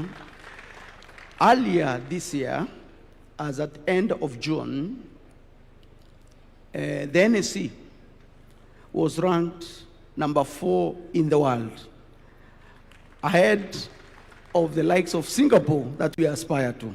The only African country that was ahead of us was Nigeria. Otherwise, the people we are competing with is now Japan and Taiwan. On top of that, the previous year, 2025, the NSE was second best performing behind Egypt in Africa. The year before, 2024, we were the top performing exchange in the continent in dollar terms. Now, there's something that is important to actually share with people that they may not know about matters capital. You will know that capital likes return, capital likes dividends, capital likes profit. What people sometimes forget is capital is actually a coward. Capital is a coward. Part of my role leading the exchange is to go out there and speak to investors. There are 3 things that usually happen when you go to interface with serious investors. Think about the likes of BlackRock, Vanguard, Fidelity. These are big boys managing trillions of dollars, bigger than the economies of Africa combined. They give you 1 hour, only 1 hour. In that 1 hour, 30 minutes of that 1 hour is spent understanding the roadmap and the vision of the country. Because if they don't buy into it, forget it. It doesn't matter whether you're printing money. They're not interested. 30 minutes are spent unpacking the vision of the country. The next 15 minutes are spent unpacking the macroeconomic environment, which is why for us as a capital markets, we've benefited a lot from the stable macroeconomic environment that the current government has underscored. The next 15 minutes are spent really confirming whether there is listed companies that they are interested in coming into. So for me, the reason I was here very early in the morning is because I know the dialogue we're having today and the vision we'll craft as a country will tell capital whether to invest here or to invest in a neighboring country. And interestingly, that's not just capital out there. Even local capital here, pension funds, insurance companies, Mugo's money, your money, if you think that you believe the neighboring country has a better vision and a better roadmap, that's where you'll deploy capital. So why do I say capital is a coward? Because the minute capital thinks you don't have a plan, or you're unstable, or you're undecided, it votes with its feet and it goes. Number two, we are here to craft 2060. But today at probably 2 p.m., when we finish, His Excellency the President will stand up, we will also stand up, and we'll sing the national anthem. Pay attention to the last sentence of the first stanza of our national anthem. For those of you who are aware, it says, plenty be found within our borders. The more you interrogate our national anthem, the more you understand that's actually the original vision of this country. This republic every day stands up and sings that national anthem, which actually speaks to the vision we have. Of course, the question now is, as capital markets, what do we want? What we want is, instead of saying plenty be found within our borders, we wanted to say plenty be owned within our borders. What we want is to move people from stakeholders to shareholders. Our market understands ownership. And so Vision 2060 should also be about ownership. We need you and everyone else to have a stake in the country. Our capital markets support that. So I was here at 6 in the morning because it's relevant to the sector that I'm supporting. Thank you. Thank you for that perspective. And it will be a perfect segue, because Jean, you have the last word on this in terms of where we're going. The national anthem is in many ways a prayer. As bishop, you lead many in prayer. As you pray for this nation as well, but you lead others in praying for the nation. And he's spoken about ownership, which is what he looks more forward to, shareholding. And this national conversation goes nowhere if it doesn't have ownership with the Mwananchi. In your view, since you're used to preaching the gospel, getting to our hearts, and I believe by the true gospel, Bishop, how do we get it to the corners of this country and preach that gospel of this national conversation and get more converts? Thank you very much, Mark, my namesake. This is a very important conversation because they told me that the strength and the height of any building is dependent on the foundation. So if the foundation is not right, the building will eventually crack. And this conversation is taking us to our vision. Vision is so important that the scriptures have said that where there is no vision, people perish. So if we don't have a vision as a nation, we will perish. Now, so that we get to our foundation, what do we need to do, or what is our foundation? You will agree with me that many people don't know how to think beyond their lifetime. We just think about this moment when we are here. So even when we are talking about Vision 2060, 63, or beyond 2030, we are thinking about ourselves. That tells us we need to know whom do we need to speak to. And the people we need to speak to is to go down to our children, those who will be alive at that time, so that we don't ignore our youth. We go back to school, we go back to the children and ask them, How would you want to see Kenya? Or where do you see yourself? One day, if I may say this, I called children in front before they go to Sunday school. And I asked them, what do you want to be when you grow up? Small kids. Everyone was doing, teacher, teacher, teacher, teacher. You, doctor. You, teacher. You, engineer. You, politician. You, president. You, every one of them. None of them told me, let me go and ask my mother. Or let me go and ask my father. Why? Because they have a vision. They have a dream. And we need to go back. So if we need to, where we need to invest is in our schools.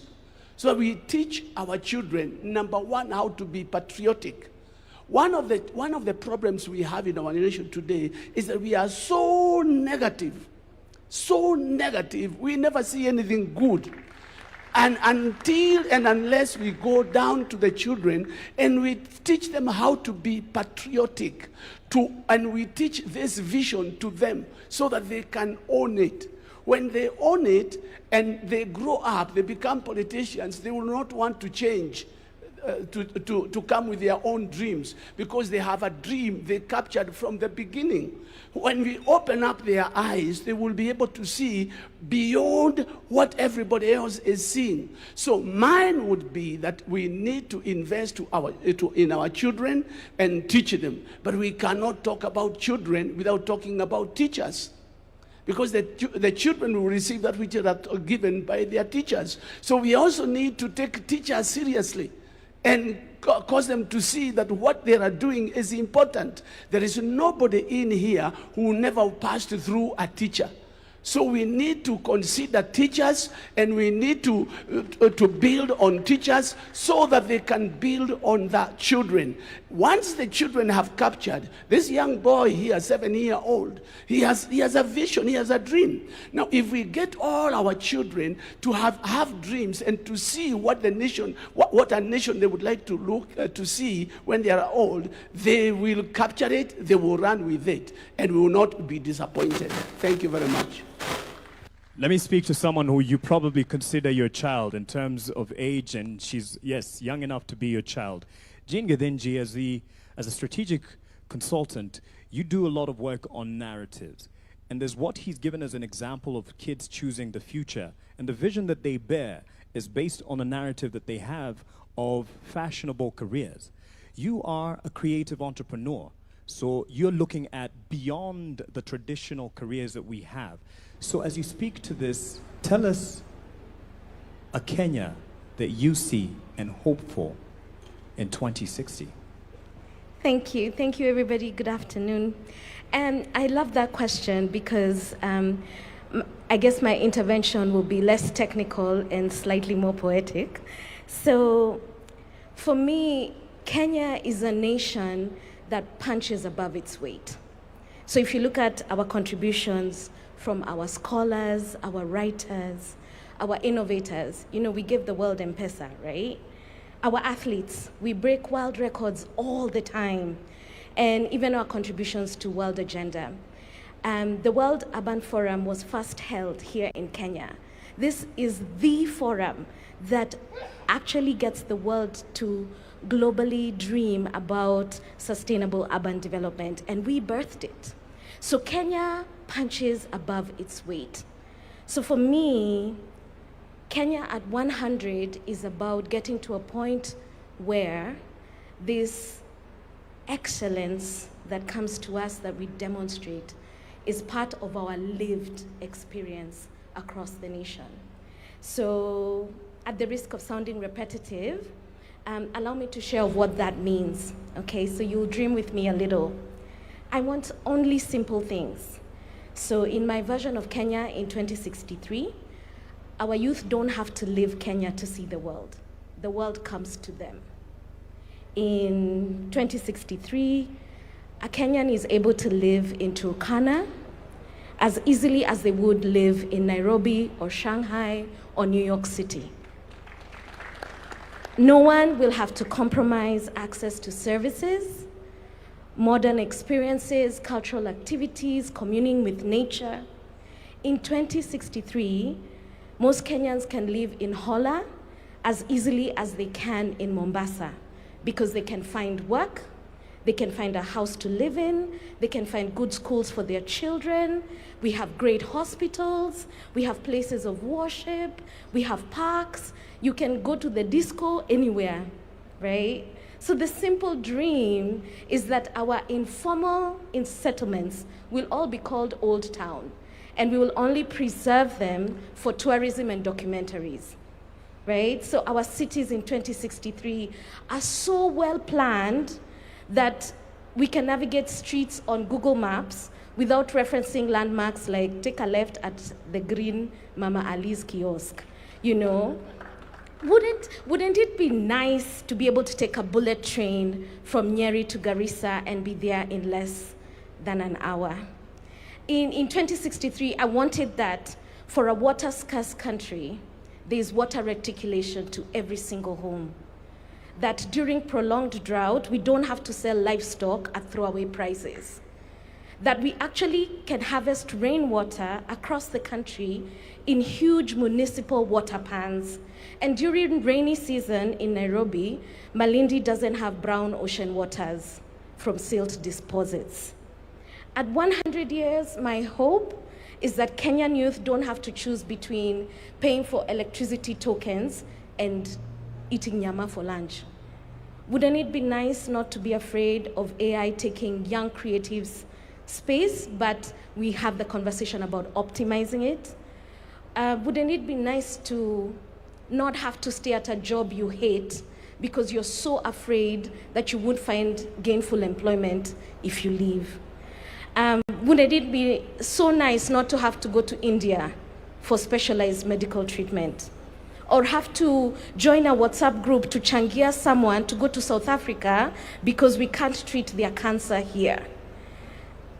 It's tragic to me that most families are only one bad illness away from financial ruin, and that working young Kenyans have to deal with black tax and supporting thousands of relatives, okay, it feels like thousands, because the state is not able to roll out social safety nets. I would love for our country to be able to take care of its aging. I would love to receive an actual refund from KRA, like the way IRS in America does. Wouldn't it be nice not to have to choose between a career in corporate or creative space because you earn a livable wage either way? I have to be msanii on the side to my strategic job because I like nice things. It would be nice to have that option without having to split myself. And I know so many young people feel the same way. But wouldn't it be nice not to complain about education all the time? That we have people who are able to work in their workplaces with discipline. Wouldn't it be nice if we didn't have Kenyans taking advantage of one another? If we had a value system that allows us to grow with integrity? Wouldn't it be nice to walk at night at 2 a.m. and not fear being robbed, or walk in Tao with my cell phone and it will not be thieved? Wouldn't it be nice not to have to march in cities to end femicide because our systems deal effectively with violence against women, or even against our old aging parents, many of whom are being killed by younger relatives so that they can sell the beach plots and the farms? Wouldn't it be nice to live in a Kenya where you can sleep in comfort? That if there was a country that threw us missiles, we have the best anti-missile, defense systems? You see, I really just want simple things. So Kenya in 2063 for me is not about abstract plans, right? It's about making sure Kenyans experience excellence in everyday living. So this plan for me is about putting in place the systems, the mechanisms, and even a collective consciousness that can deliver this vision and many others for generations to come. I'll tell you something, Jean, you got the attention of the Commander-in-Chief when you talked about the anti-missile defense system. That's something that definitely has your attention. What next is what we're talking about. This is not conclusive. as much as we will be inclusive in engaging you in the conversation, those who are watching at home, online, what next is a big question. And as a segue, Bina, I'll hand it to you because as a voice within the civic or civil society space with Badilika Africa, you're very passionate about engaging, giving everyone a chance. Is it the way of having a multi-sectoral team? Is that the way to go? And these are suggestions. No one is wrong. No one knows it all. Not anyone seated here, not Ndi, not anyone. We don't know it all. We're here to share and help each other. And as we do that, as you give us that, what do you think? Is it to give everyone a chance in this conversation? And now Melody will also help us with passing on the mic to the people. What do you think is the next step to take? Not conclusive, but just as a way forward.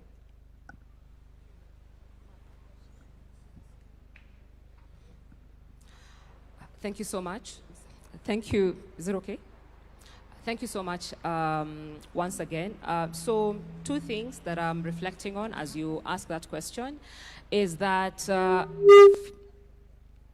first, even as we look at taking these conversations to the counties, it's just not about decentralizing the conversations to the counties, but democratizing yes, that word at the county, to ensure that the conversations we're having at the county, how inclusive are they? Who are we missing in the room? Who barely attends conferences? Who are we missing in the room who does not belong to a political party or belong to a CSO conversation? Because even as we spoke about the work we do at Badili.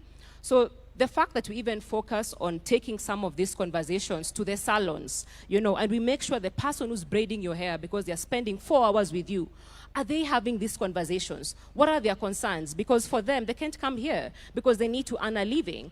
In the spaces where we spend our time, at the barber shops, the person who shaves your hair, because they always say men are so faithful to their barbers than even their own partners. But do they understand this particular conversation? Because you guys do a lot of banter, political banter in those spaces. So how are we bringing them in? Or how are we taking those conversations there so that we can actually harvest information on what they really, really want, you know? When it comes to young people, and of course, I'm very happy that, you know, we have students in the room today, like we have young people in the room. We just have people picked from different sectors, which is very, very important. So who convenes at the county? Or who convince this gathering is important, who sets the agenda here is important, who even gathers the thoughts and notes and ensures some of the points end up on the national agenda is very, very important.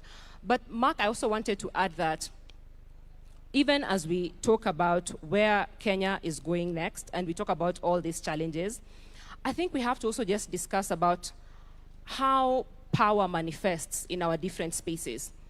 Because you know, every other day we talk about our policies, our strategies. We talk about all those things. And I don't think what we have is a deficit when it comes to the vision that we are talking about.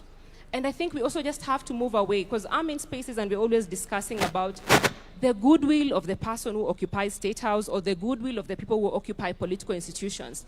I think we just have to move away from just relying on the goodwill of people who occupy political institutions and State House to how citizens can monitor this process, can hold the people accountable on this process so that even if you leave office today, because we have owned this process, then we are able to hold you accountable because we have seen the power of the young people and the citizens when it comes to holding leaders accountable, whether it's the finance bill, whether it's the county development plans. And so if the citizens don't own this process, then we're going to have the same challenge that you spoke about, where when a leader leaves office, some of the plans are abandoned. Yeah. But more importantly, Mark, as I wind up on my point, is with the power holders, who decides where the resources are going to be invested is very important. The agenda setting is very, very important. And I think that's why other people feel like they're left behind. And so if we unpack the power dynamics in this country, then I think we'll be off to a good space. All right.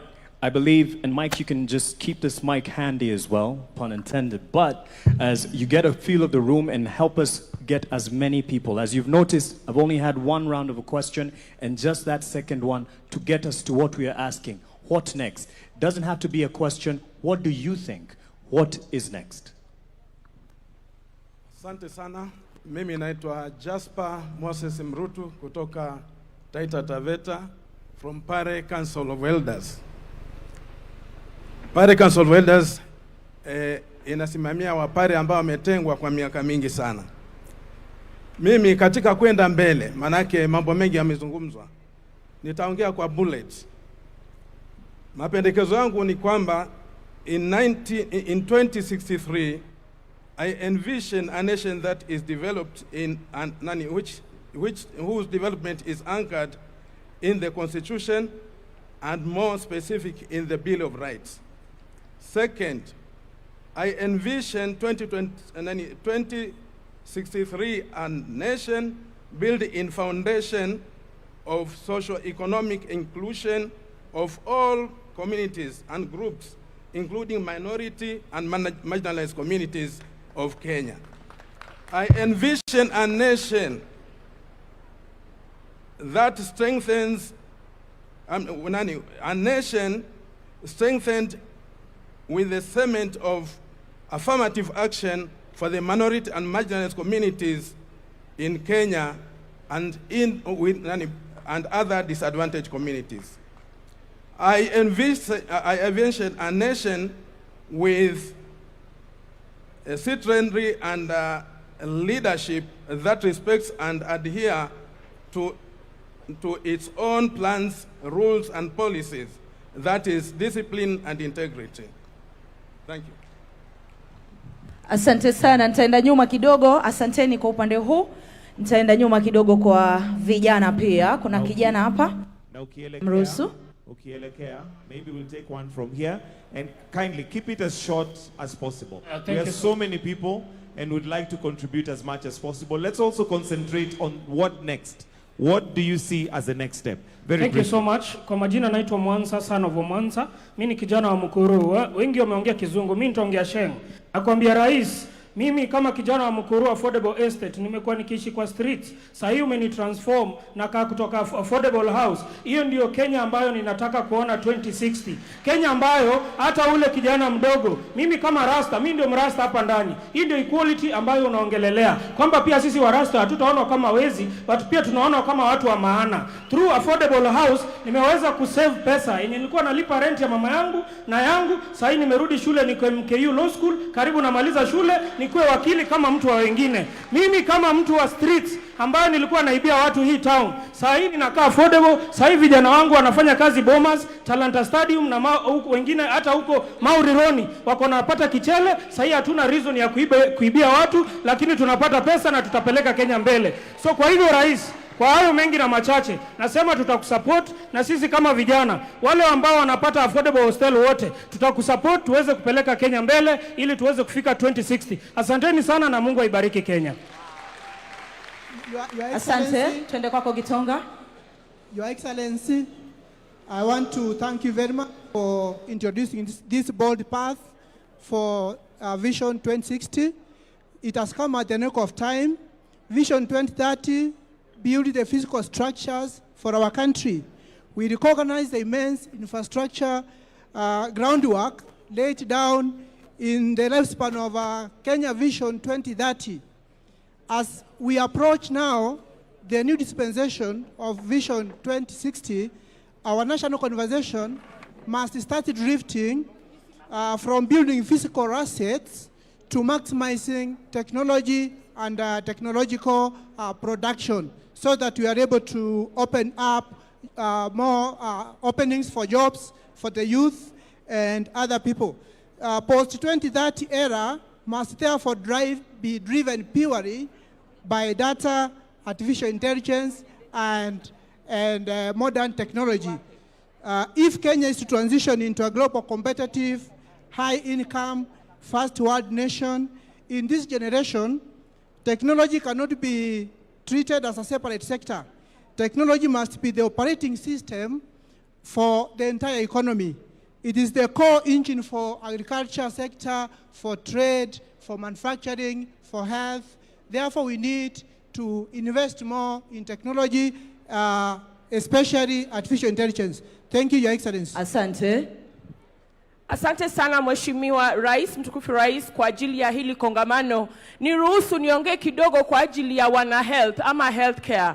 Na nataka kupea shukrani ya dhati kama healthcare fraternity representing the Cancer Society of this country. My name is Phoebe from Kenyan Network of Cancer Organizations. Tulipoongea tukakuelezea kuhusu SHA, ulisikia na ukafanya ile inaitwa expanded package. Kwa hiyo tunasema kwa oncology benefit, tunasema kuendelea kwa future. Tungependa kuona future ambayo hospitali inaenda kwa wagonjwa na sio wagonjwa kukuja kwa hospitali. Hiyo inamaanisha nini? Kuhakikisha kwamba primary healthcare, prevention na primary healthcare imesisitizwa pale mashinani, kwa sababu already tuko na wale wanaitwa community health promoters. How well can we make use of them to ensure that in the vision we are not handling a sick country, because looking at the statistics in the future, the numbers of non-communicable diseases are meant to arise. But how do we ensure that even as we move to the future, there is more healthy population? And that is just strengthening what Singapore has done, primary healthcare and prevention healthcare, and strengthening what you already started with the universal health coverage to ensure that we talk prevention. Where are the diseases? Diseases are in the urban planning, they're in the schools, they're in the food industries. How do we ensure they're in the lifestyles? How do we ensure that we speak promotion more and speak prevention more? And we can assure you that if we do that and handle primary healthcare, community healthcare, and prevention, we will ensure there is not only a prosperous future for this country, but a healthier 2063 and beyond. Thank you. Asante. Jambo jambo Kenya. Melala jambo jambo Kenya.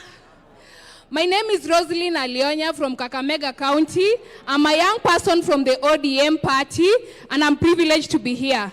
Now, in the Azimio manifesto in the previous election, my party leader had an idea of having one county produce one product. And I'm seated here wondering, if my county Kakamega produces maize, why is it that we have maize milling farms in Thika, we have maize milling farms in Nairobi, and not have those maize milling farms in Kakamega, so that those farmers and their children also, apart from doing the agriculture, they can also take part in the processing of the sugar and the selling of the sugar. And if we devolve this development project that we are talking about, we'll be able to create more jobs even in the marginalized communities. So if we can be able to look at this issue of one county, one product, it will be a great deal. Lastly, I've heard Professor Hin from Japan talk about us focusing on childhood education.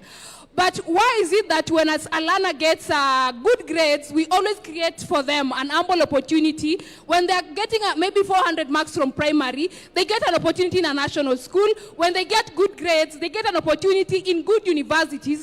But when these children get first-class honors, we never really create a platform for them so that these brains are able to transition directly into the human capital of our industries within the country, so that we are not able to export them outside. Lastly, mwisho, mimi kama mkazi wa Kakamega, I want shiny things, Mr. President. Asante sana. What next? Ndio kitu ambacho tunauliza. What next? Kwa majina naitwa Hilary Kiptalu Cheruiyot. I'm a professional marathon athlete, and I was privileged. I'm very happy to be given this by a particular juncture, even as professional marathon athlete, to put our input in this conversation.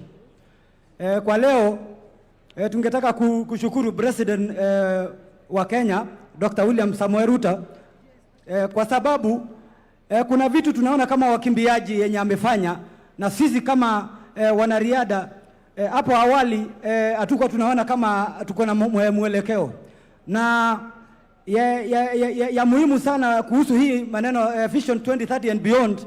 Sisi kama wanariadha tungetaka kusaidia Wakenya. Kwa vile mnatuelewa, sisi kama wanariadha tumeweka Kenya kwa picha mzuri pale duniani. Na kwa hivyo sisi kama wanariadha tungetaka tena tupewe chance ya kuweza kumarket, tuwekwe front kwa hii Vision 2030 and beyond. Tuweze kama wanariadha kusaidia Wakenya na kusaidia President kushika mkono kwa hii vision. Alafu ya pili, kama mwanariadha tuko na agenda kama wanariadha tuweze kuchukua Kenya, tusaidie Kenya kuchukua Kenya ielekee Singapore. Tuko na mipango ya kukimbia, kutumia hii talanta yetu yenye Mungu ametusaidia, tukimbie hata tunapokimbia dunia, tuweze kuonyesha Kenya sisi tuko na agenda ya kuchukua Kenya to Singapore and beyond. Within Vision 2030 tunataka kupewa forum ama platform kama wanariadha, tuweze kuketi na president, tuweke mipangilio yetu kwa meza kama wanariadha, ndio tukue considered pia sisi. Asante. Basi, please pick 2 more questions from that side. We'll pick from this side.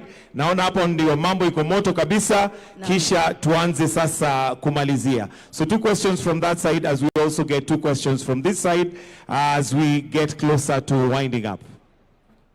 Thank you. Please allow me to use the stage so that everyone can see me.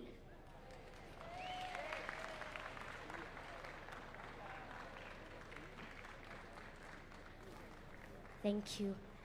To everyone present, good morning. Good afternoon, sorry, good afternoon. I am Young Fortune. I'm a host of a kids program in Citizen TV. And I also sing gospel songs under 7 Heaven Music, which is owned by Guardian Angel. I am so thankful for this opportunity. And first of all, I want to thank God for giving us this wisdom to actually gather as a nation to talk about something good that will come into the future. Let me tell you, people of Kenya, your children are very, very talented. Do you know that? They are very talented. They have the passion. They have everything that it takes. But there's one thing that they are lacking. It's that support that we need from the government. I would love to request if every county can have a big center where every child there their talent can be nurtured so that they can be able to grow. We look in the social media. Other countries, children are supported. They go outside their countries to share what they have. But in Kenya, we feel a bit of left out. And if that could happen, we would be so happy. In programs like this, let us be called. Let us show you guys what we can do. I also have a point on something I feel is very, very important, and we have not talked about it well. It is the environment. As we know, we have climate change, right? Do you know that we have climate change? And as we move forward, I feel like if we don't work on it, then we are going to be experiencing something worse than what we are experiencing right now, right? So I would love us to take this a chance to continue planting trees. Let the government make sure that industries are using the correct methods to dispose their waste. Yes. So that is what I felt I needed to tell you. Thank you so much for this program. It is very, very helpful. You are building our country, and we feel that we are seen. May God bless Kenya, and may we all work together towards achieving this. We have a question on this side. One question mark on this side.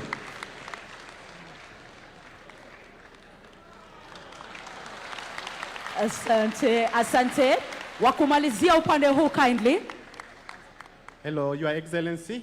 This is Peter Joshua from Kakamega. I'm presenting Nyota, youth from Kakamega region. Now, I have one question. As you know, many youths have got difficulty in accessing financing. In your government, you said something to do with AGPO. AGPO, access to government procurement opportunities for youths. You said that 30% belongs to youths. Now, sometimes we get those chances, yes, but financing, after getting LPO from the national government, to finance that LPO is very hard for us. So how can this government help us to finance those LPOs as we proceed with supplying new products with national government?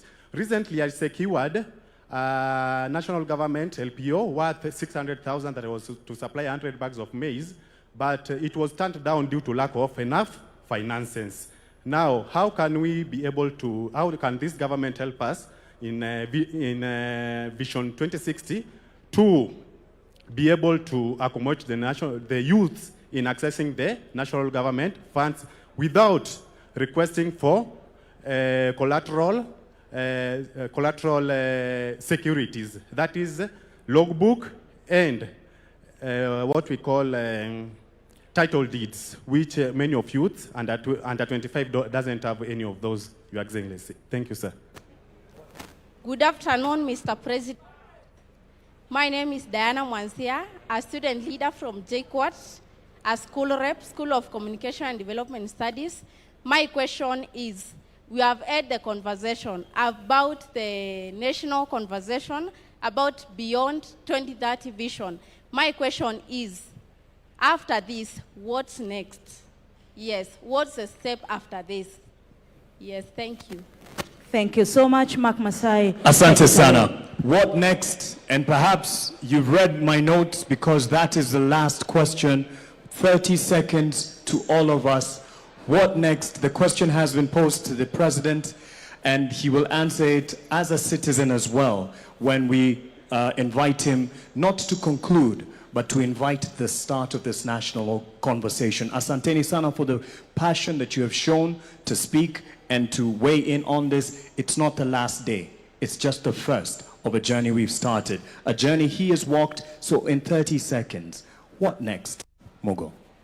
Thank you. Very quickly, 2 quick points on the way forward. Learning from the lessons of Vision 2030, the challenge of continuity. I want to reiterate the notion that we do need a national law that entrenches Vision 2063. And for that to happen, because you can't ring-fence budgets and performance management to specific flagship projects without that. That's a lesson that we've learned. We need to do that.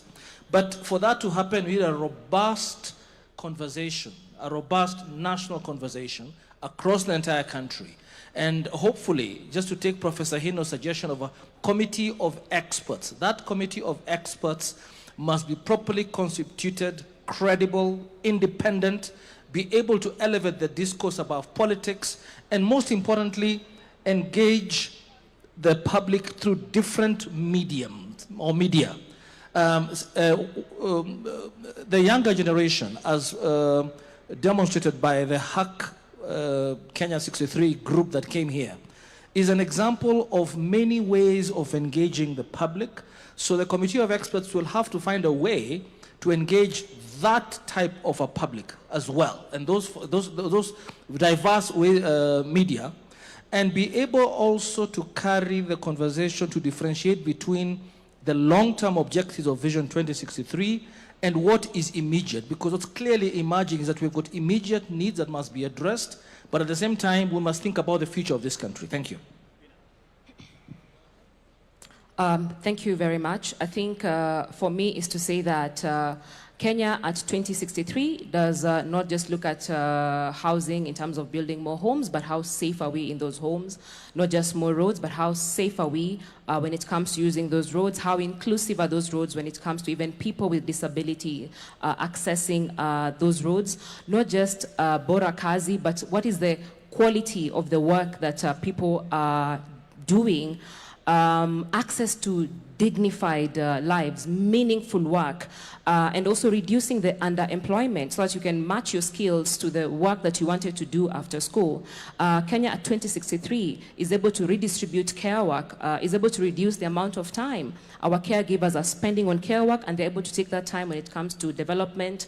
Kenya at 2063 does not treat violence and femicide as just a gender issue or a women's issue, but it treats femicide and violence as a national security issue that is actually a threat to our development. Kenya at 2063 is just not looking at building more classrooms, but also the quality of education that our children are accessing when it comes to those classrooms, the quality of diet our children are accessing before they even enter that classroom. And lastly, Kenya at 2063 is representative when it comes to women and youth being represented in political institutions. But we're not talking about a country where the median age is 19, but then the median age of a politician in the continent is 63, and you can get to see that gap. So a country where the majority of the citizens in this country are able to see themselves, not just at the table, but they are also able to shape the conversations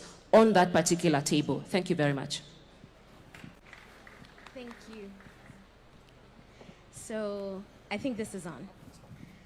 So I think what next is demonstrated by our open mic session. People need to be heard. So we need to convene these forums where people speak their heart, speak their vision, and then we need to listen. And then our committee of experts can craft those into plans that can deliver a lived experience that reflects the aspiration, the dreams of Kenyan people. Thank you. Thank you.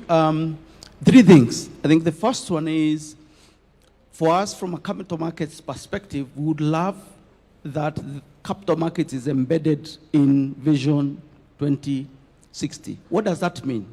What that means is that every Kenyan, if you have a business, if you have a project, you are able to actually come to our market and raise capital seamlessly without friction. We need to make that possible. Number 2, we need to be able to democratize wealth. Why?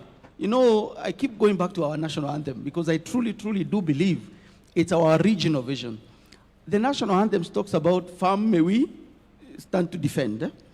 People will only defend something they own.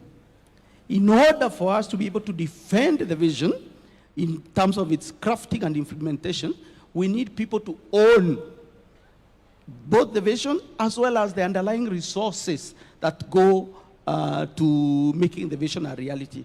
And then the last thing is, we actually want to have more listings in our market. We want to have more privatizations, and the government has done a fantastic job of enabling that to happen. Case in point, the Kenya pipeline. But we want to have more of these homegrown businesses listed on the exchange. That way, every Kenyan has a stake. Once Kenyans have a stake, it's much easier and better for them to defend the vision and actually carry it through, whether there's change of government or not, whether there's political ebb or flow, but then the vision stays. Lastly, Mark, we need the vision embedded in law. There needs to be a legal framework that captures the vision and embeds it in law. Number 2, the implementation of the vision needs to be institutionalized. We can't leave it to chance. Number 3, it needs to be audited periodically so that we course correct when we are off the vision. Not just at the tail end. Marianne. Thank you. I think what is important, every bus needs a driver to move the bus forward. So what needs to be identified is who is the driver. Who will this committee report to? Is it Adrian? And I'm very willing to vote for Adrian to be the leader of this. Because there must be accountability. So identifying that for me, I think, is most critical. Excuse me. The other thing I want, the enablers must also be looked at in the process. It's my voice. Thank you. Oh, sorry. The enablers are very critical. Policy must support strategy and not the other way around. When we develop policies, it's in order for the strategy to work so that we can achieve the objectives. Sometimes we forget. We develop policy and then the elephants on the ground are struggling to determine where do we go. Thank you. Foundations. Building the foundation. We need to build the foundation of this vision, and we build it right. Once the foundation has been built and the committee of experts comes up, then we sell the vision. Sell the vision to the right people. And the right people, let's not ignore our children. Let's not ignore our youth. That way, we will be able to have a continuity in whatever we do. So the foundation is very important. selling the vision is very important. Let's get influencers and know that the church is a great place of influence. Don't forget the church. Let's get to the pastors so we can get the Sunday school, and this will be established in their lives, and Kenya will move forward. Thank you very much. Yes, a round of applause. And the president, I think, is giving you a standing ovation. Thank you very much. As he comes to give also his reflections. Diana Mwanzia has asked me a very direct question. What next? And I have ideas on what next. But I would rather we agree on what next together. And I would want what next to come from us. Because having the benefit of the office that I hold and being a Kenyan, I have some ideas. But I would rather that we all agree on what next. Let me say two things so that I can suggest, if I may. Listening to everybody who has had the privilege of the mic here, I am persuaded beyond reasonable doubt that we have what it takes to design the next future for Kenya. Listening to the young people here, listening to people from the private sector, listening to the tech community, listening to the civil society teams around this table, and all the other professionals, it is clear to me that we have what it takes to think about the future, that Kenya cannot afford to drift into the future. We have to have a plan for that future. I have listened to the young man, sorry, I don't remember his name, who talked about startups, and that is the next horizon. That is the place where we'll create more jobs. The tech space. And he has even suggested that there should be some compulsory learning around technology, because that is how the future is going to look like. Maybe we may not go all the way to make it compulsory, but we provide sufficient incentives to make sure that there are more people in that space. And all the other suggestions that have been made around this forum. My suggestion is that, as I said earlier, this should not be a government project. Government should facilitate this conversation. Article 3 of the Constitution obligates each and every Kenyan individually to protect and defend the Constitution. We are discussing in this conversation how we are going to actualize some of our constitutional rights, whether it is access to health, whether it is, as has been said here very ably, whether it is access to education, the best quality education, whether it is how we are going to deliver on making sure there is no hunger, every Kenyan has something to eat, and not just something to eat. We have been told here nutrition is very good for our children. How do we make sure that that is available? All the way to every other constitutional right that has been provided for by our Constitution. How do we do that together? So my suggestion is that we put together a multi-sectoral team chosen by the different sectors. The religious sector can give us people, private sector can give us some people, knowledgeable. Civil society can suggest to us who they want. All the other sectors can suggest to us who they want in this team. Because learning from what we have done in the past, and I have been part of those processes, whether it is the constitution-making process or all the other processes, we've always done it together as Kenyans, not by government appointing people, but by citizens suggesting leaders who can lead this process into the future. So my suggestion, and it is not, it's just a suggestion, is maybe we ask different sectors to suggest people who can lead this process into the future, people they trust, people they believe in, so that they can lead us in this process. And then maybe that group of multi-sectoral committee or leaders can then give us a roadmap. If we need a body of experts to help us think through and to consolidate all our thoughts, my suggestion would be whatever it is that we do, they should not go and dictate to citizens what they think. They should go and listen to citizens, for citizens themselves to tell us how they want this to go into the future. I also agree that part of the challenge we had with Vision 2030 was that it wasn't underpinned by any law. It was a mere suggestion. And therefore, different administrations decided what to do. They were not obligated in any way to implement the national vision.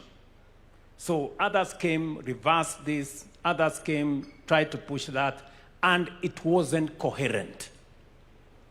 If we do not have a coherent plan, then we drift. And therefore, it is important that we also agree on legislation that is going to guardrail Kenya into where we all want it to go. So that whoever is in office, whoever the president is, they cannot sabotage our collective progress, or they cannot interfere with where we want to go as a nation. It becomes the responsibility of every leader who has an opportunity to take us faster into the destination we agree as Kenyans. So that would be my suggestion on how we take this forward. I am sure there are many suggestions around this table, and we must agree, or let me request that we agree, that if my suggestion is good, I must be willing to give way to a better suggestion by somebody else. And if that somebody else's suggestion is better, they must also be willing to give up to the best suggestion so that we can all move forward together. So that would be my suggestion. Maybe other people can also have an idea of how we take this forward.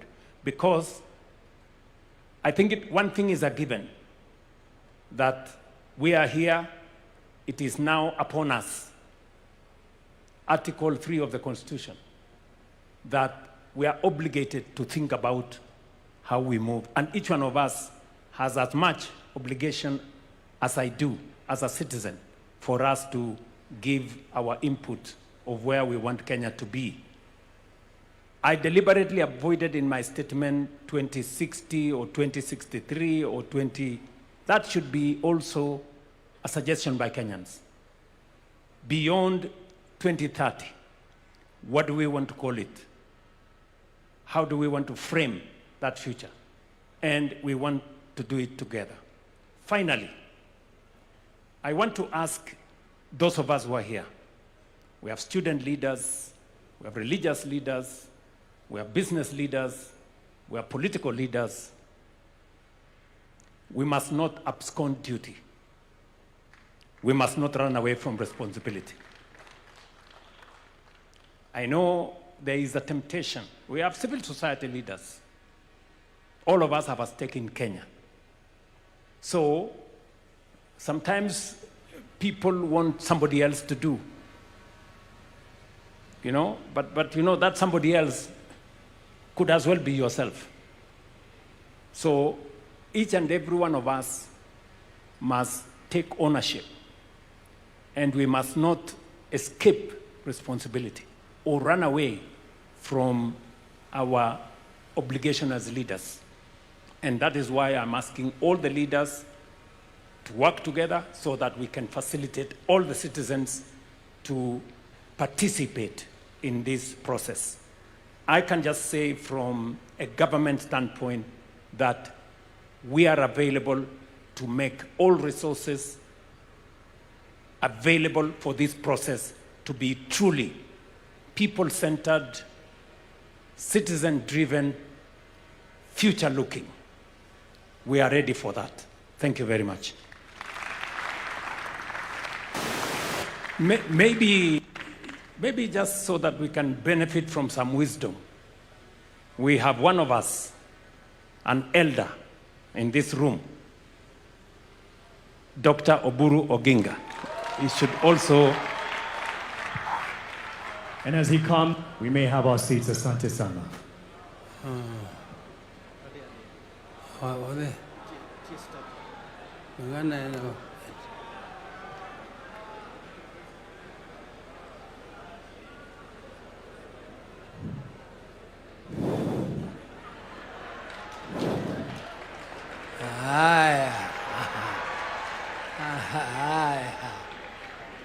Hi. Your Excellency, the President of the Republic of Kenya, Deputy President, and all protocols observed, dear delegates. Delegates, I'm also just one of you.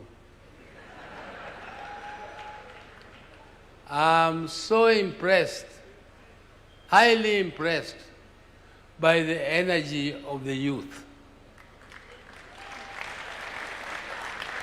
The youth has so much energy, and I'm happy that our country has a future. Because when you have such vibrant youth, then you know that this country will be in safe hands. And the development of this country to the level of Singapore. Ladies and gentlemen, my late brother used to worry the president, and he used to worry us in the party when we were drafting our own manifestos, that how can we, if at independence in 1963-64, Singapore was exactly at the same level of development as Kenya. Singapore, in terms of income per capita, in terms of the NDP, in terms of GDP, and the development growth, we were exactly at the same level. And my brother used to ask that question. What did Singapore do to rise up to a level where their incomes are now 40 times, incomes per capita are now 40 times that of Kenya? We must think as Kenyans. Where did we go wrong? And where did Singapore go right? That they achieved that level. Professor Hino, who was advisor to Raila when he was Prime Minister, has given you where Singapore is and where Kenya is. He has not told you why Kenya is there and Singapore is there. He only told you where Singapore is. And where Singapore is reachable. We can reach it if we do what Singapore did. First, we must deal with this animal called corruption. Corruption is very difficult to eliminate. It is very difficult. I've traveled all over the world, but I know it is possible to build a society which is non-tolerant to corruption. We can build a society which is completely non-tolerant to corruption. We need also to reduce government wastage in government. We need to tighten our belts, those who are in government. Let us tighten our belts for the people, for the sake of the people of Kenya. And let us make sure that our young population is educated. Education is the only equalizer. And there is no shortcut to education. You have to educate young people who are trained in technical subjects so that you can attract investment. Government can only do infrastructure. Government cannot do development. Development is for the private sector. Government can only participate a little here and there. But for you to attract the private sector, you need to educate the young people. You are not going to import labor from elsewhere. The labor must come from us here. We have to get employment, and the employment is creatable. We can create it only if we educate our young people. And we also need to invest in research. People are talking about development, but they don't think that industry needs innovation. And industry cannot invest in innovation because it is too expensive. In every development plan, government should invest and support universities so that universities develop their capacities to do research, and research which is related to the industries, so that the industries can be innovative and therefore we become competitive in the international market. Kenya must be competitive.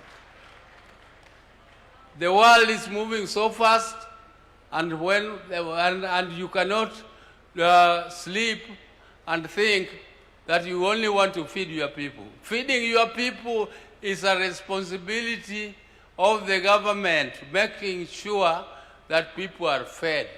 But the government will not do your farming for you. Government can only make your fertilizer cheaper. But farming must be done by us. Government must facilitate. For those who have lived as long as I have, I don't know how many of them here, they don't know how difficult it is to gather like this. We tried it when we were struggling for the Constitution, and we gathered for a national dialogue in Bomas in the 90s. And we were killed, we were beaten up by police. Some people ended up in jail for fighting for that Constitution, because the government did not like it. When the second bombers came under President Kibaki, the government was very supportive of the process. The government supported the process. But during the end, when the government realized that some of the ideas which are coming out of national dialogue is not favorable, the government decided to scuttle it. And therefore, that national dialogue came up to nothing. That Bomas draft is still there, lying in the shelves, and it was produced by Kenyans. So when you have a supportive president who has paid, who is ready to pay for this forum to continue, those of our colleagues who are missing here are missing an opportunity. And an opportunity comes only but once, it never comes again. If you miss it, you will never find it again. Because you will not find another President Ruto. Maybe another president comes with some other ideas and we will not like the ideas. I like the experts here. They are very good. They are very, very good. But you can be so good if you don't have a supportive president. You can have good ideas, but they will lie in the shelves for good. So take this opportunity and make your ideas catapult into fruition, and let us make sure that this forum comes out with a good vision which will guide Kenya up to 2060. 2060. Some of us will not be there. But we are so happy that Kenyans are thinking about it, and I'm so happy. Thank you very much. And I want to thank you. Power is there, and power is supporting you. Asante sana. Thank Asante you. sana. Thank you very much. Thank you. Yeah. A round of applause for Powerman. Thank you very much, Mzee. Thank you very much. I think by way of winding up, I want one governor to speak on behalf of the governors who are here to tell us what are their thoughts on how do we take this process forward.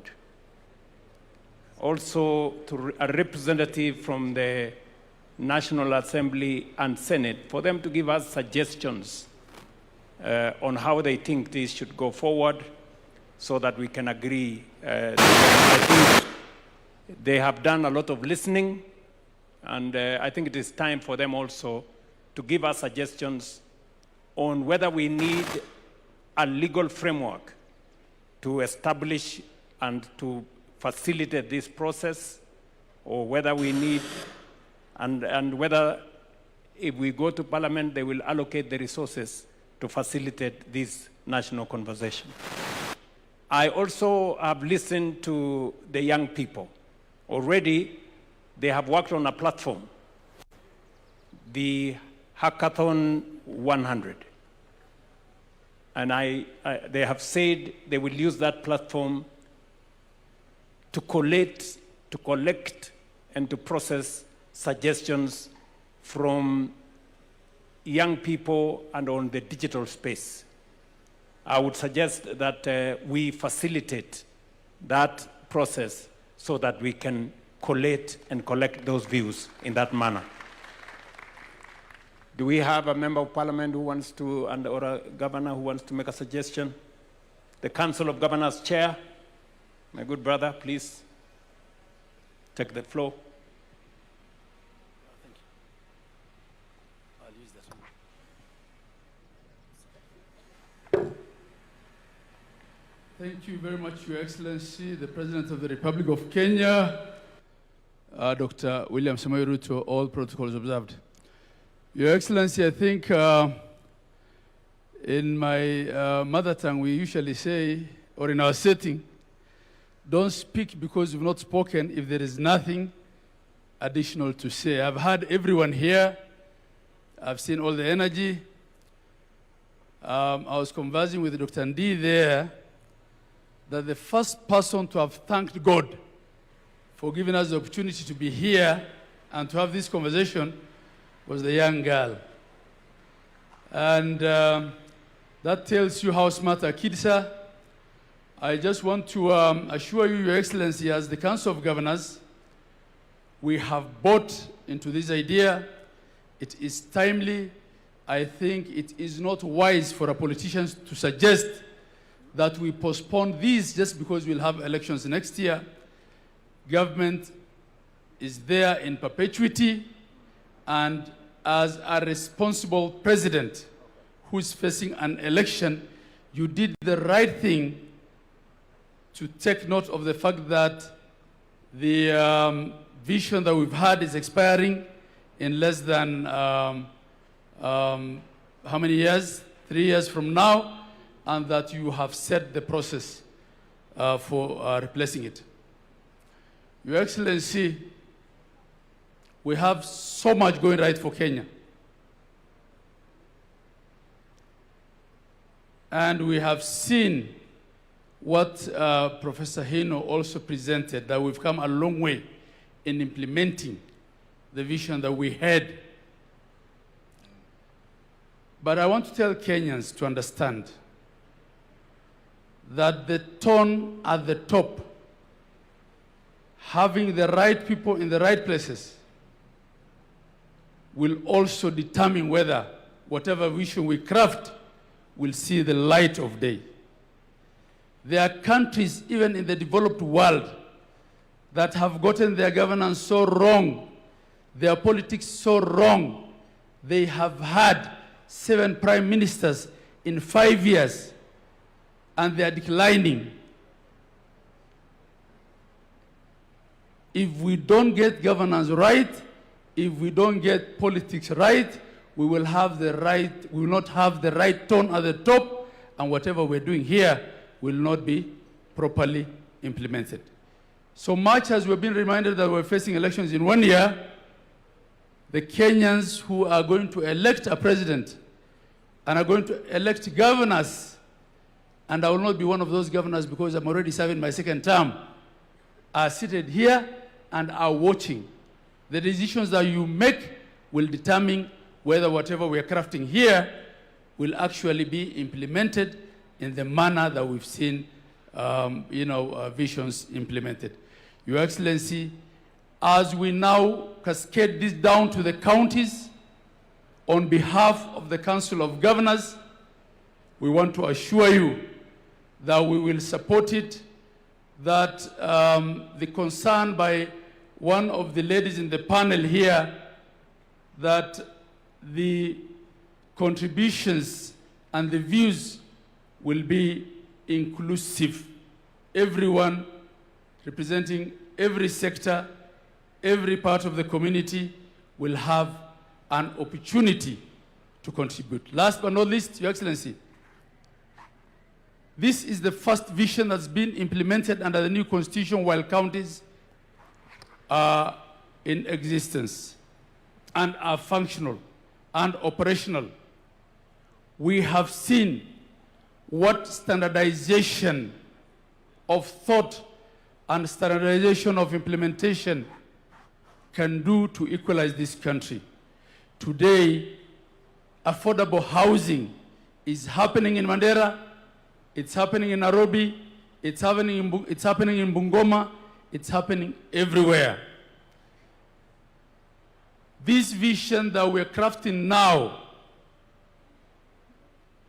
not ought to be one of 2 Kenyas, the Kenya with potential and the Kenya without. It ought to be one for all of Kenya. Professor Hino was sitting next to me, told me how when he went to Turkana, they were asking him, as you came here, have you come through Kenya? Right? They knew he was from Japan, but to find out whether he's been through Nairobi, walikuwa wanamuuliza ulipitia Kenya. That story is now gone. We are all in Kenya. Whether you are at the Mandera border or at Raskamboni border with, in Lamu, or you are in the border to Tanzania, at the border at the Tanzania border. We have one country, Your Excellency, under your leadership. We are seeing development across the whole of Kenya, and Vision 2063 will help us move faster to attain equality and inclusivity. God bless you all. Thank you, Mr. President. Okay. Can we have somebody from Parliament, representing Parliament, to come and say something? Please give him the mic. Please, if you can, speak to how do we make this an exercise in public participation as is envisaged by the Constitution. Thank you, Your Excellency. And Your Excellency, in fact, with the consent of the leader of majority in the Senate, he was telling me that actually what we are doing here today is what Parliament should be doing. We have today constituted ourselves as a People's Constituent Assembly to start that journey of even anchoring this process into law, as you say. And I want to say that we support. And indeed, Your Excellency, you remember on Monday in our meeting in Naivasha, I did suggest that probably it's time that when we have a national vision like this, we not only anchor it in law, but we also find a way where within the governance structures of our political parties, we ensure that even at a time as this, when we are looking at elections and we're looking at people crafting their election manifestos, that all political parties and elective leaders who are looking for elective positions speak to that greater national vision so that we hold you to account when you get elected as to what you are doing within your manifesto in actualizing that dream, that greater dream of the Kenyan nation. Your Excellency, Senate Majority Leader is telling me that I should say that since we craft laws or we have legislative proposals that we draft into bills and then take those bills back to the people for public participation, what we've actually done today is begun with public participation. And we must look at a way where from this process, we then culminate in a legislative proposal in terms of a bill that will now anchor this process of a national vision into law so that we obligate all future leaders to the time we are 100 years as a nation and beyond in law and make sure that nobody ever gets us, takes us backward in terms of what we want to aspire to get to as a nation. Lastly, Your Excellency, in the interest of time, Mheshimiwa Esther Presides, the county women rep for Nairobi, reminds me and told me I must say this if I get that opportunity, and she doesn't get, that when Singapore aspired to be what it is today, they had a consideration on their population growth and family planning. And she tells me and reminds me that President Mwai Kibaki, in around 2008 when we were doing Vision 2030, did speak to us on the need to look at our population growth and how we plan for that population growth. Your Excellency is food for thought, because you've also told us that by the year, you say 2050, a quarter of the population, world population, will be in Africa. Population is both a resource, but can also be a burden to a nation's economy. And therefore, there must be a very good balance between the rate at which our population grows and the rate at which we grow our economy. And those are the challenges that we must think about as we continue in this conversation. Your Excellency, let me give you the assurance of both houses of parliament that we shall do all that it takes. And indeed, Your Excellency, wanted to suggest that probably, because parliament work through committees, I do not know whether through this forum, we could also constitute committees that will go out, probably one to sit in Nairobi and another that goes around the country, collecting and collating the views of Kenyans so that every part of our country feels that they are part and parcel of this process. As Mugo Kibati told us, being the first CEO of the Vision 2030, there's probably something we didn't get right when we started this process of Vision 2030. We never really involved the people, and we left it to be a process that was largely seen to be a process of bureaucrats in government, and probably that is why many Kenyans never hold successive administrations after the Kibaki administration on what we are doing towards the realization of Vision 2030. The other thing Mugo told us is that we never anchored this process into law, and that's why Your Excellency agreed with what you said. It is time that we anchored this process into law. With those many remarks, Your Excellency, wacha nikomee hapo na sote tuendelee na mazungumzo. Okay. Can I, let me get representations from three final ones. A member of the civil society, what suggestion do you have for us in terms of taking this process forward? Do we set up a multi-sectoral committee? Do we set up a task force? Do we do it in law, or how do we do it? Can I have somebody from civil society to give us a suggestion? Daisy? Then maybe somebody from the religious community will give us their suggestion, and then finally get somebody from the private sector to give us their suggestion. Thank you, Your Excellency. I want to agree with those who have said that it needs to be anchored in law. For sure, the vision has to exist beyond any political formation, any political leader. And so we are happy to hear the majority leader say that Parliament will make the necessary legislation.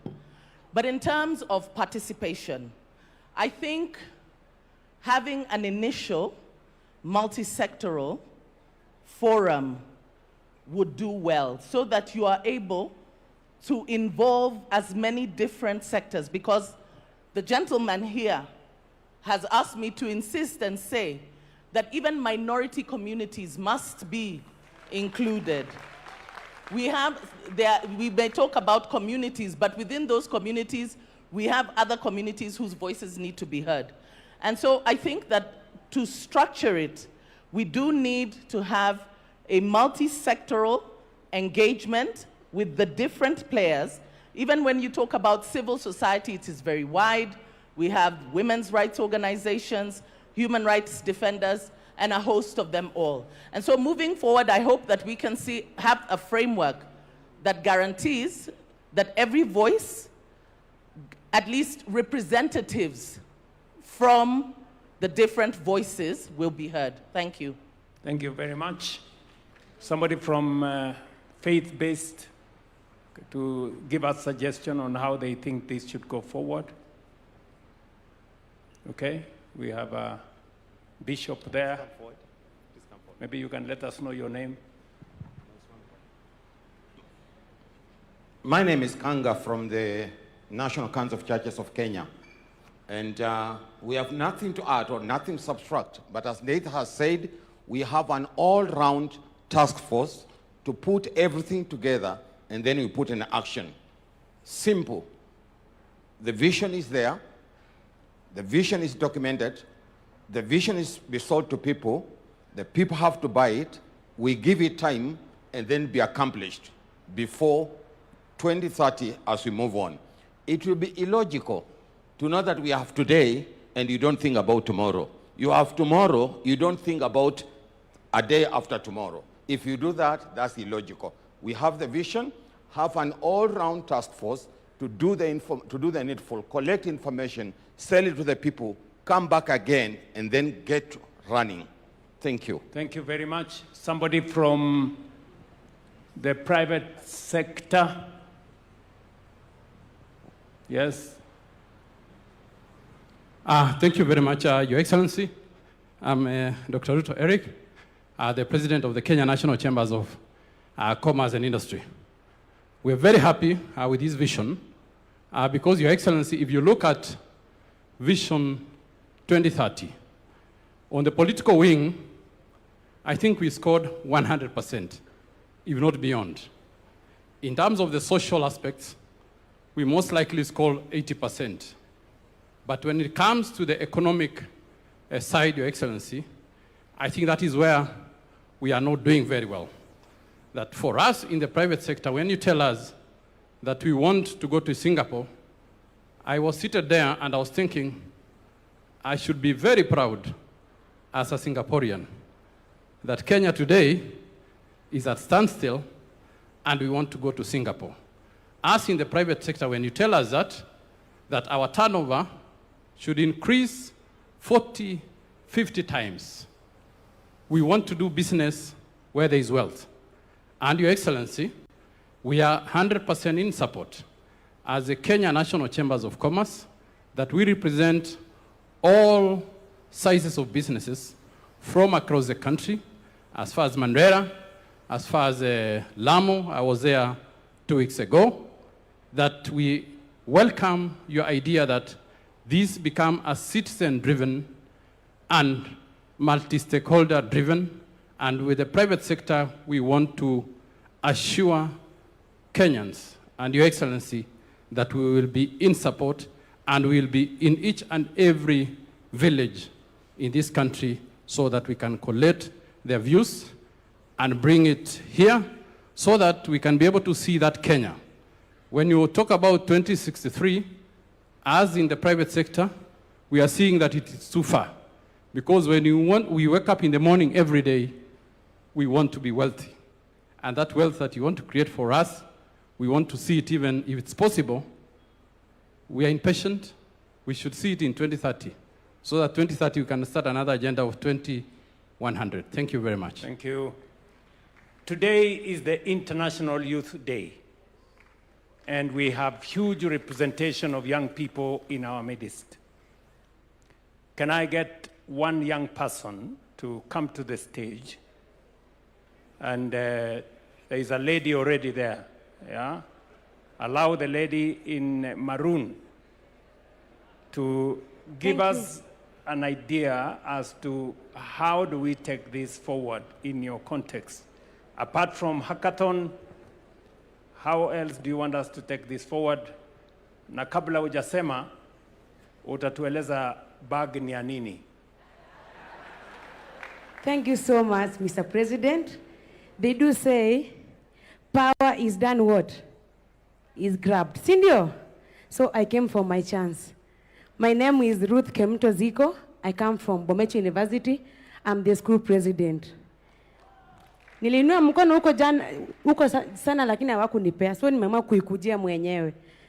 So Mr. President, before maybe I give on the way forward, I had some good agendas that I wanted to give on this vision beyond 2030.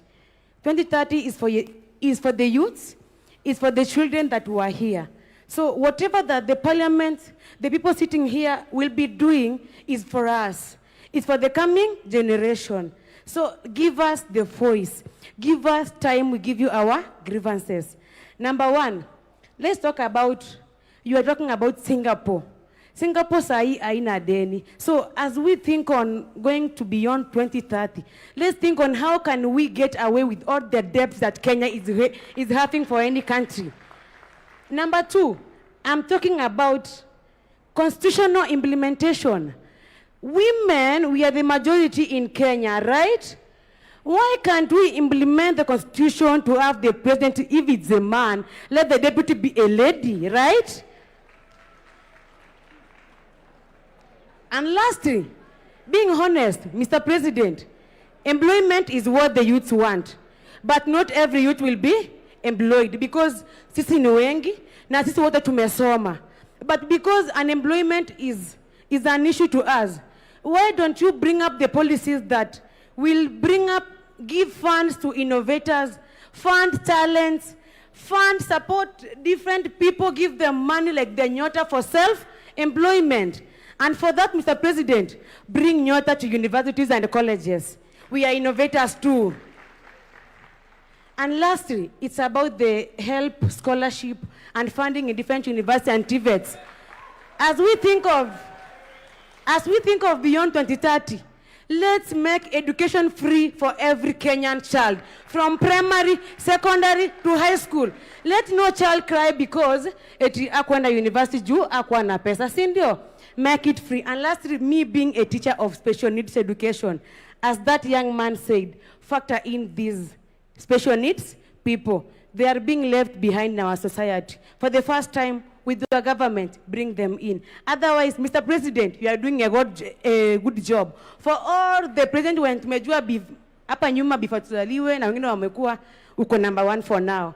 And kwa yote, you called me to give on what the way forward. Yes. One of the way forward, include these university students in that.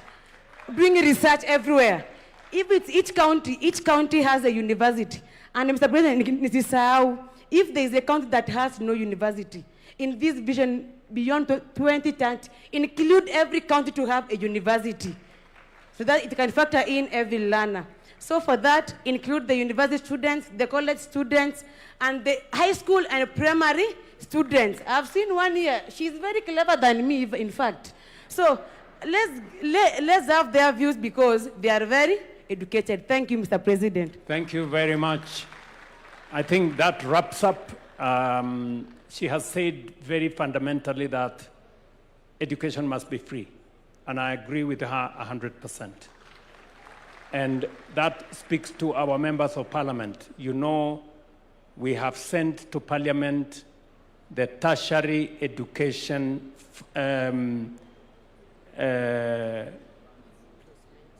placement and funding bill.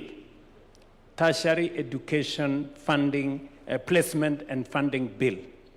We want that bill as soon as possible to get out of parliament so that we can implement a program that every child that is placed in a learning institution, in a TVET, in a Kenya Medical Training College, or in a university, all of them get funding for their education without exception. And that learning and education is not pegged on the ability of the parent. It is pegged on the intellectual capacity of every student. You do the course for which you are suited and you have applied for. And government of Kenya must make sure that funding is available. That is already in the works. And you have told us we should include young people, we should include universities in this process, and therefore I think we are set. Thank you very much. Hand it over to the people running the program. All right, and at this point I'd like to say, let us all just give a warm clap to ourselves, appreciating the fact that when history is written, your name will be written as one of those who sat through the process that changed the trajectory of this country. Another loud clap for yourselves, please. Your Excellency, with your permission, that brings us to the end of this session. I'll request that we all be upstanding. We shall finish with the national anthem as our prayer, which we all know, so let us have the national anthem as our closing prayer. The anthem.